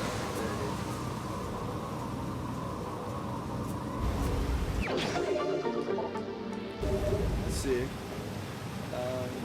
People that I talked to that liked Last of Us 2 tell me it has problems. It wasn't as good as the first one, but it was good. I'm just like, oh, so you're saying you don't need to play Crisis Core? Oh, you're just like ... It's true. It's true. Yeah, you definitely don't need to play Crisis Core. Advent Children helps again, but at the same time, like, if you're a new player, right? If you're a new player to FF7, this shit is just gonna seem like it's gonna be resolved in the next game, right? Like, yeah, the ending has a lot less weight to you, but at that point, oh, the ghost ship comes. You're just like, oh, this is kind of fucking cool. I wonder what's gonna happen in the next game.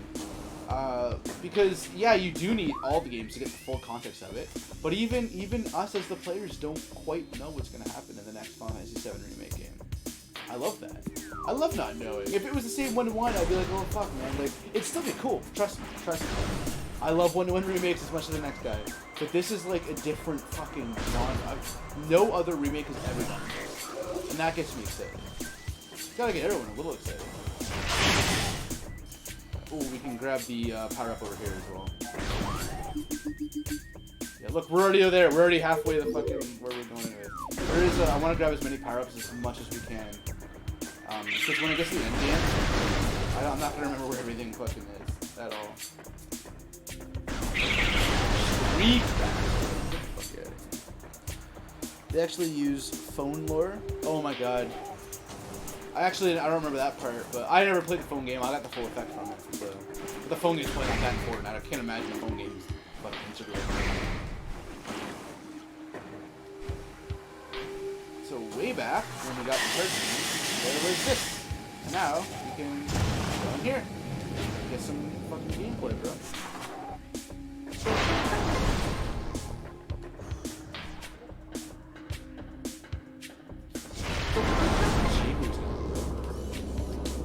I think it's just there's also 2 power-ups in here. I think the other one needs a spider ball, so it's a good thing we waited. Yeah, look at this. We got both power-ups in one go, dude. That's some efficiency right there, bro. And I get a $3,000 donation for my efficiency.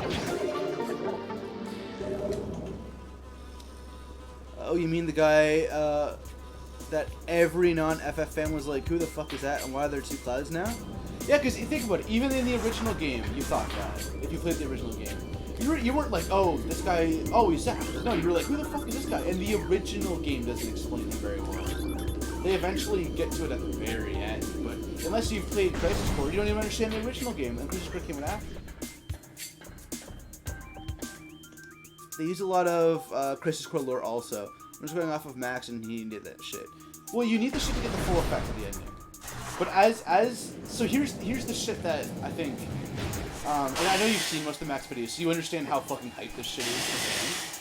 But I think the game is perfectly fucking fantastic for non-fans. Because when you were playing that game for your first time, I don't know if you played FF7. I know, no, you got to the train ghost yard, or the ghost train yard, which is right near the end of the remake, actually. So you actually got, I'd say you got a decent way through. Decent way through, not throughs. You're gonna get to this point, and you're gonna have questions. But it's also not the final game, so you're gonna have questions anyway. You are gonna be like, who's this guy who looks like Cloud? Why does he have black hair? Why the fuck did he pop up? Why is Aerith saying this weird shit? All this stuff. But to you, it's stuff that's going to be answered. If you're new to FF7, you're not even thinking this is weird shit. You're just like, oh, they're gonna answer it in the next one. They probably still will. They probably still will answer it in the next one. 100%. But to fans, there's an extra layer. It's not a necessary layer. It's a fucking bonus layer that adds context to things. But we still, even with all that context, we aren't that much closer to figuring out the game.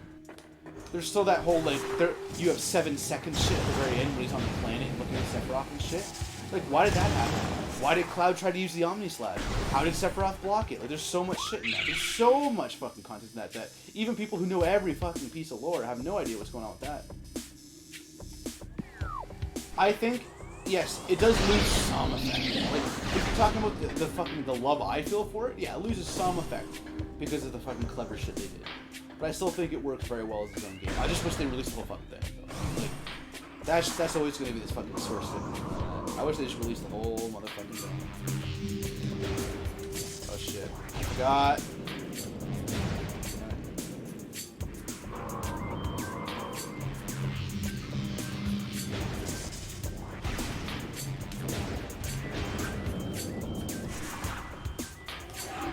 Those are important. Played it previously. You get plated beetles later on too. Actually, no, that's the last bit. There we go. That's a power up in there. That's a nice beam door. That's a puzzle I don't think we can solve yet. I want to say we can't solve that yet. I'm not even sure what it says. I want to say we can't solve that, and we have to fucking come back here. So whatever, fuck it. We'll come back when we come back. Oh lord. Good. I think 100% scans is now becoming more and more of a guarantee. I think 100% items is going to be the fucking tough one, right near the end. We have to figure it all the last fucking couple times. Let's see. The fucking devs don't even know. That's for a re-sequel. It literally is a remake. Technically. if you use that term very literally. Phone game is the story on the first attempt to kill the Shinra boss guy. I don't even know what the fuck happens in the phone game. I didn't lose any context from it. I'm sure you gain some, but again, like I would have gained something from it, but it doesn't technically detract from how I felt about the game because I didn't know about that. That's like a bonus fan thing, you know. That actually proves my point even more. Technically, there's a power up in here. We're gonna try to grab it. I'm trying to use kind of loose terms here. Because I don't want to spoil it too much for people who still want to play that game. Triple Chozo Road, bro. And then there's a Corday statue. Which one was it? Which one was Corday? Is that Corday? Oh, this was Corday. Corday's oh, we need Wave Beam, I think. Oh, no, we shot.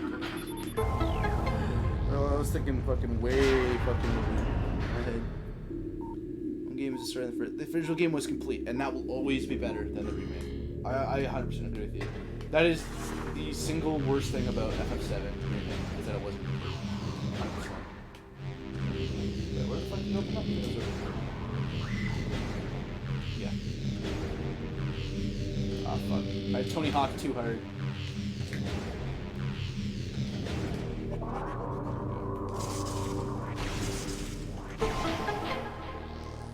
You go in new, you won't know what the fuck is going on, bro. But you didn't in the original. I guarantee you, if you played the original with no context, you had no idea what the fuck was happening ever. Ever. I played the whole game, and I still had to look shit up after the original game. I was like, but wait, was Cloud a clone? Was he not a clone? Who's Sephiroth? What's Genova doing? Wait, how many Sephiroths were there? Like, there's so many things at the end. I was like, I don't fucking know. I still technically don't fully know what the fuck is going on in that game. And I think that the remake is actually going to help with that. Oh, that's there now. I think if anything, we're going to get more context for people who didn't know what the fuck happened in the original, and I still don't. I played it 2.5 times. Or 1.5 times, sorry. People keep saying that isn't supposed to happen to new players, or like, what the fuck's supposed to happen? Oh shit, I wasn't looking. Fuck, I was supposed to do something important. I don't know. I'll look at the screen this time. I'm getting into deep conversations about FF7. Oh, it's just down there. It's just this thing. It's easy squeezy, bro.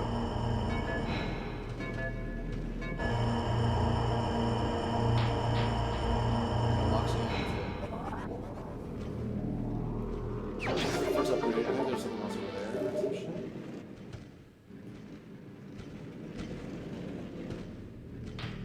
Playing a game and not knowing everything that's going on, I think is actually a good thing for some games. Like Bioshock Infinite. I kind of liked that you had to pay really close attention or else you didn't quite know what was going on. And when you looked it up online, you're like, oh fuck! And then you go back and play it again, and your second playthrough is like even more fucking intense. You're like, oh shit! Look at all that.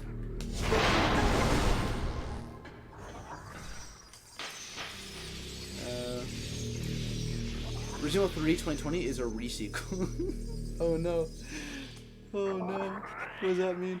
Sequel to RE2 remake, but reboots RE3 to the Plagueis Parasite Trev. Oh, yeah, did that? Is that what they retconned? What a weird thing to fucking think this on. Yeah, I think I remember hearing about that. That's weird. It brings it in closer so that it all feels like one big story. So it gives Resident Evil 4 a better reason to be called Resident Evil 4, but oh, this part, dude.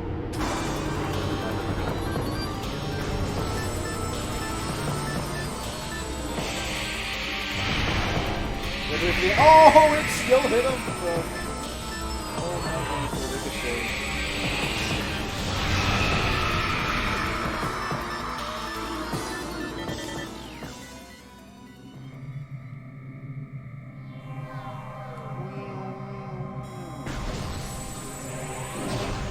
I'm about to play bowling.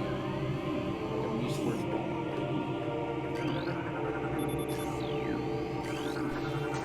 I'm fucking rabid with this shit, dude. I want every skin, no matter what. Let's go bowling. This is, I guess, what the morph ball is supposed to be for. I don't have no idea what. This might not have any fucking context. It might just be fucking talking shit.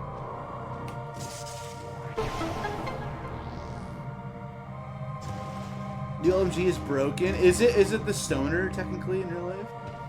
FF remake got like 7 or 8 because of the changes.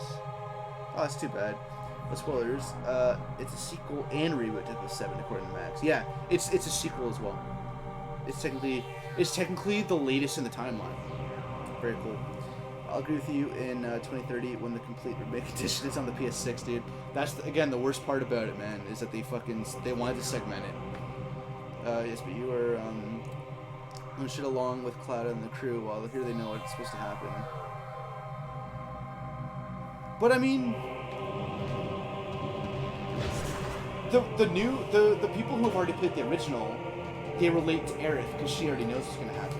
But the people who are new to it are in the same position as Cloud. 100%. You can infer that obviously something's a little fucking wacky, or maybe you went through the whole game thinking this is how FF7 might have been, and then when you go back to FF7, that you have now enhanced the original FF7. You've enhanced Advent Children, you've enhanced Crisis Core, you've enhanced the shitty fucking weird phone game. It both enhances every fucking game. And like re-fucking ignites your love for it, or initializes a higher fucking deeper level of understanding. Because now there's so much more content. Infinite. We need Viz to understand shit. There's nothing inherently wrong with that. Just to go away from Umbrella shit. That's what made it unique. That's true. Now the stupid fans that like it, why is there no Umbrella, can play RE4 remake and be like, yay, it's all a big Umbrella Stitter project. Like how different it was from other. That's fair. That's why Cloud cries when he sees a certain scene how he like slums. Well, you're not supposed to know that context technically. He doesn't know why he cries because even he doesn't quite know what's going on. It's destiny intertwining with him, but you're not supposed to like. He doesn't know that. He is still a character that has no knowledge of why he's crying. He just cries. That adds context to people who already know, and it adds mystery to people who don't. And I don't think the game like loses anything from that. If anything, now you're like, why the fuck did he cry? I think this game's gonna get a lot of people to play the original. They're gonna play the original, and they're either gonna be like, this game's fucking old and ugly, and I don't want to play it, or they're gonna fucking play the original and be like, man, this is kind of different. And then now they've played the original, and now you have a remake that has a fucking legitimate, really good reason to exist.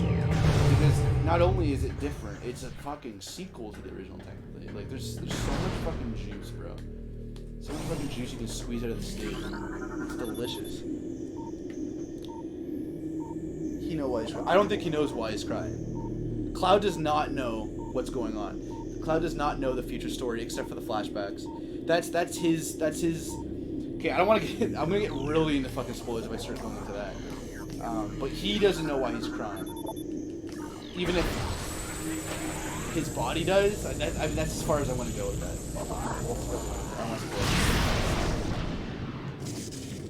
He 100% doesn't know why he's crying. And there are some people who speculate that him crying is for a different reason than why he knows it. And that him crying about that is going to be a reason why they fucking pull the rug out and it's going to change that part of the game. Or it's going to keep it the same and that's going to be the heavy part. Like, there's so much happening. So I think FF7 is such a fucking clever ass game with the remake. And the original. We're going to get Ice Beam and then we're going to call it. So I want that. That's the frog we want. They spawn in really quick.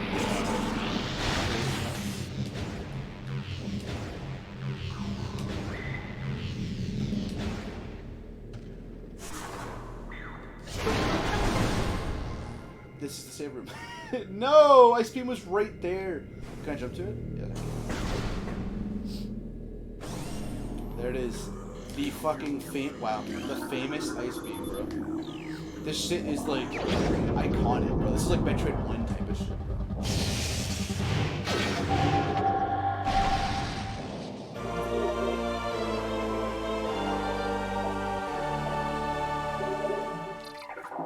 What's really cool, and this doesn't happen in the Wii Trilogy version, is the gun freezes over.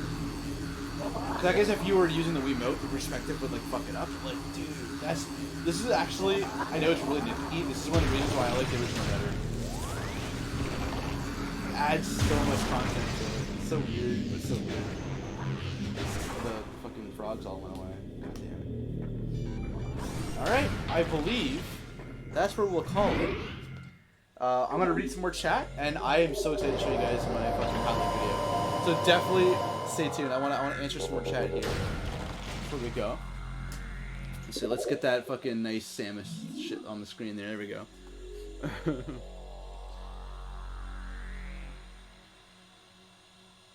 The Ghost showed him the feature like when they were fighting stuff, and it was showing scenes from the OG. Yeah, but he doesn't technically know what's going on. He understands that he feels something about what's happening, but he doesn't know the context of it. Max said he knows. I saw him in live stream in the first playthrough and second deep analysis. At the end of the day, you don't need to play RE1 to play, understand. You go in blind in episode and you come out blind, and you'll be like, this is cool, I can't wait for answers. Oh, we need to wait years. Red 13 does know. Red 13 does know. But Red 13 is such a fucking minuscule part of the story. I don't know, man. I think... And we'll never have this context because I've played the original, and so I'll never know what it's truly like to be a fucking new person playing FF7 Remake. But I think the fact that this game adds something for every fan, it's something new, fresh, iconic for new people. They don't understand everything. It's not the end of the game. The game's going to continue. There's sequels. There's more answers that will be made. I am 100% certain that by the end of this fucking remake trilogy, whatever they want to call it, I am 100% certain all the answers will be answered without having to play any of the old ones. I just think right now you get more context and there's less mystery. I 100% guarantee you they're gonna play it like because they want new people. They don't want it. They don't want to alienate their audience and be like, "Well, fuck you, you didn't play the original." No, they want money. Money is from new people. Money is from fans that own a PS4 and no other Sony console. 100% guaranteed. I can somewhat feel what others do. Clipping this for 2026. Clip it, bro. Clip it. I will fucking... I'm gonna play the fucking second remake on stream, bro. We're all gonna fucking jerk off and hype it out. And we're gonna have a fucking fun time, man. But I don't want to stay on the topic too long because I have something fantastic to show you guys. So we're gonna roll the outro because I feel like I have to roll the outro no matter what. And we're gonna play my highlight video for June. So I just finished this today. It just went live right before I streamed. I was gonna show it in the beginning, but I kind of got sidetracked. So please stay tuned for the end. Thank you so much for coming along and playing my favorite game with me, even though I played it because I had the controller. But hanging out with me when I was playing my favorite game of all time. And you guys have a fucking fantastic night. Or else.